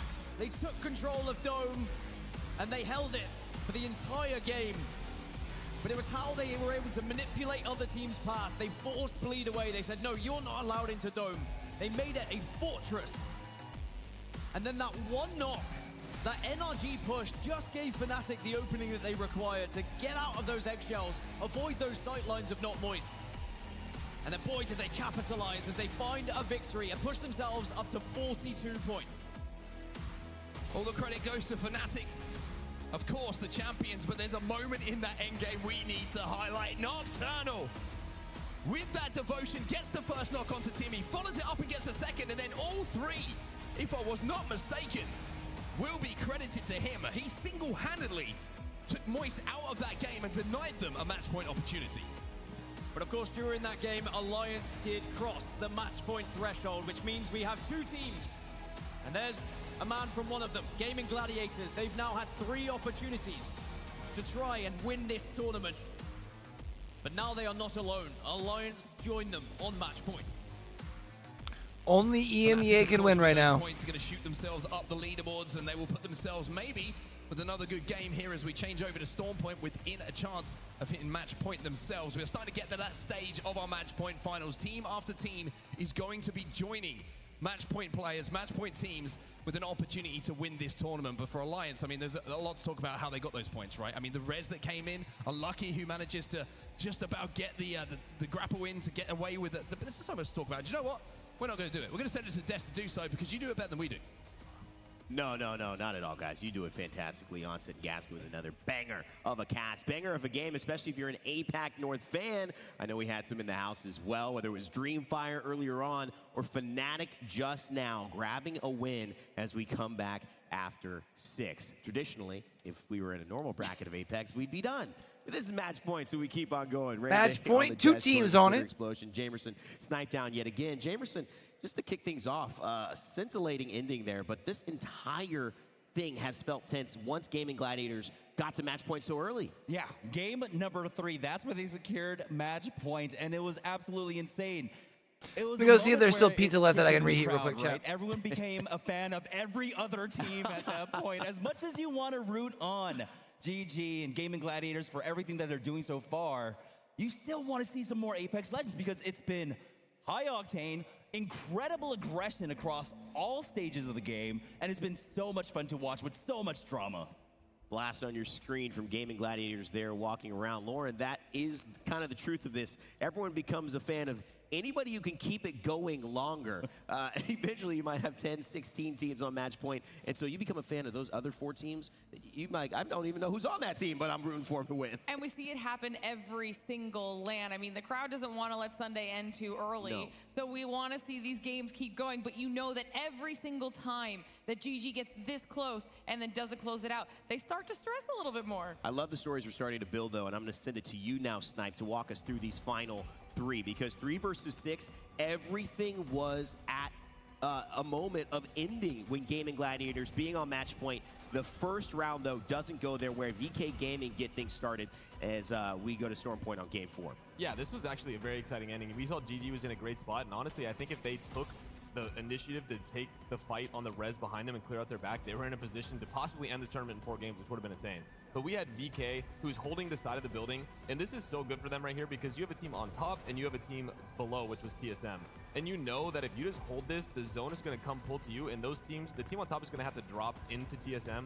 So they saved their nades. I'm sure this was the comms, is hold your nades as long as you possibly can, and we're just going to throw them in the air. And one of my favorite things about this is Reps, I played with him, he's one of the best cravers in the game, him and Sweet together.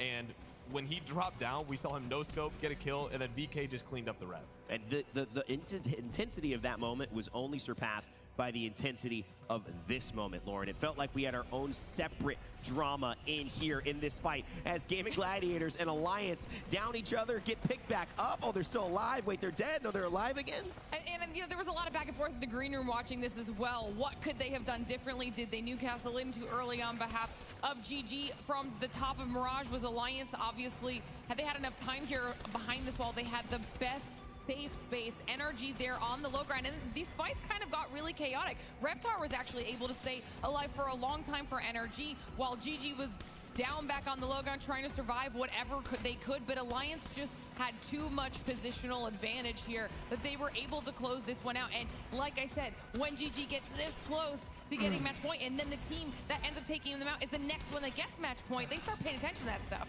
They do, and it also started the run for NRG, who have been doing quite well. Kind of a sleeper pick for a lot of people here. Hodsick, and obviously that squad, being coached by him, having to keep strong mental strength heading into this, because that's one of the things that they can struggle in, Jamerson, but they found a way to be in the right spirits, the right mentality now. Heading into Game 6, it would obviously turn a different direction. You'd see some big plays from Guild, you'd see some big plays from Gaming, but you'd also see some big plays from Fnatic, who would close this one out. Yeah, importantly, you have to note that the position that Fnatic is in right here at this moment, this was where NRG set up early on, but with the shift on over, that left space for Fnatic to be able to move in, NRG move over to the eastern side. They did have the angle on the third team here on the northern side, which they were able to expertly keep out, but you saw Fnatic, they had so much utility, and I love that we were finally able to get another winner here. Surprisingly enough, after 6 games, EMEA, they have a win. APAC North,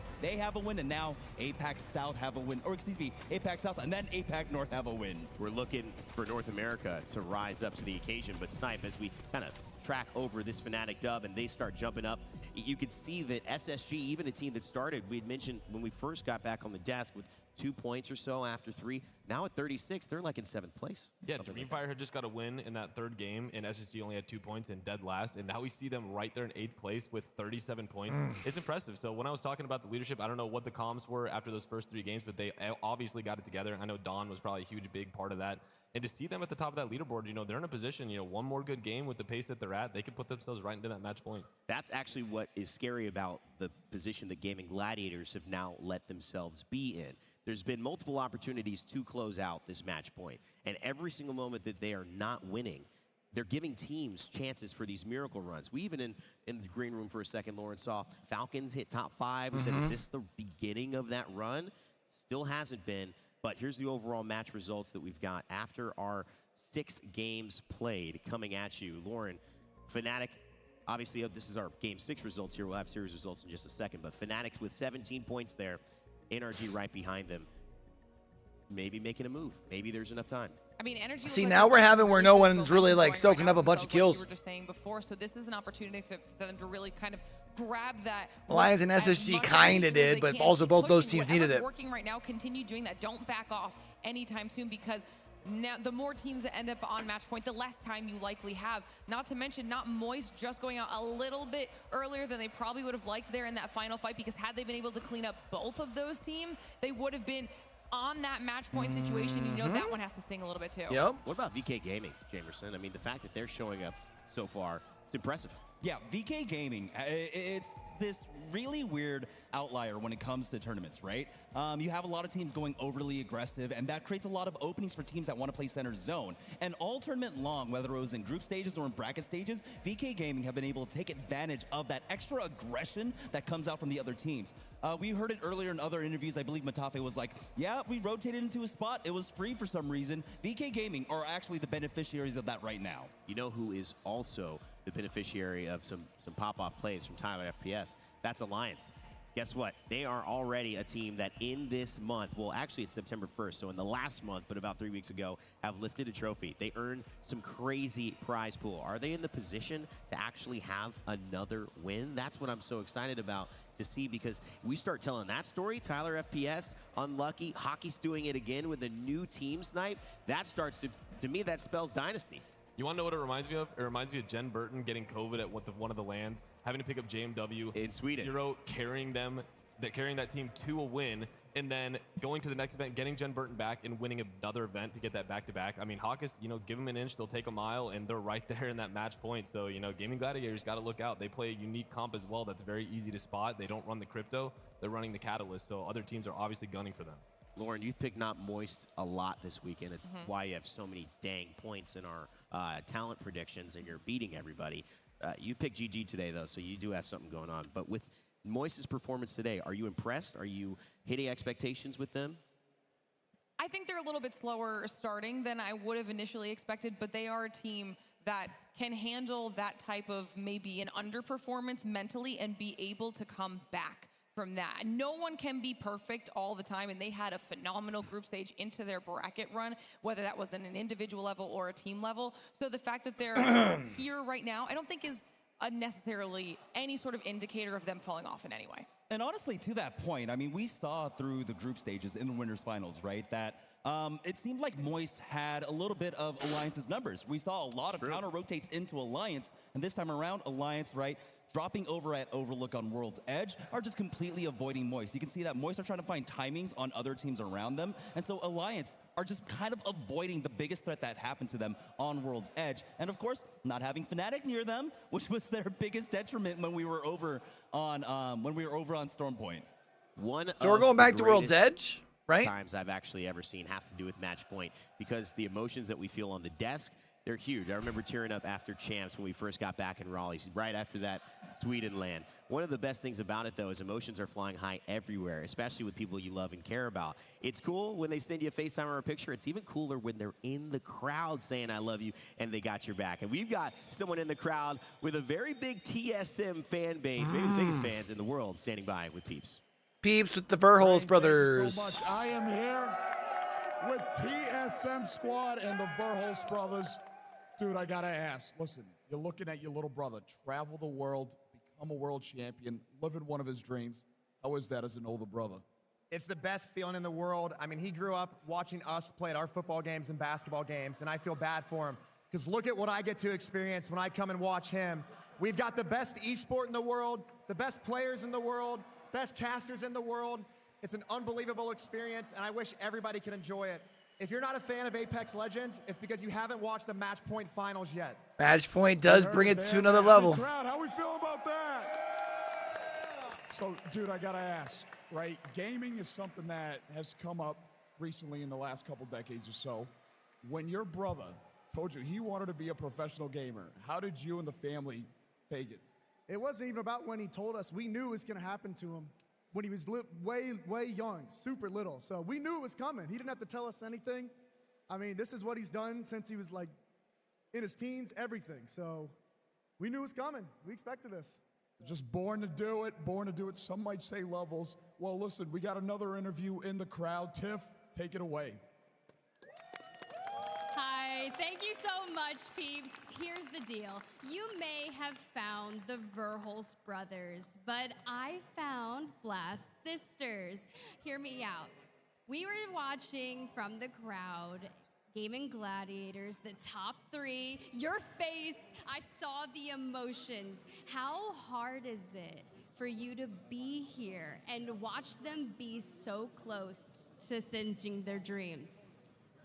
Pretty hard. I mean, like, I end up getting way more nervous than they do. I sit here with almost like a heart attack and my heart's going, and it's just, but I'm so proud of them, but my heart continuously throughout all of this, especially at a match point, you just never know what's gonna happen, but I think we're doing all right.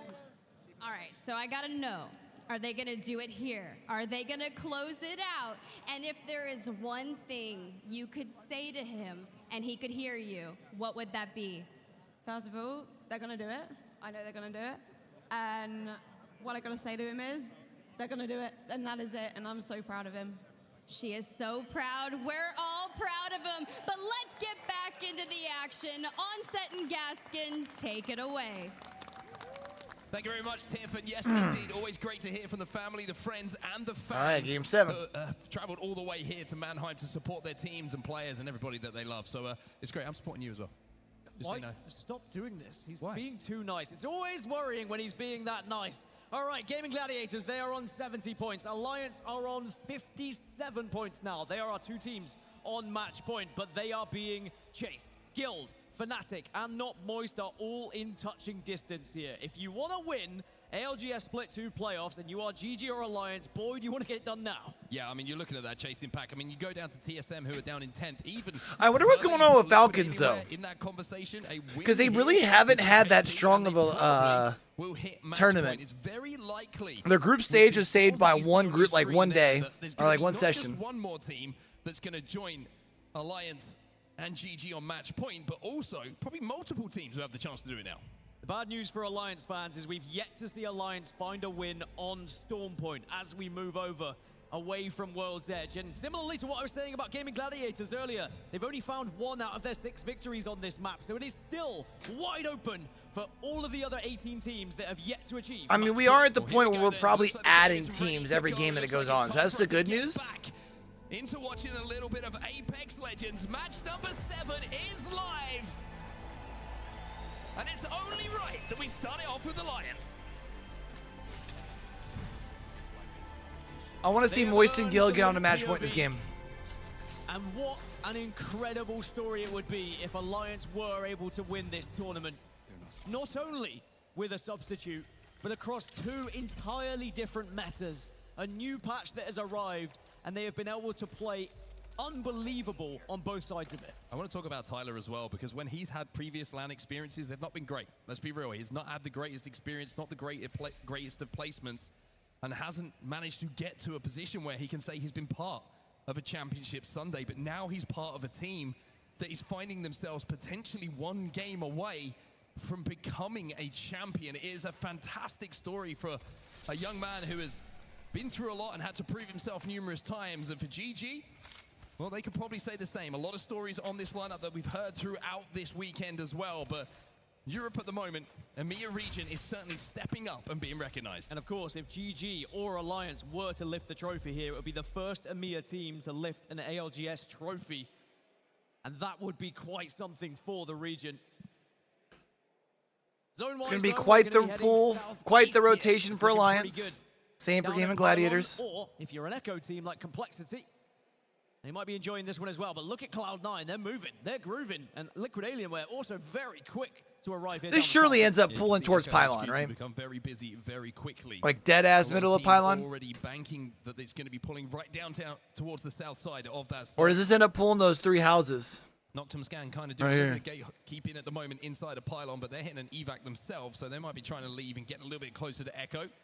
But that is getting very congested, and you can see VK Gaming firing some shots off onto Noctum as they take that evac tower. And now they try and chase them down. They might be thinking of doing something similar themselves, but seeing so many teams overtake them at this point becomes a little bit more risky if you're one of the last ones to evac in. Of course, it wouldn't be an ALGS tournament if we didn't have an Echo HQ finish. It's true. Always seems to happen once when you least expect it and pluck one out of nowhere. The VK Gaming will be moving through Pylon here, as will EXO, as will Noctum. And it's getting very busy. And there's going to be a lot of teams that will want to avoid all of this gunfire and actually just surpass them. Move down towards Echo. Well, EXO Clan looking to get a little bit aggressive right now. VK Gaming still down below them. EMP is going to go off, and maybe that's going to be the signal for them to push. It's 20 who activates it. The castle wall is down. Now they've expended that. But is there any opening damage for them to play off here? You can see they want to be aggressive, but just not really finding any openings. We'll move our attention towards the north side of the map, though, because Bleed, Esports, and GG are very, very close to each other. Yeah, Bleeder now approaching GG, or should I say the other way around, but GG taking a little bit of damage here. Try and answer back with some shots of their own, but I think Light's probably going to back off of this one. GG going to be reluctant to take this fight right now, but we've already seen in previous games, once they have a little bit of an advantage, once they sense that a team is backing off, that's when they usually strike. Just want to mention as well, Blast, one of those players who, a lot of talk was obviously about Imperial How and his switch from mouse and key to controller. Well, Blast is a player who's done exactly the same thing.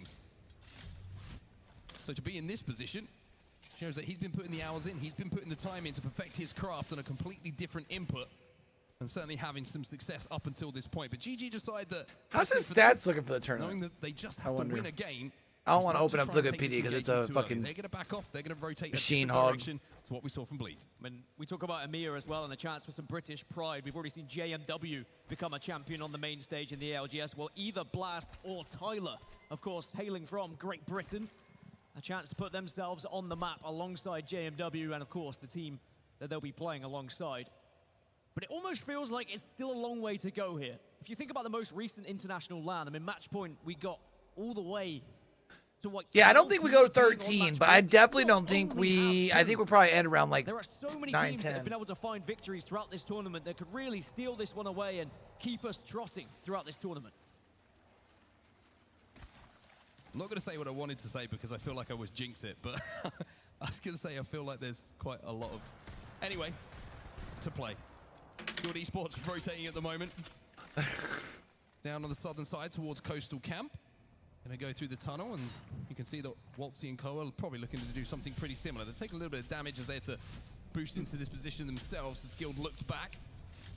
Have to take the time here on the Trident just to pop some shield cells, just to get healthy again before they think about what the next play is going to be. Now, there is a survey beacon in Barometer if they wanted to go and hit it, but also arriving in Barometer right now from the skies. It's going to be not only one team, but two. Alliance are one of them. Yeah, Alliance and Enter Force 36 were both approaching, but I think Enter Force 36 saw those dive trails and decided they're going to get out of there. They're like, nah, you know what? We don't want to do that, I though. do think it's worth noting what the desk were talking about. Compositions that can be spotted, that are a little bit different.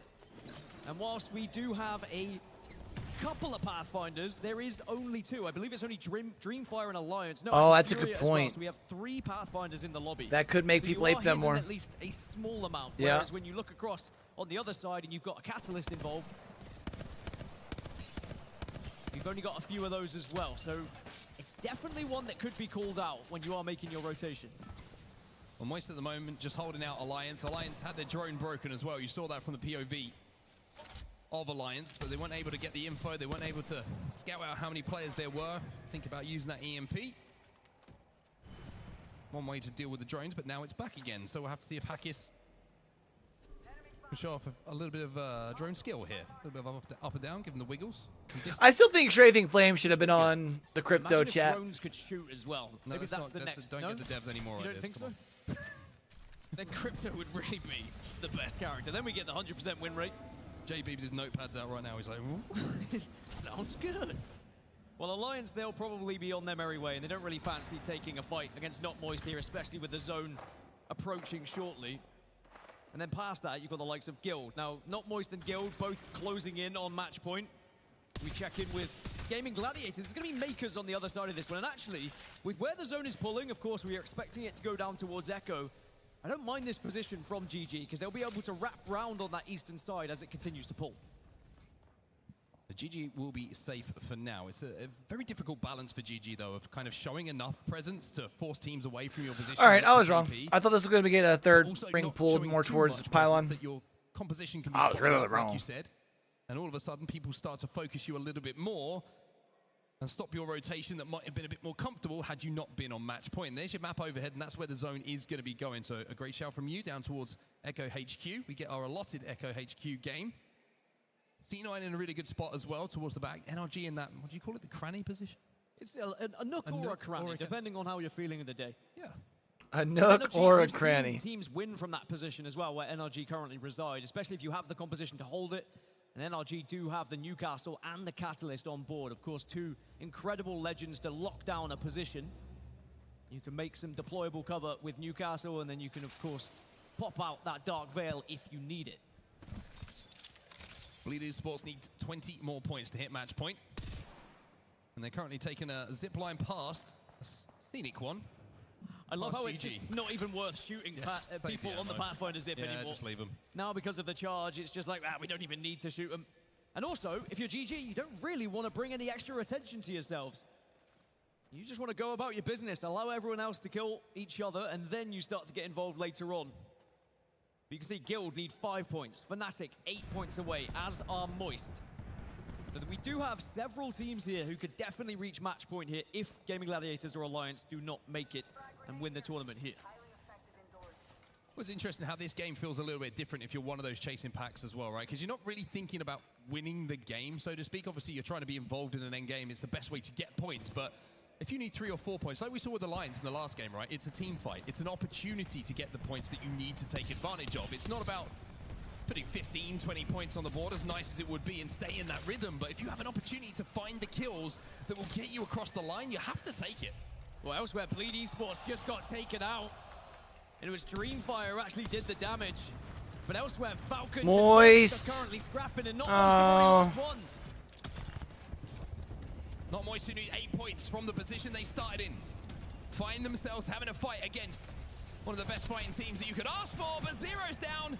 Jim Burton's going to leave Guild on his own, though, as he will find another knock here onto Waltzy. Now, what do you do here? Is he just going to Guild run? looks like he's going to try and back away from this situation. Maybe thinking about wrapping back around that mountain range just to keep their game alive. Several teams struggling a little bit, one of them being Alliance.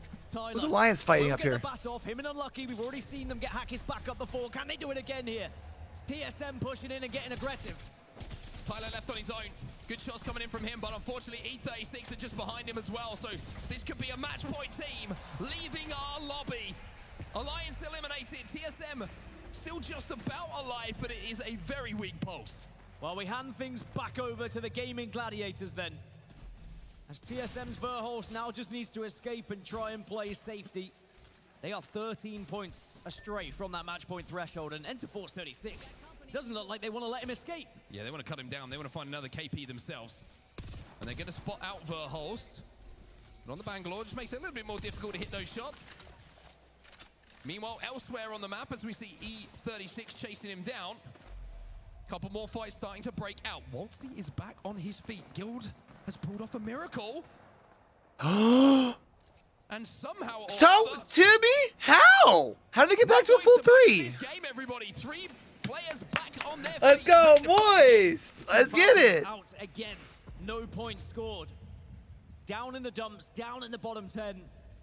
You have to wonder, can you even recover from that with teams now so close to match point?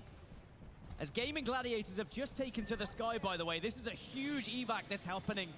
Blast is going to be the last to land, but have they found a spot to call home? It looks like the answer is yes. Cloud9 were here, but GG is safe for now.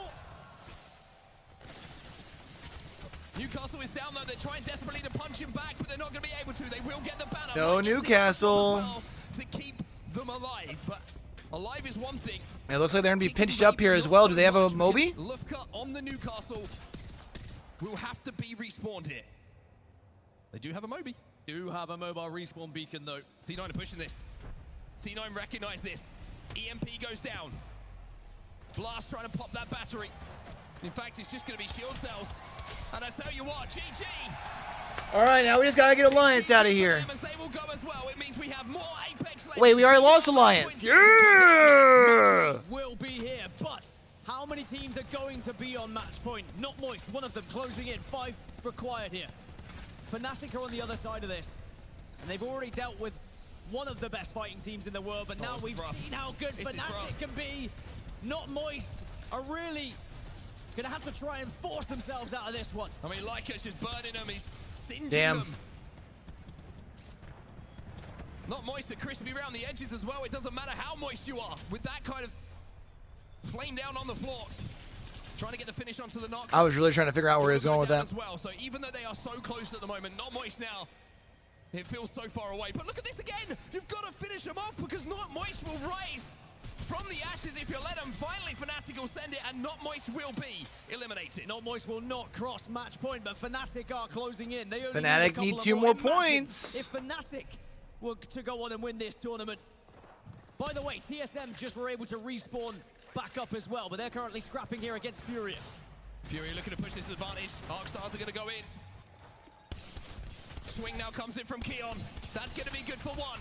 My God. 2, and it will be the end of TSM's game. But where do Furia go from here? Well, they've got to try and get through Exo Clan first, because Exo have heard all this commotion, and they've said, we fancy a bit of this. This could be some KP that we need.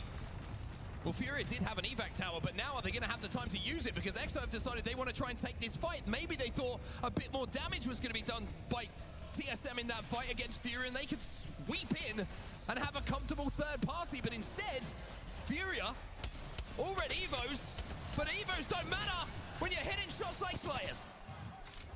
1 down on either side, though, and now Case Winnie needs to join the Nice. Dude has been able to do a lot of damage, but can he do enough? Yes, you can.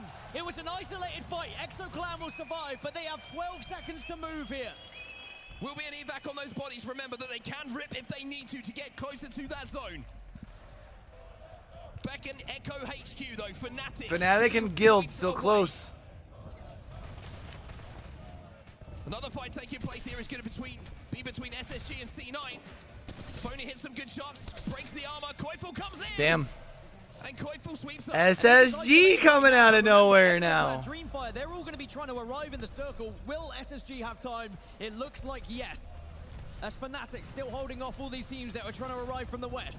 I mean, as soon as this catwall goes down, Fnatic are going to be licking their lips. There is an opportunity for them to look over all of this carnage that's going down. Dreamfire eliminated and maybe find the KP that they need. They're on 49 points. Fnatic just needs to stay alive for one more. And they will be on match point. Just one No, more 2 more. as well, and they could be there. I think It's if they 8 just through play 10. this patient, which they do, as they move up now to 7th There it is. Now place, it's the 7th. secures There it match is. point, and Fnatic will join Alliance and Gaming Gladiators. Guild's got to be getting close too. Liquid Alienware gone as well as we find ourselves now with 6 squads remaining in our endgame. Guild's probably there now. As ExoClan will be eliminated Yep. as Guild Esports announced VKG might be there. SSG might be there. in this next game. They have hit match point. Next up is going to be VK Gaming and SSG. They're both only 3 points away from match point as well.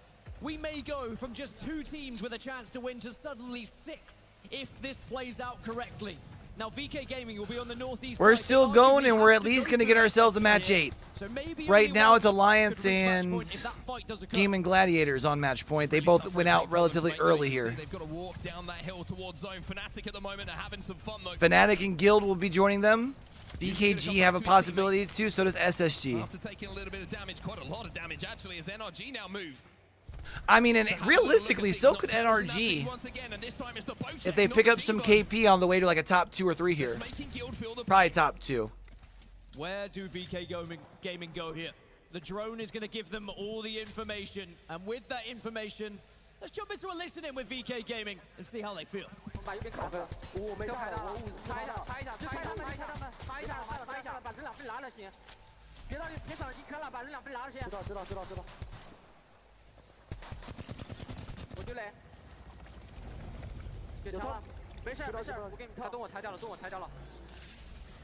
Guild's going back to a trio.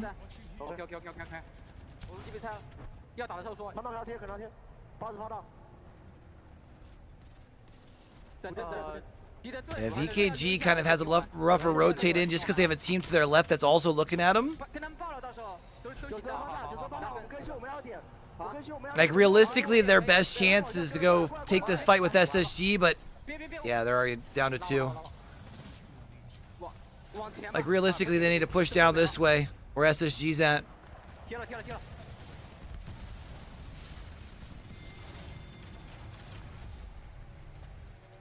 It's a desperate play from VK, but it will be SSG who come in to sweep. So SSG earn it. Now NRG, if they pick up 1 KP and finish 2nd. 5 teams there. But NRG are also closing in. 3 squads left. 1 more team fight. Or even a win here for NRG would have sent them through as well. And I think they know it as they wait behind this rock, as they want SSG and Fnatic to fight.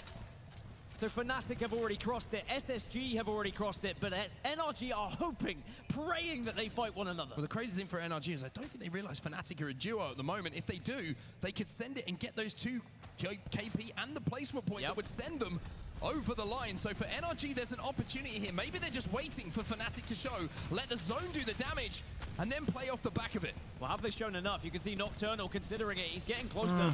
He certainly saw 2 heads pop up. Will they be able to join and make it 6 match point teams going into the next? The zone's about to close, so they are going to be forced out slightly, but SSG are beginning to encroach on their space. Ooh! Ooh! An NRG on match point. It's crazy that NRG is the first NA team on match point. That's the real question, as now SSG closed it. Oh no, and SSG was on match point first. I'm an idiot, don't worry. They have done enough. NRG will hit match point. SSG, the winners of this game, will hit match point as well. And boy, oh boy, did the chasing pack turn. Hey! Now we have Vicky Kitty's time has come. 6 in total who will have the chance to close it out and call themselves champions. And this is what I was worried about when I said, if you're Alliance, if you're GG, you will be kicking yourself if you don't take that opportunity in this game, because everyone was starting to get a little bit too close for comfort. But Storm Point just hasn't been the map for GG, and sadly wasn't for Alliance either. But now suddenly you have 6 teams, and a couple of those teams, Storm Point has been a good map for them. And NRG They may have lost that team fight right at the end, but it was job done. It was SSG, though, who take the victory and go on to match point. And there's also a man on your screen who's already managed to hoist the trophy once. Can he do it again? Zainu looking to add to the collection. He's going to need a bigger shelf if SSG manage to close out in this next game. But like I mentioned, now it starts to get to a situation where people aren't focusing the one or two teams that they think are going to be on match point, because we are now in a situation where multiple teams is almost too much to track for some of these teams to try and eliminate. We are now into the gauntlet. We are now up to down 5 the teams. Tournament, I think, for everybody, where so many teams have made it. Now we look at who's going to win it. Yeah, it's the what if, though. It's the what if another team is able to get a victory. Because if you are one of those teams in the chasing back, the one way to secure yourself staying in the tournament is by winning a game. The only way we can do that is to go for a quick break. But when we're back, we have all right, Jet, I'll be right back. 8 here at the ALGS Split 2 playoffs.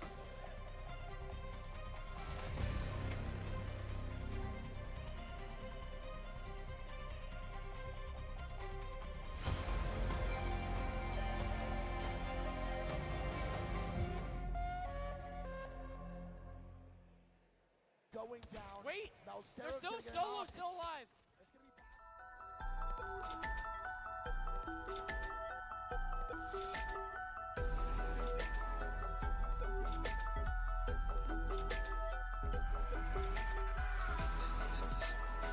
Shots go down. Real Saku! shots down. Saku taking the kill. What is Saku doing? Reloading. And the solo. And the reload. He lost it. Solo.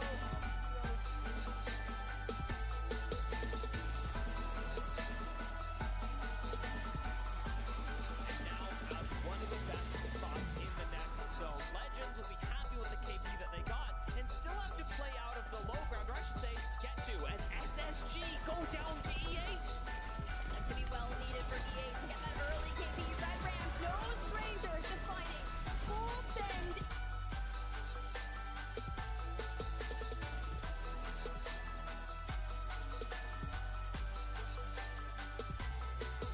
Into this building again.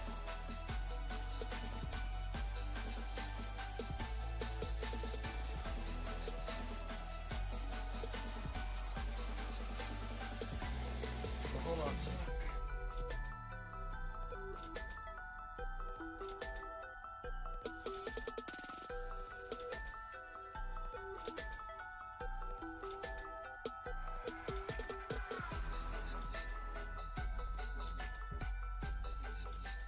X Legends Global Series.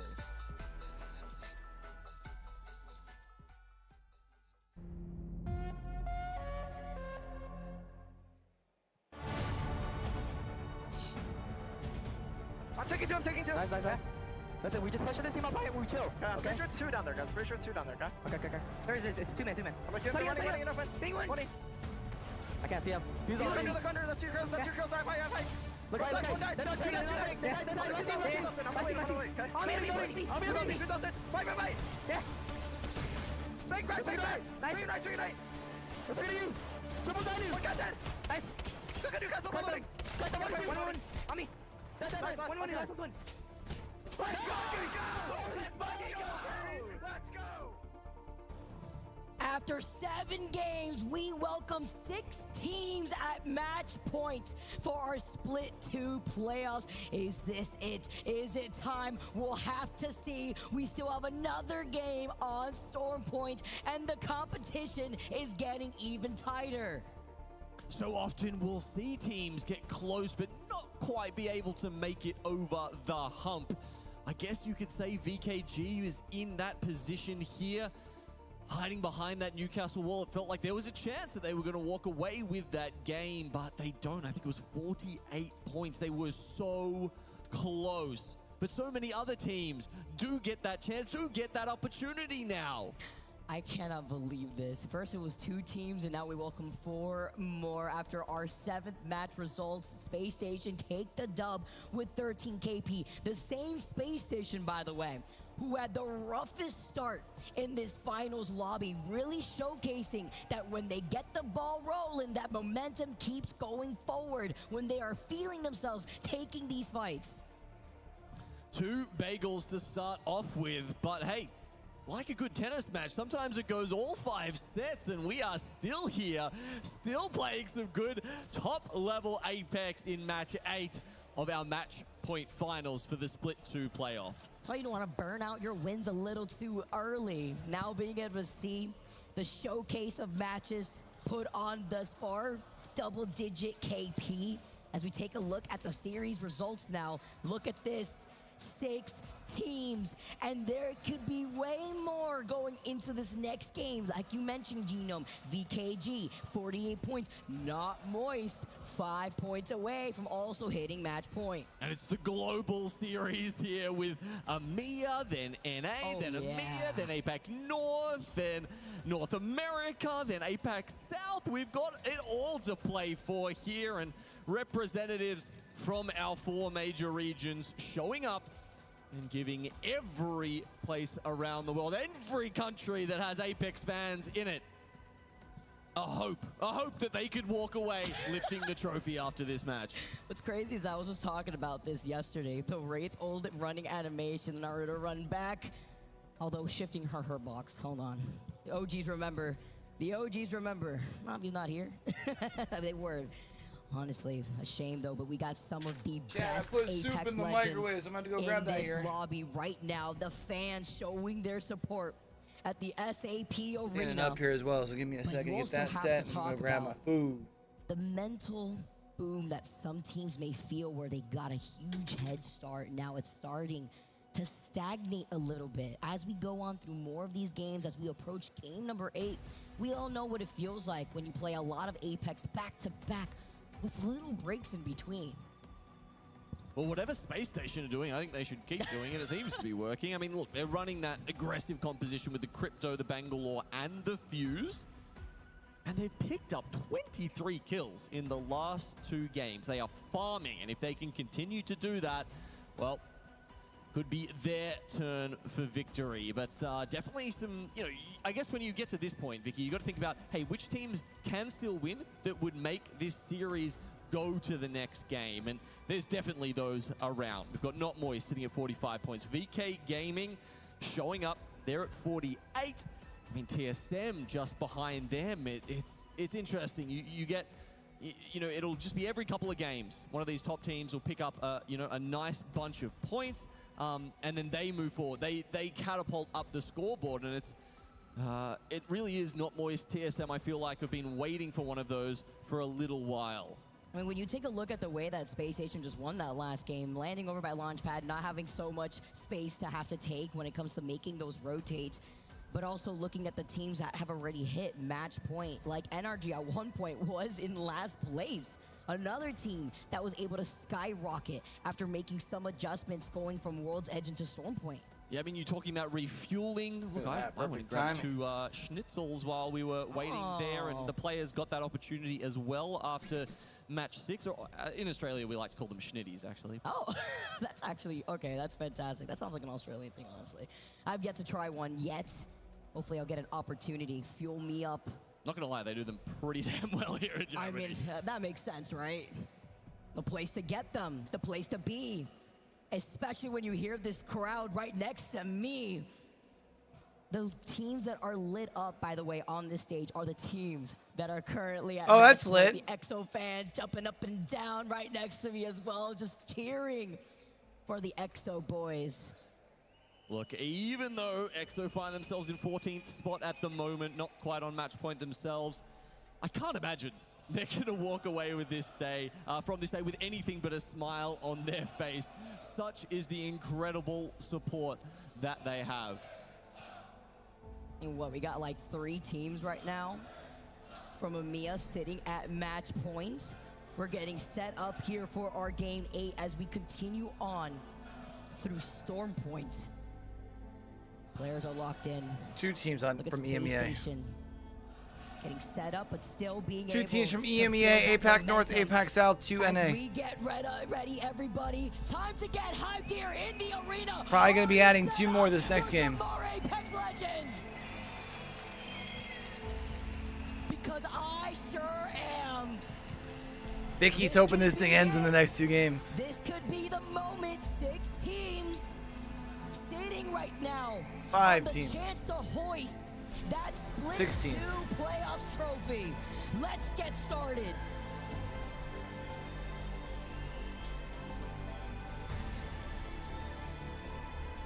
Well, it'll be me and Vicky taking you through the next 2 games, and how long will we be here for? I don't know. Could be now. Could be next match. I mean, I said Moist in 10, and you know what? At this point, I'm still sticking to that, Vicky.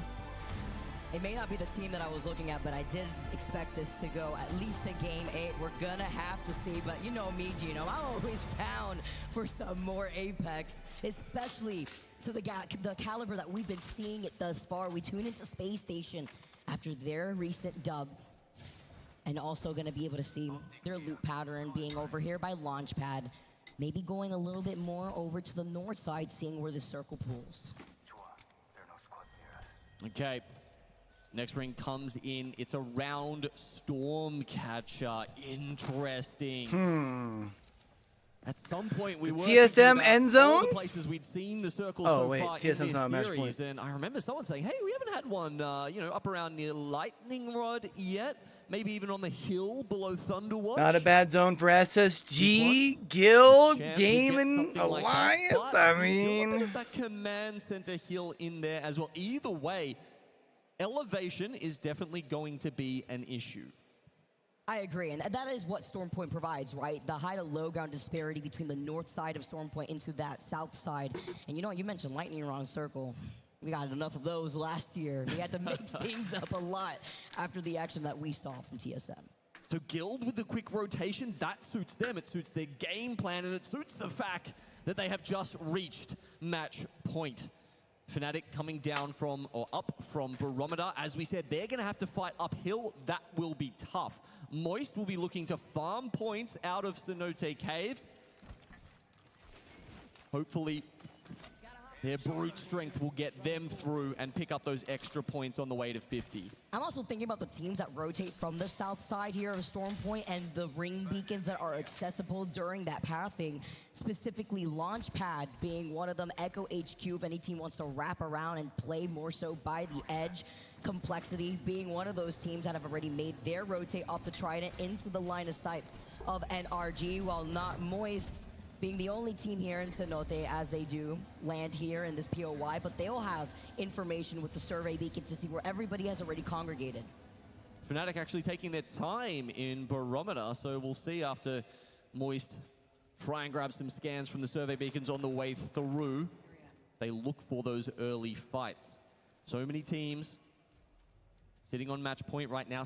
6 we've got. They are not going to be looking for those early fights. That much we know, unless it is for a phenomenal position. That's a big risk to take. And that's what we see from our match point teams, playing a lot more reserved, which could be out of their actual element where they find themselves a little bit more uncomfortable. We've even seen it with Gaming Gladiators getting a little excited as Jaguares is able to get away, feeling pinched though off to the other side, is able to pop, Yanya was able to pop the shield back here. They lose out on Jaguares and needs to force a drop. they're in down. trouble. Yanya's last one alive. Push in, and Liquid in a lot of trouble now as Noctem is able to find 2. 11th versus 12. And then we've got over here, it's TSM coming through Secret.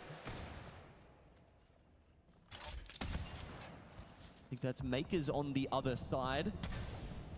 This is such a great spot to hold, and especially if you have Newcastle, Watson, any of that kind of composition coming for you. Gaming Gladiators, now they are also prioritizing this position, but we see Take him Blast out. kicked off on the fly in. Oh, when they were trying to go into that cliffside building, Blast now gets West thanks to Lufka. He backs away. Get down, Mr. President, with the Newcastle wall. But this is going to be very difficult. The team not giving up the hype just yet. Looking to see if maybe there's other teams within the vicinity before they give up not only the hype, but now they're just letting Gaming Gladiators reset. I mean, look, they do get back up and running, but they do not get that position that they were desperately looking for. You saw them, they tried to land up there on the balcony. Incredibly strong spot. Sure, they would have had to worry about Makers, TSM, those teams that are behind them. But if you can ward off those threats in a circle like this, that is one of the strongest positions in the game. And with TSM and Makers sharing that building too, TSM still has to pay attention to their backs while looking at Gaming Gladiators, preventing them from being able to come up for free. Although you will definitely be able to hear them, it's something to note with Gaming Gladiators now forced to play behind that tree for only cover. And all of these teams have already found space on top of Stormcatcher, underneath Stormcatcher as well. So with all these squads now just completely congested from this side, I'm thinking about teams that do like to take their time, like Alliance, going to be able to rotate from that north side. Here we get an overview of a couple of those teams on the separate levels of Stormcatcher. Most of these teams won't have too much to do for a while, but NRG looking to get a little bit active. I mean, look, almost 400 energy ammo in the bag now for Nocturnal. May as well use some of that to try and get purple before it is too late. More than enough for him to work with while they stay posted up here. And we saw the shots onto Noct earlier because it's C9 who are also within this building. A lot of areas here actually in Stormcatcher within the building itself that a lot of teams could split hold while Bleed on the high ground also gonna be able to look down at all the teams that have gone for a slower rotate who didn't have that POI advantage. Falcons being one of them, who are on the southeast side of Command Center out by the tree. NRG was such a powerhouse for such a long time. Top finishes in North America in the Pro League. Top finishes at LAN, and then we had a drop-off for them. There were some people who I think who didn't believe. Said, hey, maybe Nocturnal's a bit too old. Maybe he should be retiring. Well, he's looking to shut them up right here and right now. Hodzik, their coach, sitting in the back like, that is crazy while he's just standing there. But let's be honest, you know, you and I were able to talk to Energy, specifically Nocturnal, and they really didn't sound too confident while we were in transit on the way over here before day one even started. Yet here they are in the finals lobby, sitting at match point, sitting in the middle of Stormcatcher. But if this circle ends up continuously pulling up towards the north, we know what that's going to mean for the teams that would have to funnel in that direction, for the teams that already have height up on top of the hill.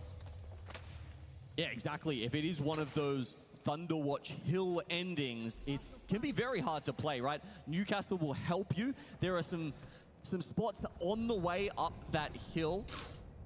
Gotta Usually get they've got up too that many sight hill. lines. You're running back and forth, popping bang smokes behind you, in front of you, trying to juggle the aggro of other teams. But all of a sudden, if you've got a permanent place to play behind with the Newcastle wall, it could be very doable. And it's Enter Force 36 and Guild, the match point team, who are currently on the northern side of that hill. What's scary about this is, aside from Guild, on that north side, you have to imagine the other different edge teams that are also sitting at match point. Alliance over by the west side, exiting out of Command Center.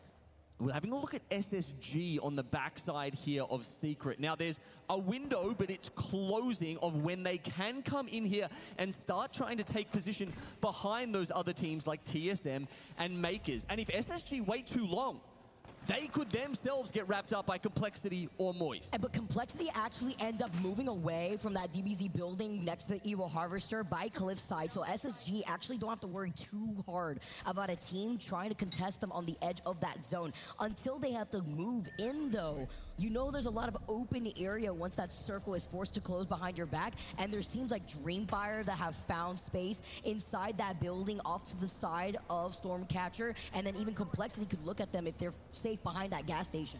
I mean, I guess SSG have options, though, because they could go through Secret, but as this map shows, there will be a bit of space in front of them, close to the area where Dark Zero took home land.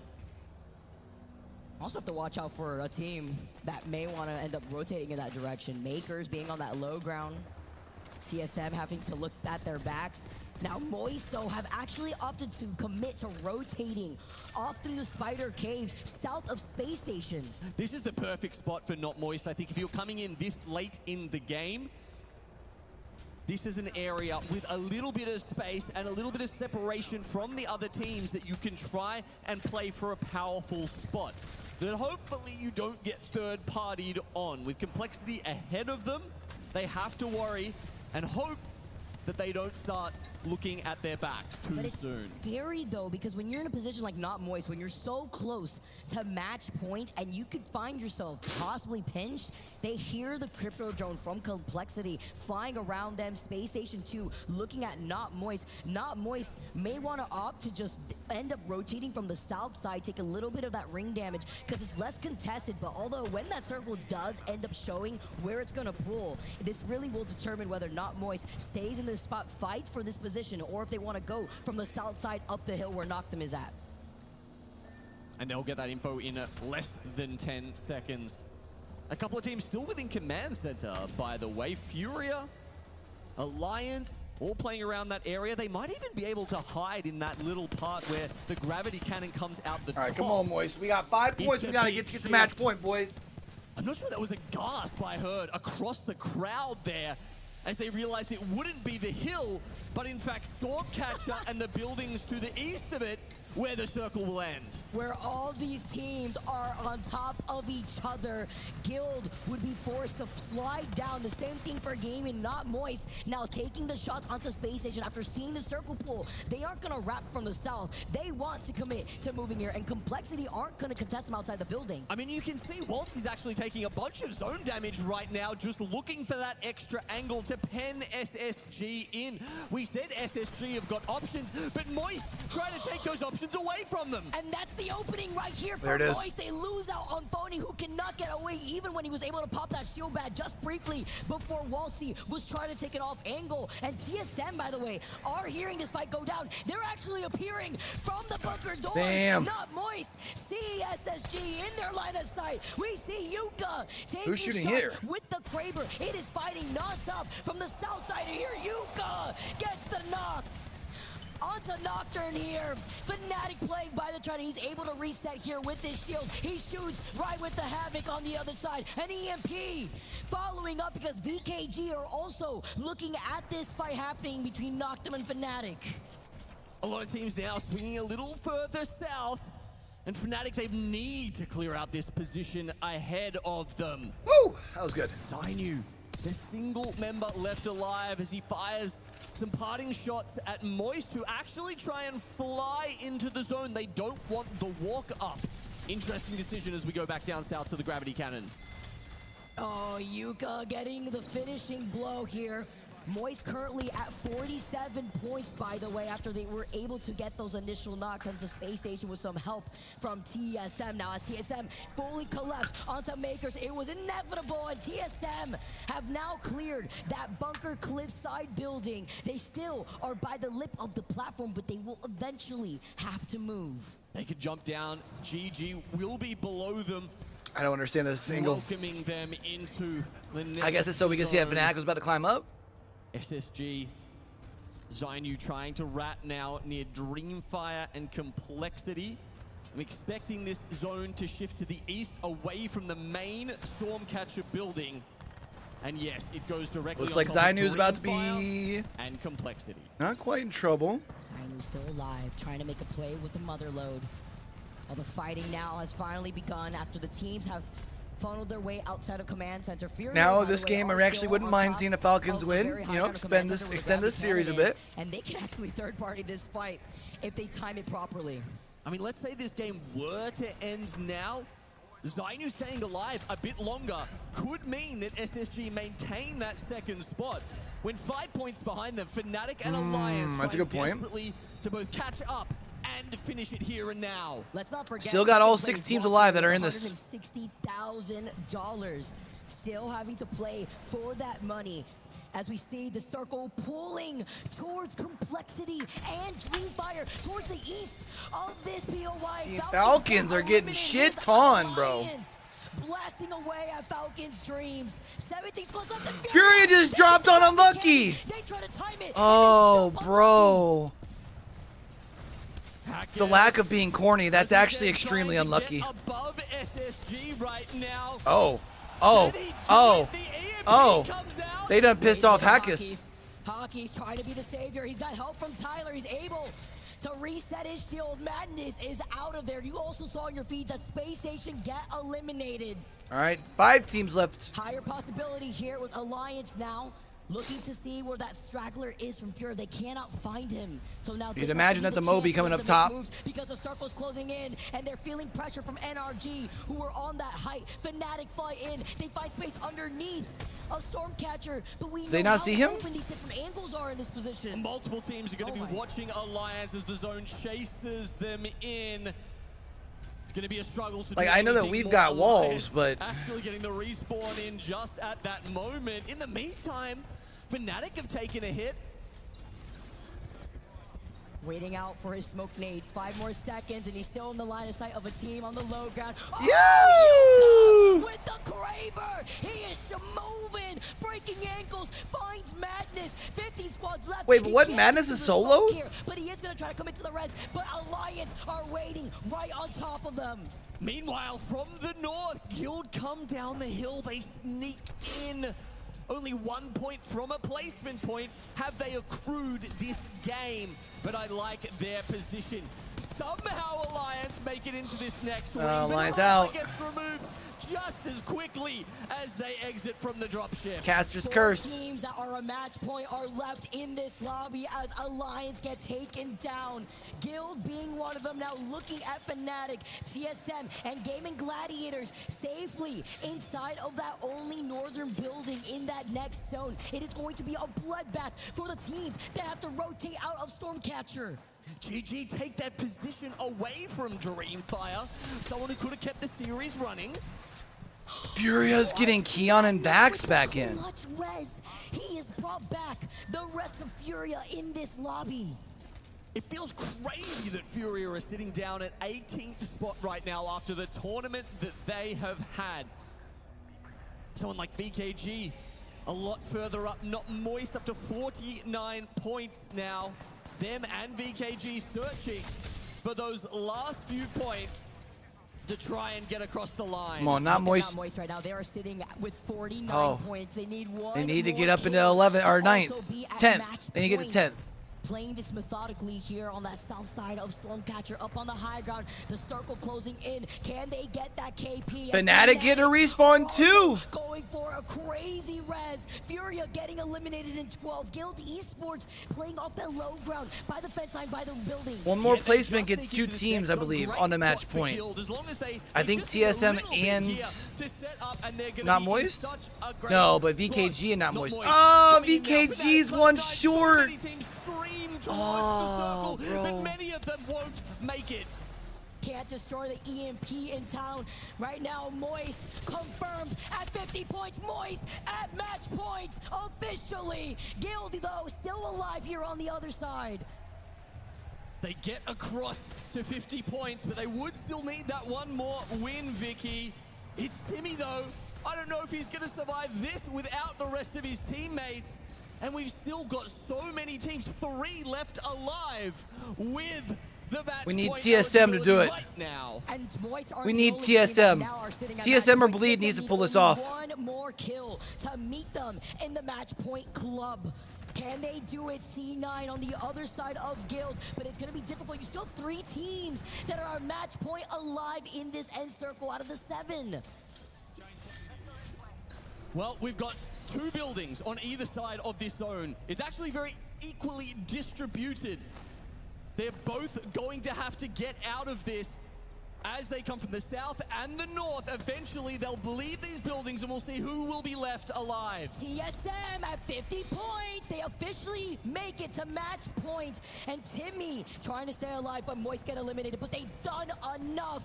Now, their hopes and dreams waiting to see the outcome of this lobby. 6 squads. Everyone full. Starting to move around now. I like this. They want to clear out Cloud9. 3 teams can end it. 3 teams can extend it. They know that their side of the fence will get taken out of the zone first, so they make a move. They're proactive, and as we can see now, Cloud9 from down the hill are going to have a problem. Calm before the storm. Look where Energy is positioned, taking shots from the cable cart. Bleed playing right underneath them. Gale playing Oh. off the fence line. C9 looking at Gale as C9 are going to desperately be in the line of sight of both Gale Bleed's and taking Bleed. out C9. Cloud9's out. Okay, Mozam's Eva come out now as Guild are getting into an unlucky fight. Guild's Jeremy out. get taken out. 2 and 2. Unfortunately, the engagement with Cloud9 Does happens NRG at win the this? Same time, TSM and Bleed still trying to keep this. No one series knows. going, No but one's focused on are NRG. well set up here. The TSM chants are ringing through the crowd now. This is their moment. The double cowell that you Gaming Gladiators gets a full reset. Newcastle knockdown, but he does not have a gold knockdown shield. They do not get the full reset as quickly as they want. As now NRG are forced to Come go on, out by TSM. Bleed.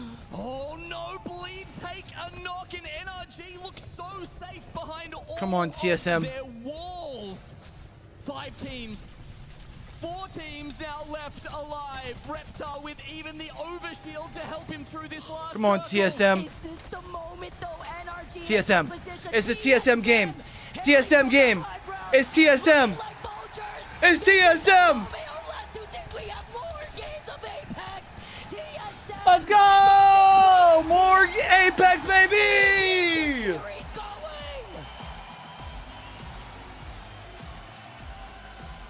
TSM, yeah, TSM, yeah. Let's go! Relief, elation, confidence. Ooh. All of those flowing out of the different members of TSM right now. Once it would have been Raven shaking their hand, but Talmadge taking the helm. Remember, I did say TSM and 8, except they weren't at match point yet. I think you might have left something out there. Oh, they win game 8. That's going to give us 3 more teams on match point, I'm pretty sure. Did Bleed make it across the 50-point threshold? They felt your energy.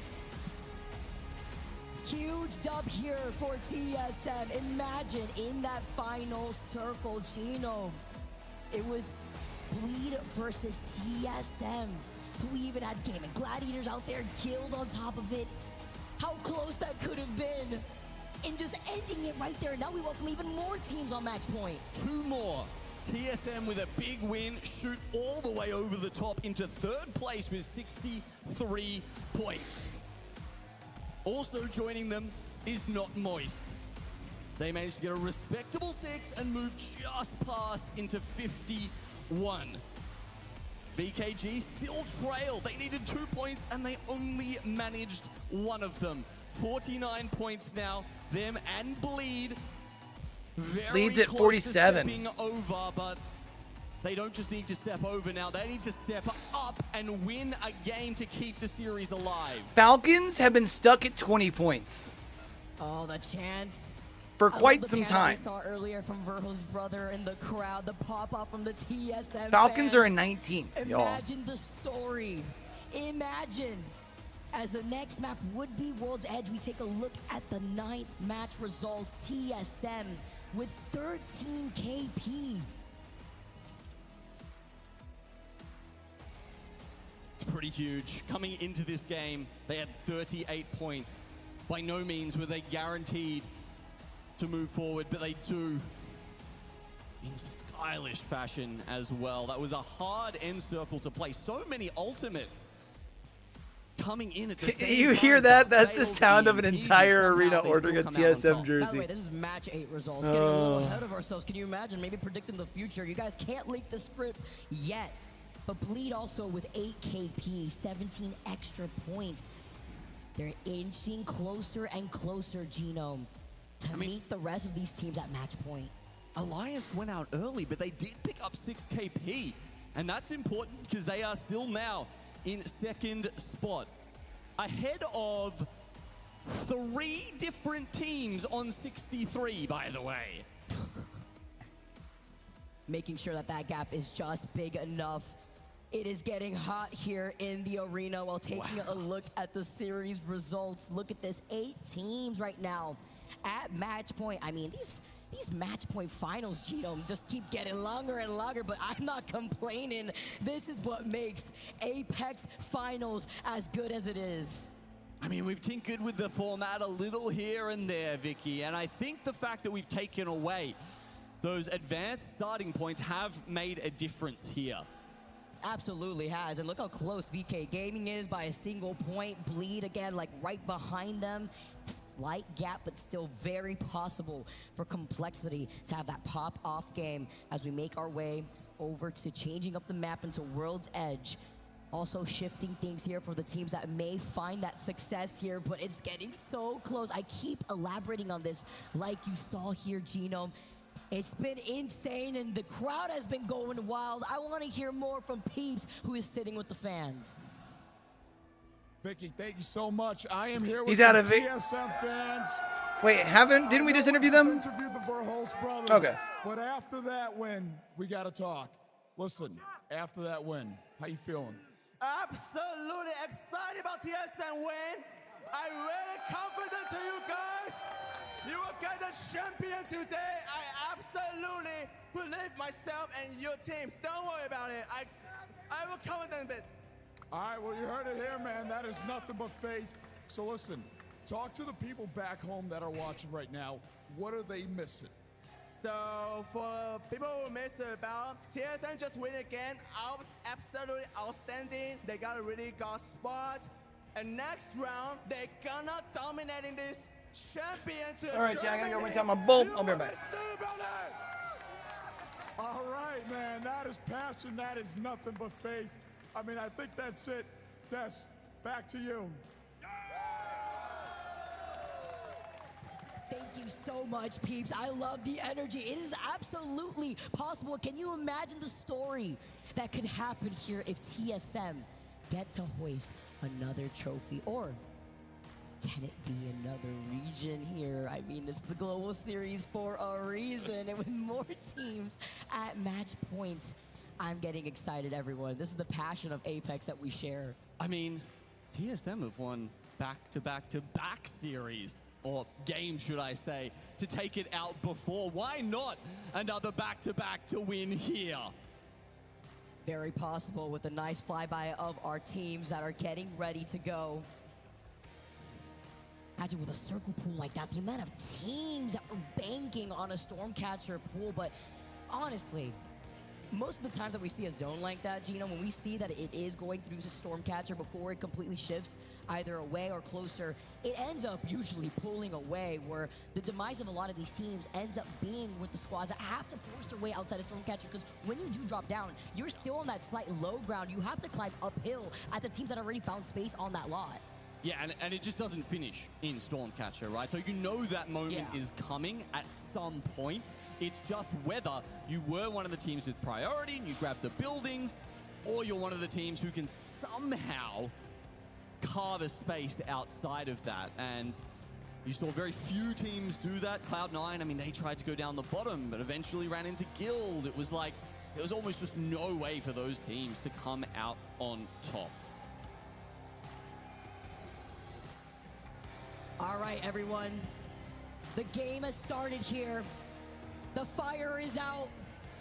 We aren't gonna take any breaks here. It's just full throttle at this point.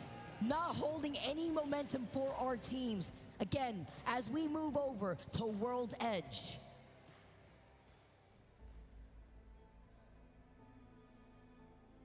All right. Another swap of maps.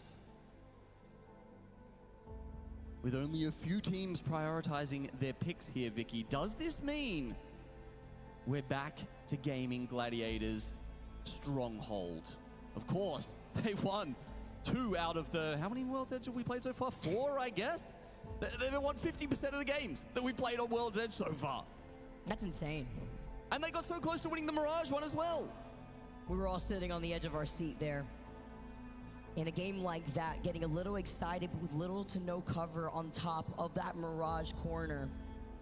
Utilizing that Newcastle wall early, but not in the best position. Learning from their mistakes, we see the Legend select. And this could be the moment, everyone.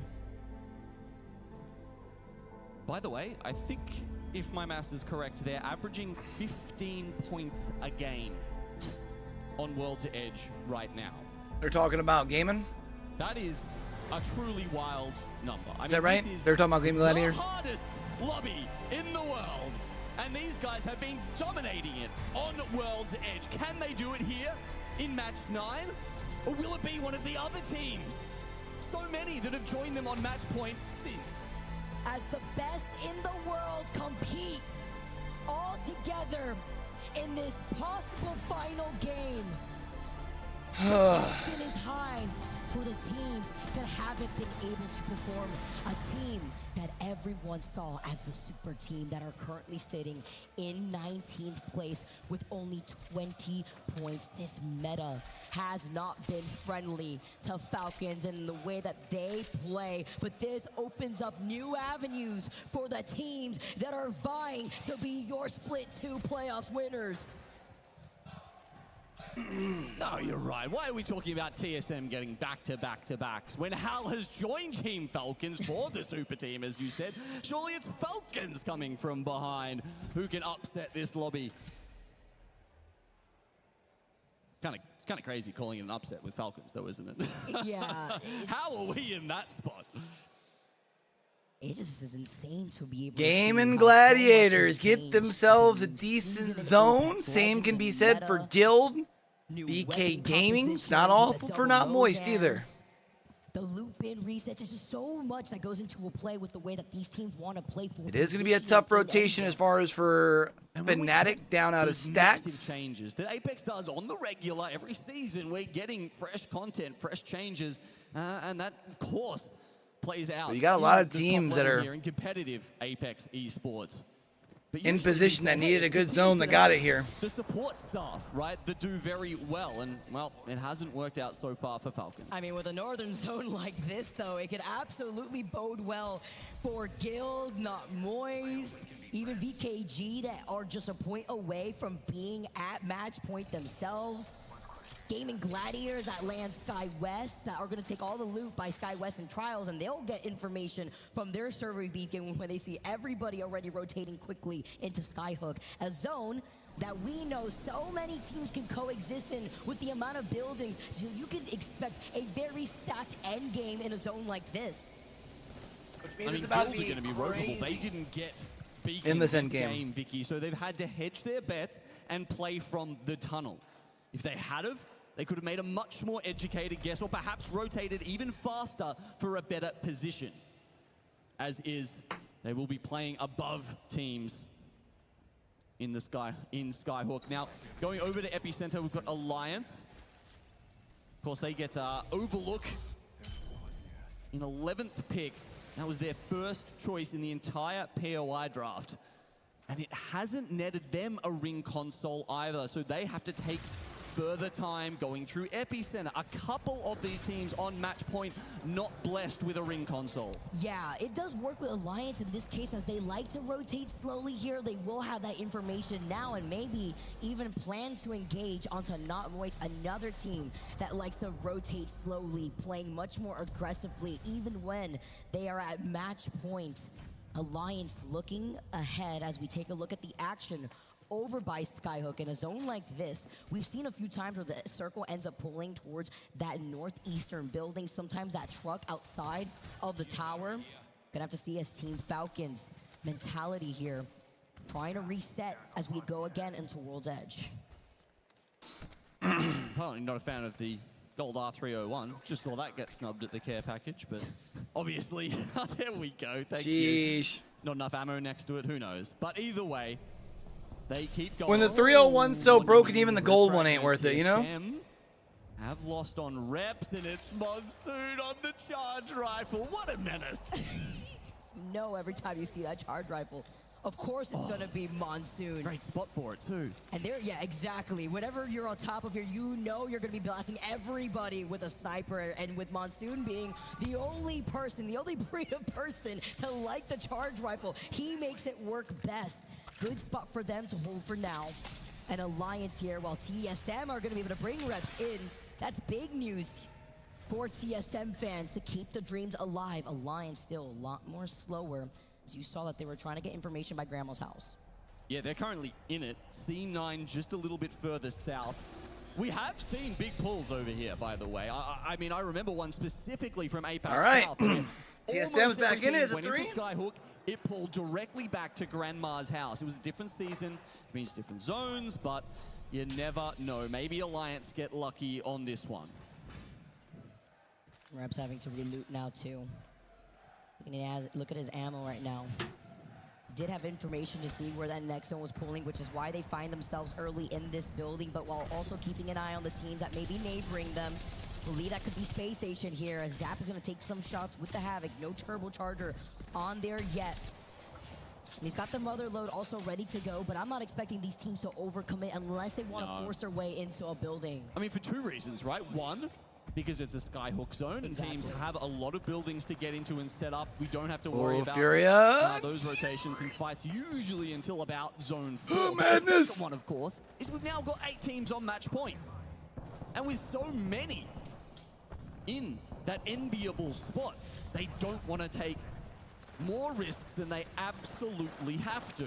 Oh my, the moment you poke a toe outside though, C9 and TSM feel pressure from the teams to their north. C9 lose out on Chaotic. Nadi's gonna be able to pop that shield bat. Again, it's like we mentioned, no one's gonna fully collapse or give up this space. They're just gonna be here and gripe the other teams. I mean, Complexity does have a good spot here for potentially getting into match point. Of course, Monsoon on the M&K helps him out a bit with those long-range sniper shots. He's got the 6x there, and the circle does go Skyhook. Alliance stuck in Grandma's hand. Grandma's house there have a rough road ahead of them. So too do Falcons. Grandma's got a lot of grandkids out here. The way that we rotate through Grandma's house. Team Falcons backed away though, giving respect to Alliance, but also being wary of the teams that could possibly third party if they do want to fully engage, because Dreamfire and Liquid Alienware are right around the corner. Now, the fact that it's gone northwest as far as Skyhook is concerned may have actually worked into Guild's favor. We said before they had to hedge their bets, and it's kind of worked out for them. But Makers and Moist are on the back side of this, and as they come up from the eastern side, let's have a listen to see how Moist are going to make this rotation. Come on, Moist. We got to get a good game here. Big dub to end things off on World's Edge. I'm coming. I'm here. Silver gun. I think we're trying to rotate. Yeah, we need to get behind these guys. Yep, I'm going. Yep, I'm gonna play the cart. Yeah, I'm gonna get on top of the cart. They're trying to run up. There's a guy on the tracks on our left. Bang, bang. I'm banging on the team. Banks flush. I'm swinging to ulti. Yep. What? There's a team deep. There's a team deep all the way deep. I'm swinging to ulti. Yeah, I'm going back. Come back. What's happening, Timmy? There's a team all the way at the beginning of the tracks. Yeah, I think it's a team playing tunnel, playing big. Yeah, I do. Come here. Okay, then I think we need to fight these guys. Yeah, we do. I'm just saying. Okay. You have fuse ult? Yeah, I do. I'm gonna wait for him to EMP to fuse ult. Yep. I'm gonna ping now. I'm EMPing now. They have no Watson. Hit them all. Hit all of them. Newcastle one. Fuse ulting. I can fuck them. I'm gonna nade the fuck into them. Nading. Watch out on me. Nice. On me. Last one. Nice. But now Guild's going to push Moist. Oh, dude, they are so fucked since Jump Street. Run. Or you go. Trying. Run to me, run. Yep. Guild comes so far out of their spot in the tunnel. They were safe and sound, but they wanted to make sure that no one was on their doorstep. And Moist, it's a good push from Guild there. Now are in struggle town. This is so smart from Guild, because they know that if any team is going to fight on the outside of zone over to the east, it has to be not Moist. They want to secure their chance at being the team to take this game, to prevent Moist, who are sitting at match points, from clutching it out, but they still managed to get away. They probably could clutch out a res. And remember, it was an early rotate play for Guild, so getting access. I say they've got the crypto available to be able to get the res if they need. Important for their mid to end game, as the tunnel is going to be an awesome spot for the Australian squad to play from. Gaming Gladiators, you saw right there, just straight chilling. Team Falcons out early again. 18th by Dreamfire with some help from Monsoon. As you know, they were holding that middle sniper tower. I mean, if you want to talk about momentum, there is a complete lack of inertia for the super team right here in our finals. There you go. Timmy's picked up the banners. Huge change here that we've seen with the Cryptos. And also huge moves here for Not Moist because they're one of the teams that don't have a support legend. They can't risk letting those banners time out because you can't replicate it. And maybe even taking their time, depending on where Timmy wants to get the res, perhaps by survey with the drone here. I mean, this is a great outcome for Guild. Not only does all Not of that Moist happen, respawning, baby! they don't get their spot nicked in the tunnels. It's going to be such a great walk-in for them. There'll be a couple of teams they have to worry about, but now we look at Fnatic down near the zone. What I love about this timing is that Guild cannot extend on this because of the fact that they've been out of that tunnel side for so long to take that fight initially to Not Moist. It's also allowed teams like Noctem to continue on from the mouth of that track building here, off to the side here by those bins that are looking at Guild. You know, you're, of course, talking about Guild the team, as we've just seen Guild, or Gilderson's the player, get respawned back in by Not Moist. So many people in the arena right now wearing the jerseys designed by Timmy himself to support them. All teams that are in the game right now are all still left as a full squad. Maybe the bin reset will help them, because obviously they've lost so much of their loot, the attachments, everything else, but the bin reset after Zone 2 could be of help to Moist. Now, we look at this zone up here. Gaming Guys, Gladiators. what in the actual fuck are these guys doing? They are all the way up the north. The fuck? I've not seen a lot of people play this spot, but I think it's usually because the zone often will cut off a little bit more southerly around where the train station is, and it's not actually in. But this is an awesome pick here from Light, the IGL of GG. They're just literally AFKing in game 9. They still have a gold Oh my god. This plays into the way that they want to station up in that next zone. Although as slow as it is, they still have full blue Evos. They could pepper into the teams that poke their heads by the train station side, but I'm not expecting them to commit anytime soon until that next zone reveals itself. While other teams like Liquid, Bleed, who are in that train station, will have to coexist. Another fight here as Not Moist now have gotten ahead of Alliance. They're holding on the edge of the circle, trying to prevent them to rotate in. Alliance were just desperately hoping that circle would pull south, and it doesn't. But they have at least a Kraber to their name, which is probably a lot more than Moist have in their hands. As Ziprail comes out, a nice Kraber shot. No EMP, follows up. Oh, beautiful! And then the follow-up. Oh! Tyler gets another Kraber shot. Hockeys, 3 for 3. Oh, that's gonna be it. Skynade? To clear up the space, standing out unlucky.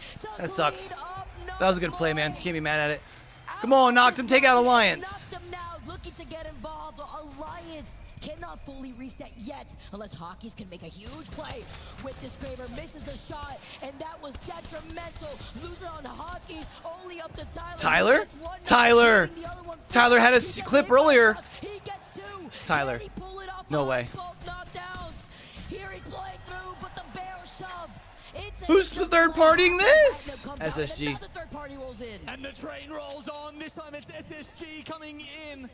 And Noctem was so hurt and injured already from the Alliance fight that SSG will easily take that, helping them into third spot now with 64 6 points. teams on match point. I can win it here still, chat. 6 can extend it, or 6 can win it. Sorry, 6 can end it, 8 can extend it. All the way to the north, Monsoon. Beautiful tracking here as he's trying to Including Complexity, who currently sits on top over here. Man, could hurt. As I'm getting word that VK Gaming have now officially hit match points. But there's 3 teams who aren't on match point, Vicky, that are in the train station. There's every chance we go to 10 here, I'm just saying. Liquid Alienware, Bleed Esports, Dreamfire, even Furia, who have now taken up position inside the zone. It's really all of them versus Gaming Gladiators. Because Gaming Gladiators are in the safest position. They don't have to worry about a team wrapping up behind them. There is no space for another team to coexist unless a squad just ints on them. As the zone starts to close now, we see SSG having to make their way in. Dreamfire gonna take a fight. That's a weird ball for Dreamfire. You can see that even the Newcastle walls getting blasted through. Oh, TSM's about to go down. SSG move further into their positions. GG are getting sent on. They know that it's GG. The EMP, but Light is playing off of a beautiful head glitch off the corner. Wow. They completely take out complexity. Wow. The Arcstar. Is anybody else gonna third party? Coming in from Blast. The gold Nope. to allow GG They're gonna be able to get back up here. Nobody wants to commit, even with those nades hurtled in their direction. They're just so good at turtling every time someone throws aggression their way. GG weather the storm and then come out on top. Guild Esports. We talked about them. That fight they took earlier has at least got them some of the way to purple. But they're going to be going up against a lot of teams with better armors than them. Still quite a few teams who have been sitting within that train station playing a little more passively. Sure, they're still on the blues. And we do have to remember, any team that's got a Watson at this point or a Catalyst, if they stay within the zone, you get an extra 25 shields at the moment. Half of this lobby, out of the 12 squads right now, are still alive and are at match point. We may see one less with Fnatic holding on to dear life. Leica still alive. E36 still with those full blue evils like you mentioned, Genome. Still so many teams still lacking that health diff. BKG now playing underneath the tracks. Guild having to be careful because Space Station are climbing up to jump. They're gonna jump in on this on. Jumping right on top of the train station. Where do they go? They're gonna just jump right on top.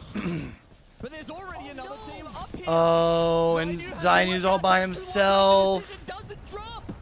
Oh. Fnatic out. SSG about to be out too. Spinning in circles. They didn't know. They wanted to make sure it was possibly clear, but they had to go for the risk. And RG out. Get eliminated as you see Furia holding on to the high ground. With that zip line, they were able to also go on the other side. Now they can hold a different angle. Zainu drops. They get the res. Wow. Oh, they're about to be dead here though. Wait, C9 maybe? Sharing that though. So many teams. No way. Liquid, Bleed, C9 now, as they were able to get the reset. BK Gaming still fighting on the outside. They take out one from Guilds, and they finish off Legacy. Most of these teams are fighting for just a tiny portion of the map to themselves. Meanwhile, Gaming Gladiators have got a mansion up north. Expansive grounds, everything that they could hope for. The teams that could keep this going is the solo member of TSM. E36 is out of here. Furia still alive, trying to hold down the high ground, but Space Station have made their way up on top. Koiful cleans up the fight. Wow. Furia, you hear the hemlock shot. VK Gaming now looking to third party who have now taken up on height. They're also one of the teams that can keep this Apex going. Let's go. Still quite a few teams in that position. We're seeing a few of them here fighting each other. Gaming Gladiators are still alive somehow. It's wild. C9 meeting them, having to slide right back down to the safety that they've built up for themselves and the Watson. You saw the Nemesis shot from the other side. Bleed have now officially hit match points. So many teams now, though. Guild's done amazing things. As a rat, MT on that crypto. Some have called him the best rat in the game, but it's just him. Unfortunately, they don't make the rotation with all three. And TSM get eliminated. Look at this chaos. While Gaming Gladiators are completely uncontested on the north side, outside of the tracks. Well, they were, but then they lost access to the weather tower, so they try and hide behind this tiny part of rock. All eyes on VK Gaming. The nades, the different angle. Gaming Gladiators down to one. C9 engaging on a fight. It is Team Liquid who are still alive in here. Only one. Guild's getting a respawn. Shut the front door. The clutch is red. Guild's gonna get a respawn and win this. There's no way. At least case on the other side. It was Gale that had gotten the clutches res, bringing both members back. Bleed still inside the train station. I think MT lost his drone, so instead of being able to stay invis longer, he gets revealed. Gaming out. Finds a Mirror Guild Esports on the sticks, and Team Liquid. We're gonna get one more game. The rest, they completely pull out. They look alive and healthy. Gaming Gladiators eliminated from this lobby. Only Guild alive. One more game, baby. We're going more. We got more, everyone. Bleed dropped down. Liquid, Bleed, and VK Gaming have seen us through. Our last 3 squads. VK out. Liquid have the ability to put themselves on match point. That's match point for Liquid. Dude, we're gonna be at like 11 teams. Putting themselves on top. Getting the dub. That was so crucial. They were sitting in 15th overall before that. Waving the flag. Viva Mexico. The beautiful Nessie, but this is how it starts. Look how many teams just hit match point, Genome. 3 more. We've got VKG, who picked up 16 points. They move up into 5th spot, continuing their incredible run. So we now have 12 teams. They are joined by Bleed, up to 6 going into game now. 10. And Team Liquid, with that 7-kill win, that gets them to 51 points. Surely, how can I expect it to end there, Genome? When I'm on the mic, that can't happen. You can expect it to always go to another 2 games when we're up here, but I wouldn't have it any other way when it comes to seeing more teams pop off, skyrocketing themselves in the overall standings, sitting at match point. I cannot believe we're about to go to a game 10. Blast tried so hard to drag his team with him there. He's been ripping amazing catwalls left and right, just like he's been ripping apart other teams. He added 5 kills to his total there. But still, it wasn't enough for Gaming Gladiators. They had such a killer spot for the first 4 zones, but unfortunately, they just couldn't get over the line. I feel like now, as we close the book on Game 9, that this has to be the most games we've seen in a playoffs finals. This is just absolutely insane. The tensions. No, we've seen it go, I think they've said in the past, like and you can also just imagine 11, I teams think, like right? GG, who were sitting at match point so early on within this series that they are feeling a different type of way. There's so much to break down. I want to hear from you guys on the desk. Thank you, Vicky. Love you, my friend. And thank you for that great cast as well. Who would have thought it would have continued to go on? I did, because that's basically what happens when we're here at an Apex Legends Match Point Finals. 9 games gone by and 10 coming right up. Right like, now, how can you not love Match Point format? Guys, it's hard to say reactions, because everyone's, our whole bodies are reacting to this. We can't believe it, Lauren, but we go yet again. This is quintessential Apex. We have been sprinting out to the desk since match 3, waiting for somebody to close this out, and instead the exact opposite happens. Every single time you think it's about to end, one of the 2 remaining teams that isn't on match point manages to clutch it up and keep us going. It's like that slippery slope, Jamerson, you know, and then somebody goes and throws more soap on it and wets it up, and it's just like we keep falling into chaos. Will this ever end, is what I'm wondering. What's insane is that every single match after, after GG ended up securing match point first, we're adding more and more and more teams. In game number 8, we added another 4. We add more here. It's absolute insanity at this point. And Snipe.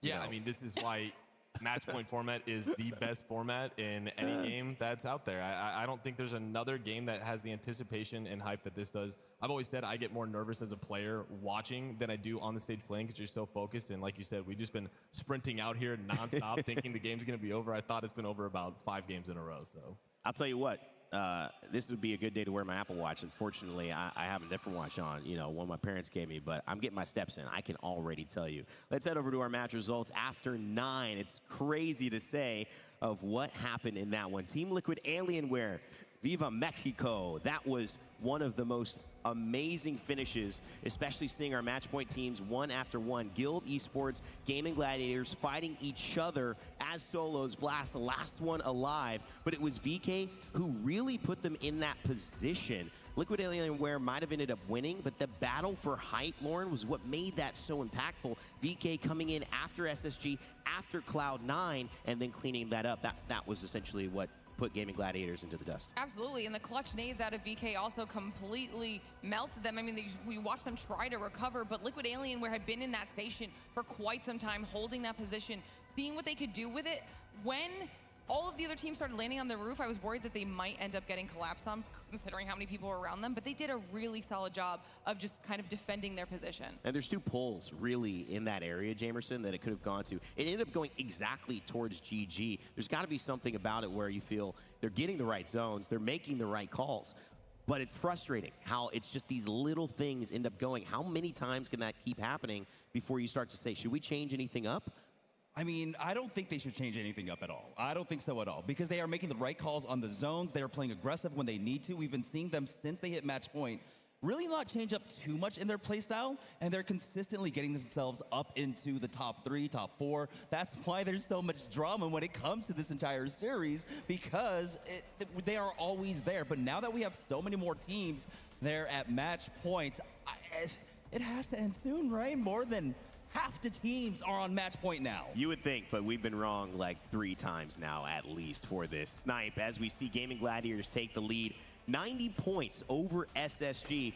SSG may be the most interesting story here, 68, now in 2nd place. The narrative of continuing to go and go, but Alliance, TSM, a big name with a fan base, they got to win. VK Gaming coming out of nowhere. Fnatic as well staying in the pack. NRG, I thought it could have been their moment. Yeah, NRG's come into the finals a couple times. They were back-to-back 2nd places. They had a chance to win the tournament on that last game. And you're looking at this, the difference between 2nd place and 8th place is 4 points. So the way this leaderboard is right now, we're definitely going to see it switch up a bit. Obviously, there's 11 teams on match point, but if you look at the rest of the leaderboard, a lot of these North American teams are stuck on the bottom half. And to see Falcons in 20th is quite concerning. Yeah, I think a lot of this would be concerning as we take a look at the final circles while we give our players a little break, a well-deserved break as well. If you're in the crowd at Mannheim, it's okay to take a break right now. Grab a beverage, grab something to eat, come back into your seat. Matches will resume in just a few minutes. Starting to get hot. Let's start going through the circles. Again, each one of these games, we have match point eligible teams. We've had Alliance, we've had Gaming Gladiators. Now it starts to look like SSG are in the mix. This is the one they do actually make match point on, Jamerson, and it puts them in a great position to continue the momentum, which has now led them into 2nd. Yeah, we've seen this typical pull over at Echo HQ, going a little bit towards that devastated coast, but SSG just had full control here. NRG, I believe, we're also playing off to their eastern, or excuse me, to their west just a bit. But SSG just had a nice angle. Plenty of headies to utilize off of here. You can see Zainu feeling extremely free, here on the right side. Phony's gonna go ahead and back him up. As that push gets made by NRG to try and clear out Fnatic, SSG, no, we've got the victory here. They instantly pounce on them, and then they ride that momentum. I would say that when you look at this, Lauren, these fights, they give you so much confidence because they're difficult, but you know that you just do the right things and you execute, you win. When we head over to match 8, the aspect of being able to execute is the thing that separates winning a match point or not. Absolutely, and that aspect is exactly what kept us going into a match 9 after this finish, because we make it here to a top 4 situation and we were staring at Blue, NRG, GG, and TSM. 2 teams on match point, 2 teams not at match point. But based off of where this zone landed, TSM up there at Elrod had a really good opportunity to get in here and find a good spot. Now, a lot of people thought NRG being on the other side had a really good position, and they did on that low ground, but so much chaos started happening when everybody was forced to drop down and get into these fights, and all of the teams fell at once. And we heard the crowd chanting TSM the second they saw that it was a possibility for them to close this out. And with TSM still being the one remaining up above everyone, it was a quick cleanup for them, and it's what kept us going. Height has certainly won. You actually see it in Game 7, you see it in Game 8 and Game 9. It's not that every zone or every circle in Apex Legends is as cut and dry. Sometimes low ground, sometimes inside does actually win, but it has been Height, and that's where VK Gaming controlled this one. That's what put GG and Guild in such an issue. I mean, there's a reason they call it ultimate height, right? It's literally the ultimate spot to be in a game if it's in zone, especially in a game like this. But it's just, when you've got height, climb from the elimination brackets all the way you here have the into advantage. match point finals. They now are putting themselves. It was a really in good play by position VK maybe too to take like it all. push out The story of Liquid Alienware this entire and essentially tournament is force it Team seems Liquid like, in the rest of the game. They have to come down here. Eliminated. They got all the way and they got the win to get the 10th place. Or not and now VK. here they are in 11th place, but still on match point, and that's what it's all about. And it just seems to me that they are just not hesitating when it comes down to them being in a bad position. They're like, all right, well, we got nothing to lose at this point. Let's just start doing everything we can and getting some KP. The thing about executing here is, and Jamerson, this is where I start to agree with you, because you kind of changed my mind. I thought GG, it's going for a while, but they're in that final fight almost every single of those matches. I mean, that's as good as you can hope for, and then you got to just execute it. Yeah, for the most part, they're playing aggressive where they need to play aggressive. Falcons are sitting in But when you 20th get right this now, zone, which is kind of they're crazy. coming to you extremely close. You have to take that priority position. They haven't, played it that often where they have to play for prio. They do succeed extremely well on edge, but you basically have to play with what you're given, and that's what they've been doing extremely well. It's just, at this point, it seems like, there might just not be enough fuel left in the tank. I mean, we are heading into match number 10. I know, strong words. He's right, though. I mean, you have a lot of great awareness of what it means, I think, to do the right thing, but also sometimes you're out of gas, you're out of fumes. Can they summon something from deep inside that might just make the difference and change their legacy in Apex Legends forever? GG, still with a chance to make history. However, a few fans that want to live in the present right now are standing by with Tiff. I think we got some good representation on either side of you, Tiff. What's going on? Oh, we have so much representation down here in the crowd. Right now, I've got a Moist fan over here on my right and Liquid Alienware on my left. So, guys, I need you to introduce yourself, tell me your name, where you're from. I'll start with you. So my name is Kirby on PC. You might know me from Ranked on Apex. And I'm 22 years old and I'm from Germany. From Germany, a homeland. Let's go. How about you? I'm Niels. I'm from Germany as well, just a few meters out actually. So I couldn't resist when they asked us if we want to go to Mannheim. If they didn't want to ask us, but if when, oh fucking shit. Hey, it's all good. When I figured out it was in Germany, I was so excited that I couldn't resist going. I couldn't resist going either, especially to cheer on Team Liquid Alienware. All right, so now that we've hit match number 10, I need predictions. How far are we going, and do you think Not Moist can close it out? 100%. I mean, Falcons could still win. It's Timmy gets his Kraber. He's gonna kill everyone and win the match for sure. The script writers would be going kind of crazy with that You one. also had a sign. Can we flash it? So I have one question for my boy, Waltzy. What's your max bench? I don't know, man, but it's gotta be a lot. It's up there. And for you, Team Liquid Alienware, they had that massive clutch to get even into the finals on Sunday. What do you want to say to them to get them to bring it home? Almost in their language, so I would love to see that. 51 points, they just broke it, so they are on match point as well. I want to see them win. Let's fucking get it. Let's get it. All right, on set, Yee. take it away. Well, who's ready for match number 10? We are into double digits here. In our match point Yo, the finals, Moist. ongoing. Hold on, let me bring this down. Y'all gotta check this out. This is fucking wild. To deciding who our champions is going to be. I had a feeling it would be a bit of a long day. What time are you coming? It is the Falcons logo. What is that supposed to mean? I'm not showing up. I'm fucking dead, bro. The lack of advantage points really has shaken things up here in Mannheim, and it's just been so difficult for any of these teams to get across the line because there are so many teams here who have been able to put victories on the board across this tournament. It's not like previous tournaments where sometimes teams just limp through without victories. No, everyone has been able to like slam their way into this grand final. I mean, it's crazy, right? All the talk of the town at the start of this year, the start of this season of the ALGS was Team Falcons. If you needed an example of how good this lobby is, Falcons down in dead 20th at the moment and only managed to put 20 points on the board. And I'm sure there's 10 teams? that they're going to have to try and No. sort out, but it just shows the level 12 of or 11 competition, right? We teams have going GG, in on match SSG, point. Alliance, TSM, VK, Fnatic, NRG, Complexity next up to put themselves on match point. They're sitting at 43. They need themselves a good 7 points.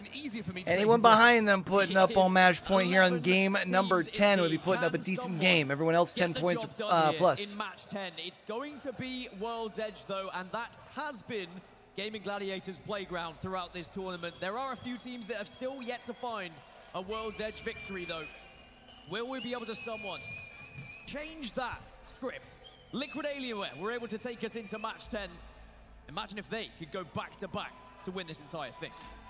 Honestly, imagine if Liquid Alienware is the last team to get on match point and they go back-to-back after they are on the verge of going out in the lower bracket like round 1. You look at your teammates, you look at the coach, you look out at the fans who are supporting you in the crowd, and you just think to yourselves, let's go and get this done. Let's reach out.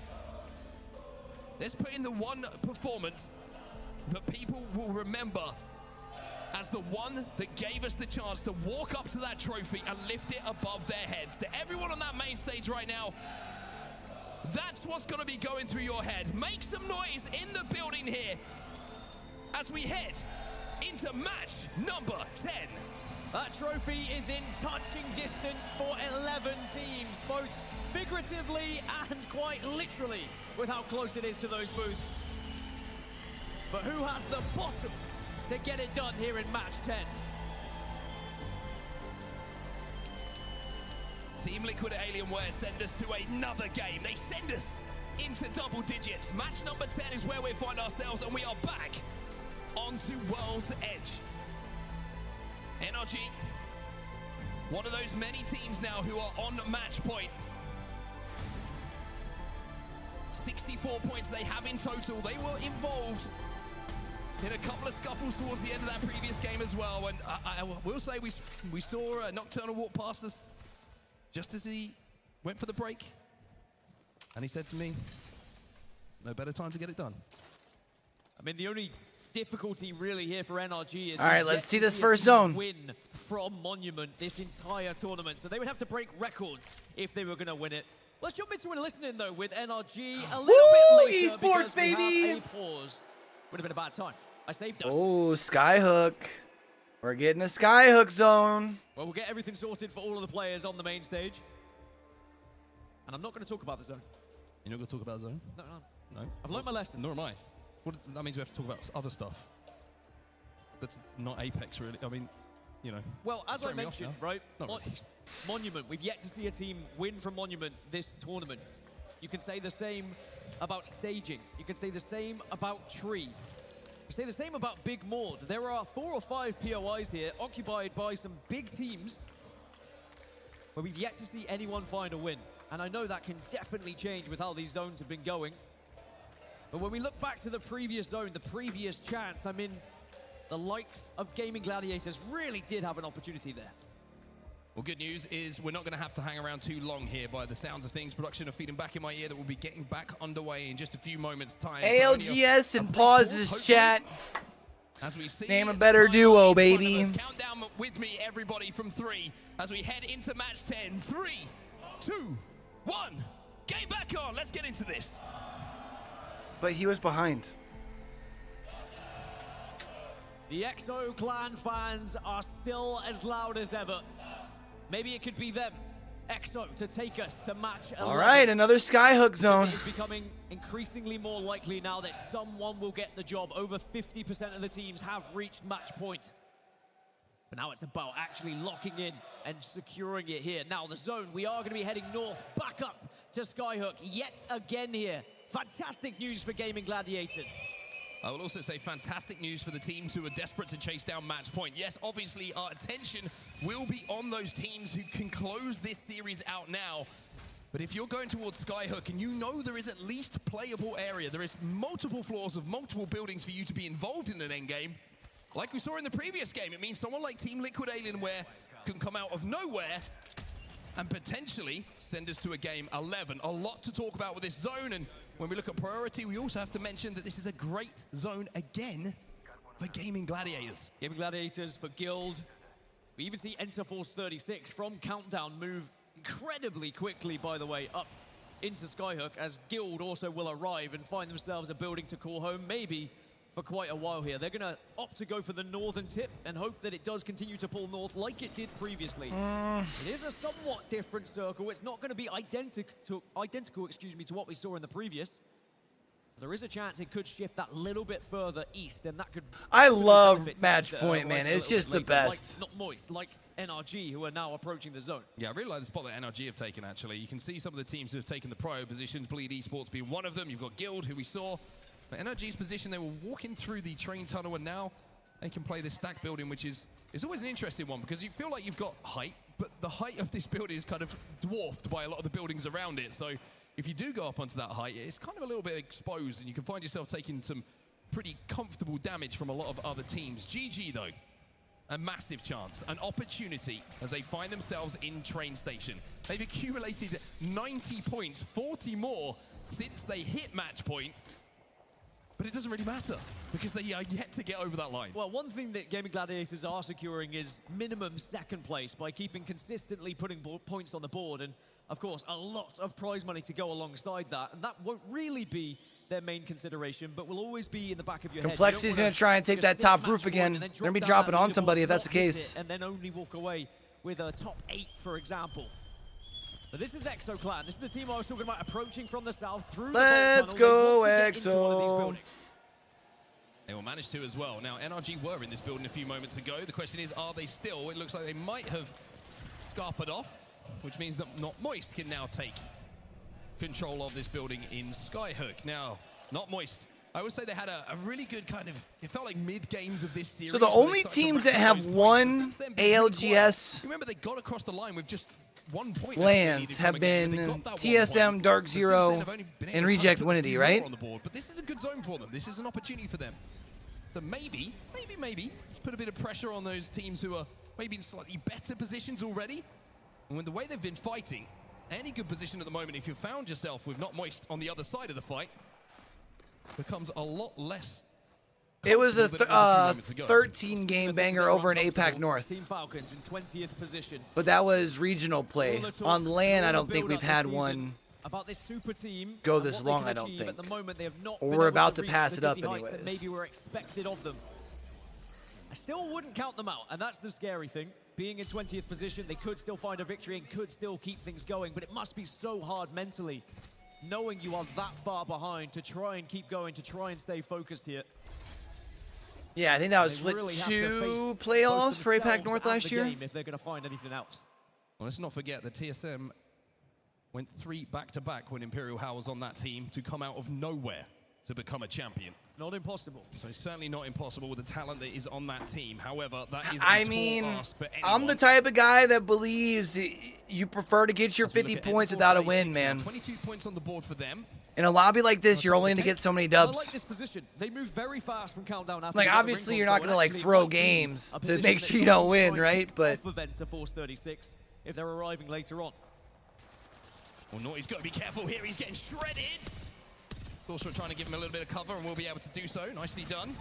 As Naughty, he tries to launch back to his teammates, and instead it's going to turn into a death box. Sorcerer will grab that banner and try and escape back to his teammates, but he'll go down as well. And Makers, chaotic. He's going to have 3 players flying at him pretty soon. Yeah, Makers are full sending this. Dexter's taken a lot of damage. Chaotic's done at least well to keep them held back ever so slightly, but I think the Makers should be able to finish off this fight, and I imagine we're going to see Cloud9 falling very shortly indeed. Try as you might to escape, but Makers were on the charge, and it's 2 teams who were not on match point going toe-to-toe there. So back, look over where we believe this endgame is going to be taking place. And you can see everybody. Bro, everyone's back the fuck in. Oh my god. They're hitting a ring console at the moment, or waiting to, which is going to give them Zone 3 info, which is going to be very, very interesting. As they will be able to play for that spot afterwards. But not really that important, Zone 3 information. You're not going to learn that much here. With that pull, I mean, that just confirms, yes, we're going to Skyhook, which everyone really knew.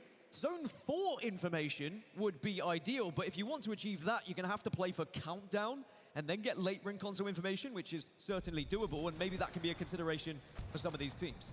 Exo kind of fight themselves at the moment. You can see Fuder and Swinney already taking damage. VK Gaming going to be looking at them as well, and they're a team who are on match point. Drones are going to go out. You can see pop shots coming to try and take the electronics out of it. Flogi, how you been, brother? Downtown through the tunnel towards the north side of Sky. How has your weekend been, my dog? Now, it is definitely a consideration for a lot of these teams to position yourself in a spot that has loot bins as well. When that Ring 2 does close and the loot bins turn into legendary bins and you get all of the gold attachments, you are definitely going to miss those if you have played into an early area and you don't have access to them. However, when you go into Skyhook, there's going to be a lot of buildings that won't have said access, so would you rather play in the train station on the east, where you would get all of those attachments and have a far more high success rate when you get into those fights later? Alliance using the balloon in the tunnel to try and find a place to play. You see they're scouting out the middle building. They can certainly see there's some beautifully arranged fences up there, which are going to make it very difficult for them to play, but they are in Skyhook. Now, I'm interested to see where this zone actually pulls, because we talked about Zone 3 info, right? It's not really giving us anything. It's essentially saying the entirety of Skyhook is still in it. Now, we have shifts. We have so many zones within Skyhook that are played from different positions that end up on different sides of it. If it shifts towards the west, which would be, I would say from what we see on our screen, a little bit I think of a violent southwest. pull. Yeah, not something we haven't seen before. Certainly today, we've seen it a few times. Then it means the position that Alliance have taken becomes a much more valuable one. The same. No, that's not that one. Team Liquid Alienware. Is that the one on the other side, though, by the other leg? Possibly? On that east side? On that eastern side, then Alliance and Liquid will have to do some hard work to get anywhere. Yeah, usually. But similar to like that one that I called on that left leg yesterday? You can pull a little bit further southeast, down where the likes of Exo Clan and VK Gaming find themselves as well. But Fnatic, they can go for the situation here where they actually just play Countdown. They get that info late, and then they can decide on how they want to move. Maybe Team Falcons on the east side can also do something similar. They were looking to maybe get some loot bins as this second ring is about to close. But this is a situation where we have 19 squads still alive. No one really shooting at each other right now in Skyhook, but all you need is one squad like Fnatic or Falcons who have not entered yet, and it can just suddenly shake everything up as everyone starts to get a little bit alerted to their arrival. I'm not going to lie, I'm looking at this map overhead right now that we have, and this next zone info essentially is going to be pretty crazy to watch, because everybody is kind of, the majority of teams think it's going to the east, but there's a lot of teams that have also positioned themselves on the west. Now that would suggest that I just want to see this next ring. Come on, man. I want to get some fighting going. Is going to be going, or maybe it's just a case of so many teams stacked up already. But this is going to be like a real big moment in this game. Which way does that zone go? Yeah, some teams definitely had no choice. They just had to accept whatever building was available. There's some stick drift for you. Also, Gaming Gladiators are sitting far north right now. But this is what I was talking about in Countdown. You can get Zone 4 information, which could arguably be the most important information of the game so far. I think Flogi might be behind us. Anywhere west, Chat. that would be a big surprise. Oh my! Okay. Okay. That one hurts. Because he just talked about epicenter or landslide, and we've definitely been in Skyhook for a minute. But amazing news still for those who committed to the cake building. And you mentioned it, Alliance. They went all the way over to the west side. TSM also in the northwest. They have one of the strongest buildings to hold right now, because it can continue to pull that northwest side as well after this. Well, Fnatic give us ring information. They get ring information. And for the benefit of everybody who's watching right now, regardless of where you are, Yuka has found a Kraber. This man hit some of the nastiest shots earlier on Storm Point. It was honestly an absolute pleasure to watch him go to work. And now he's going to have the chance with a Turbo Havoc and that Kraber in his hand. It's like the duality of wanting to watch more Apex and wanting to be done with watching Apex for the weekend. At the moment. Both of them are looting themselves up to the gillies right now. Oh, you're talking about in-game 11. Got you, sorry. That may occur. Greenfire have also just pushed themselves out here and said, hey, another Kraber. We'll take a mythic bin, thank you very much. And they also have a Kraber to work with. Oh, you talking about final like a last ring? I thought you were talking about like final ring for this game, dude. I'm lost. That's my bad. I was like, but he didn't answer my question like I just asked. I was confused as shit, brother. But they're going to be able to reset for now. It's not necessarily the composition you want to be holding this area either. I mean, Newcastle would be perfect here. At least they have the Bangalore to smoke off some of those sight lines. But they're just rotating around this cake until they can find somewhere to call home. EXO have just pushed out because Falcons have started to arrive and Zero's just gone down. Zero's gone down, Falcons down to 2. EXO clan will claim a KP2. But I think Stormpoint's next game because we just did World's Edge. Inside of his drone, trying to get some more information onto whether this is a good idea to push or if they will just let Falcons be for now. Feuda's got to be careful. He's getting shot from all sorts of angles as yeah, we should be able to Stormpoint next. Sadly for Falcons, it was the crypto that went down off Zero, but maybe they'll be able to grab his banner.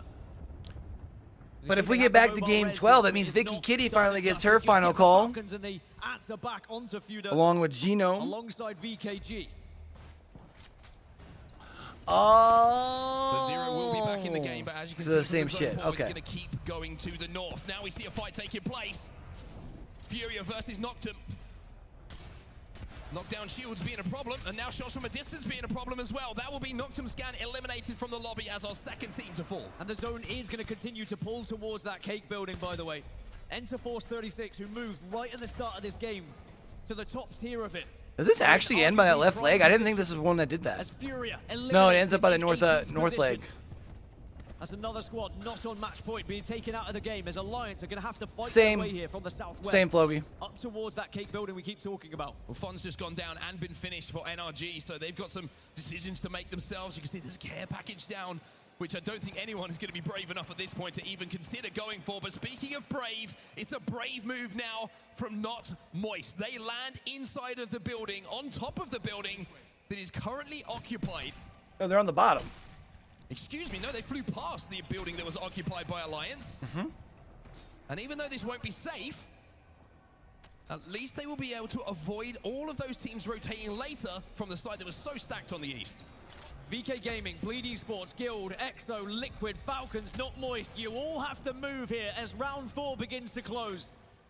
How many teams do we still have on match point currently? There's 4. There's 8. Have we lost any of our match point teams? Area where you won't really find a place to call home. It's a really interesting situation developing here because you see the GG have made their way into zone. Jem Burton trying to do what he can, but Falcons' bad day continues. Falcons are washed. They will be out the lobby as well. As break them up. Juarez reintroduced himself to it. Now GG. Time to cash it in. On match point since match 3 as VK Gaming, they get eliminated. That's one of our match point squads out. GG got to watch their backs here. Make sure they don't get wrapped. This pit is somewhat safe, but they are going to be challenged. And the castle wall has already been pretty much Who's broken. pushing them, It's Fnatic? Who are pushing them? Not Moist have been eliminated in the meantime. Another match point team is out of here. Blast is left on his own. Blast is praying, but no prayers will be answered as GG will fall and Fnatic will stay fairly healthy. Yeah, and now TSM third. It's just going to be a third-party clusterfuck there. Absolutely obliterated. They are down as well as TSM can now control this side of the map. It's only Guild, the other side of the train station, that maybe they have to worry about. Makers, Alliance, and Dreamfire all on the southern side. So much information can be gathered from your drone right now as you need a plan of attack. How do you enter this zone and where do you go? And this is why I was talking about enter Force 36 at the top of that building. They can watch all of this unfold and no one dare will try take it off of them. Alliance taking a fight here. Team Liquid Alienware have been eliminated in the meantime. That's another match point team who have fallen. Dreamfire out. By Alliance. They will keep their game alive. Yeah, we still have like 7 teams of the 10, right? The top 10 squads. 6 of the top 10. Here at World's Edge. 6 can end, 4 can extend, chat. And E36. I mean, 4 teams who are not on match point that are still alive. probably. Just gone down. So that makes it only 3 teams now who are not on match All point. depends on what kind of room Enter Force 36 has on the high ground. Because they can stay up there for a long time. And some of these other match point teams should be able to take themselves out. They play the outside of the second level of the building. But there are teams still in and around them. Unlucky's going to have to take a second here just to pop that battery to make sure that if they are pushed, that he's going to be able to fight back. Makers could also win this fight and own this north side of the circle too. To the west side of TSM. TSM have this there. But those are your two teams that are going to extend the series basically at this point, like realistically. Reps has taken a huge amount of damage. They have some armor swaps available, but it's Guild. This was the worry for me for TSM, that Guild would wrap them. Everyone's starting to look a little bit nervy now. If you make one mistake, if you step your foot in one wrong position, there could be someone just to wipe you off the face of World's Edge. But Makers are sending it! They send it! Makers are sending it! TSM, Verhol still get 2! Wow. Yeah, so Makers are out now. So that means Enterforce 36 and Complexity are your only teams that can extend this now. Quick enough. And I don't know where Complexity are at. I think they're on one of the low sides of the circle. The Grenade Master! But the good news is that it's going to end right underneath the building. So Enterforce 36 should be able to sit on top for basically until the very, very end. So they should be able, if they play patient and disciplined, they should be able to walk away with the dub. Alliance have taken a lot of damage, but TSM, they take out another team. NRG now go down. Alliance take down Complexity. It's all left to Enterforce 36. 5 are on match point. Unless Enterforce 36 win this game from the top of that cake building that they took right at the start, we will find our winner right here, right now. How many times, by the way, are Guild just going to be allowed to respawn a player in the late game? Not for the first time we've seen it. Phony's going to get knocked here for yeah, now it's just bleed. Not sure if they managed to finish it off, but here comes Guild to get a little bit of a help. See what I mean? Because Enterforce 36 gets to sit up on top of this thing for the entirety of this as it closes. Phony from SSG reduces them to 2. It's nervy times for every single team, for every single member of this audience, for you and I, for everyone watching at home. TSM have the Northwest, but they have to approach. The only other thing that could be different is if SSG is somehow able to keep the spot. It's basically SSG spot or Enterforce 36. The only team who is not on top or inside of one of the levels of the building in front of TSM is TSM. Everybody will have to leave. Yeah, the only reason I don't think that the bottom is an advantage here is because you have everybody on the second floor is going to need to also drop. And they probably drop before the top team, you know what I mean? So you're probably going to be in the middle of the fight. To survive, to give themselves a chance as a duo. It's a 2v2. Dropped and Tubi. They're going to find Mr. Mozambique and Co. Tyler will go in. Can't quite finish, but the zone surely does the damage. Bleeds out. They will fall out this. See, because now TSM goes down. And E36 have the crit. No! They're sending it to TSM. I don't know if I agree with that send. That's a dumb drop. That's a throw.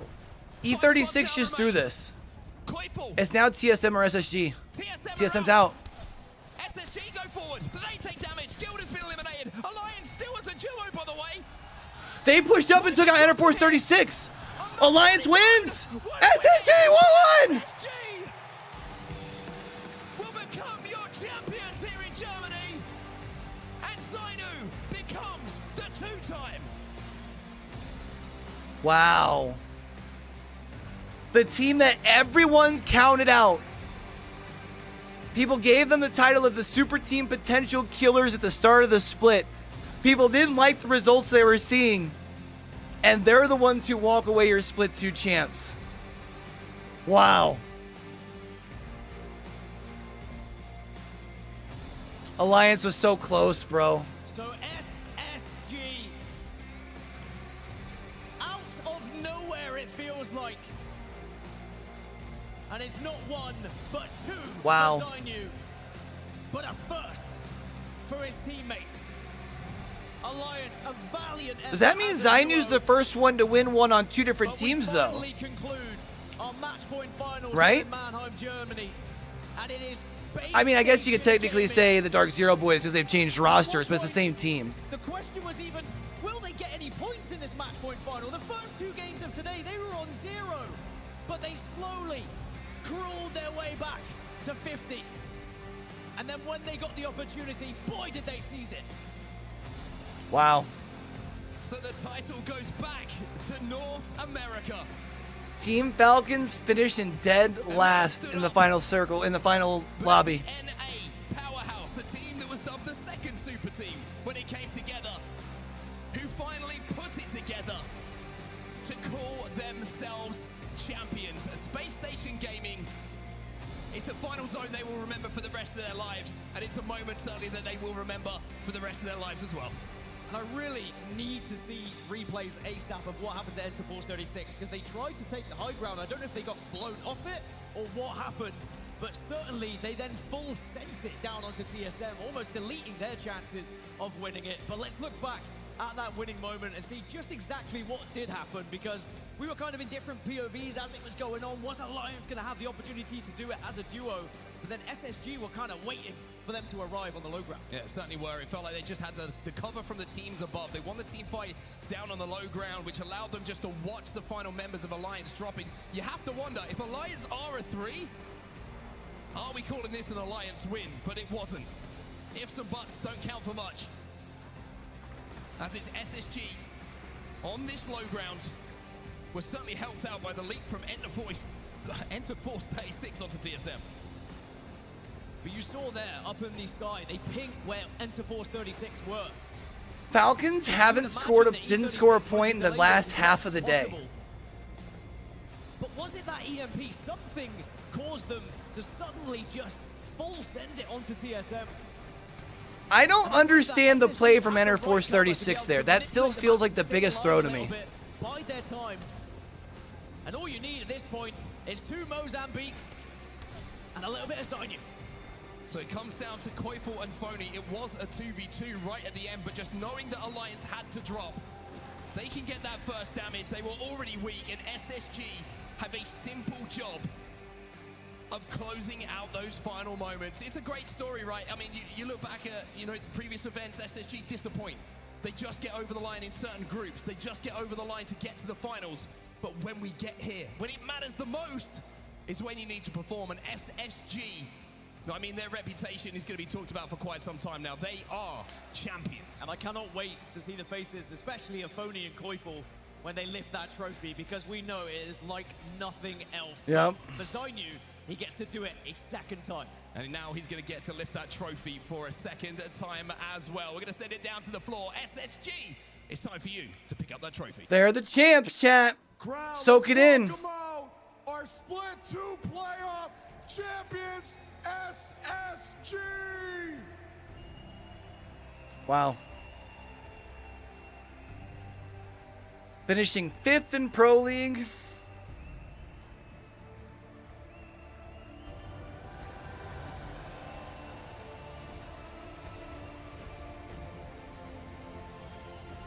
Zainu's like, bro, they were so much more hyped for me when we were Dark Zero.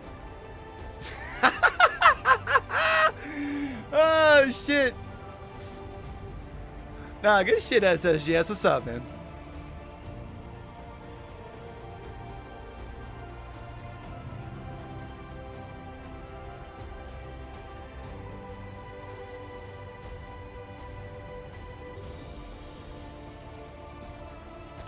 Good stuff, man.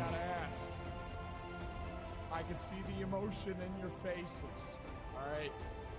What does this mean to you? I mean, this was an insane journey. Not a lot of people expected it, but here you are. I don't think nobody expected it. I'm gonna be real.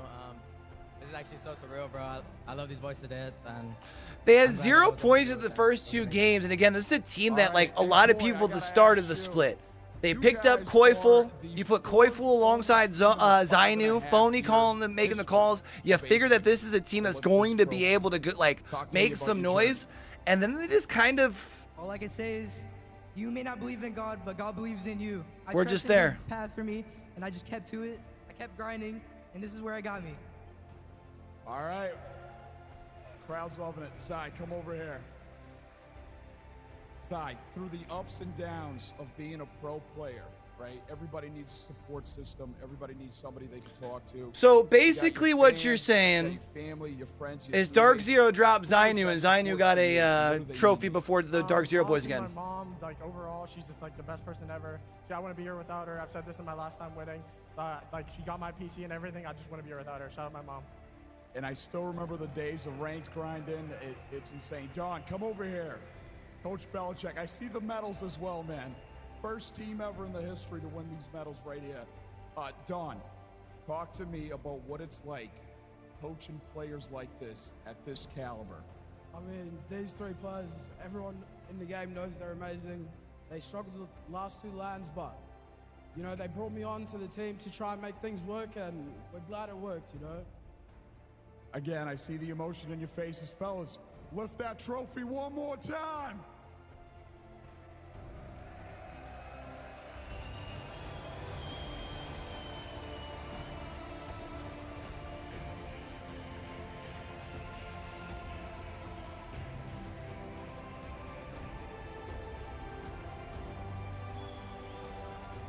Sky high.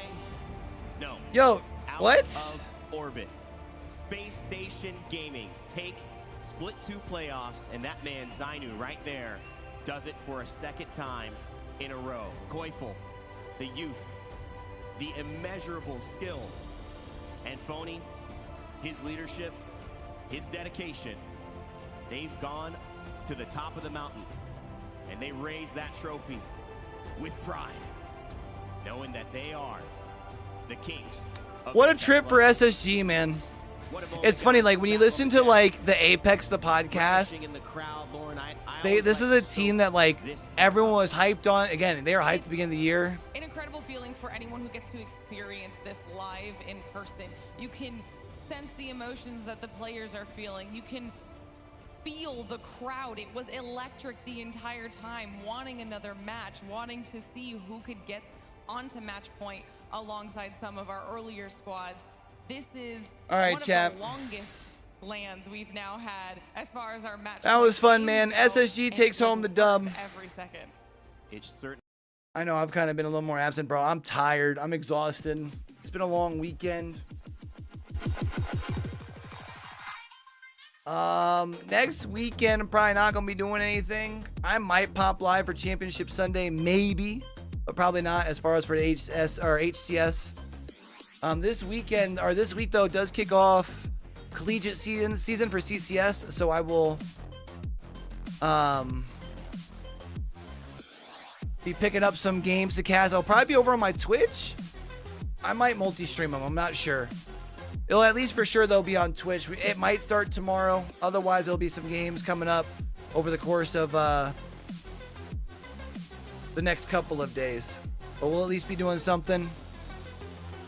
Yo, I appreciate you guys for coming out and hanging with your boy, whether y'all were on Twitch, whether y'all were on YouTube, popping in, hanging out. I know some people were in and out. Some people were here pretty well all weekend. Y'all are fucking amazing, man. Appreciate y'all for coming out. We'll catch y'all later. I'm sure I'll have some stuff popping up over on YouTube later this week. So if y'all are watching on Twitch and y'all haven't gotten to check out the YouTube, check that out over there. Otherwise, man, y'all have a great rest of your weekend. Until we catch y'all back for the next one, man. Don't forget, with everything crazy going on in the world today, be true, be you, be sincere, game hard and love hard. All right, y'all. It's your boy Q. Signing out.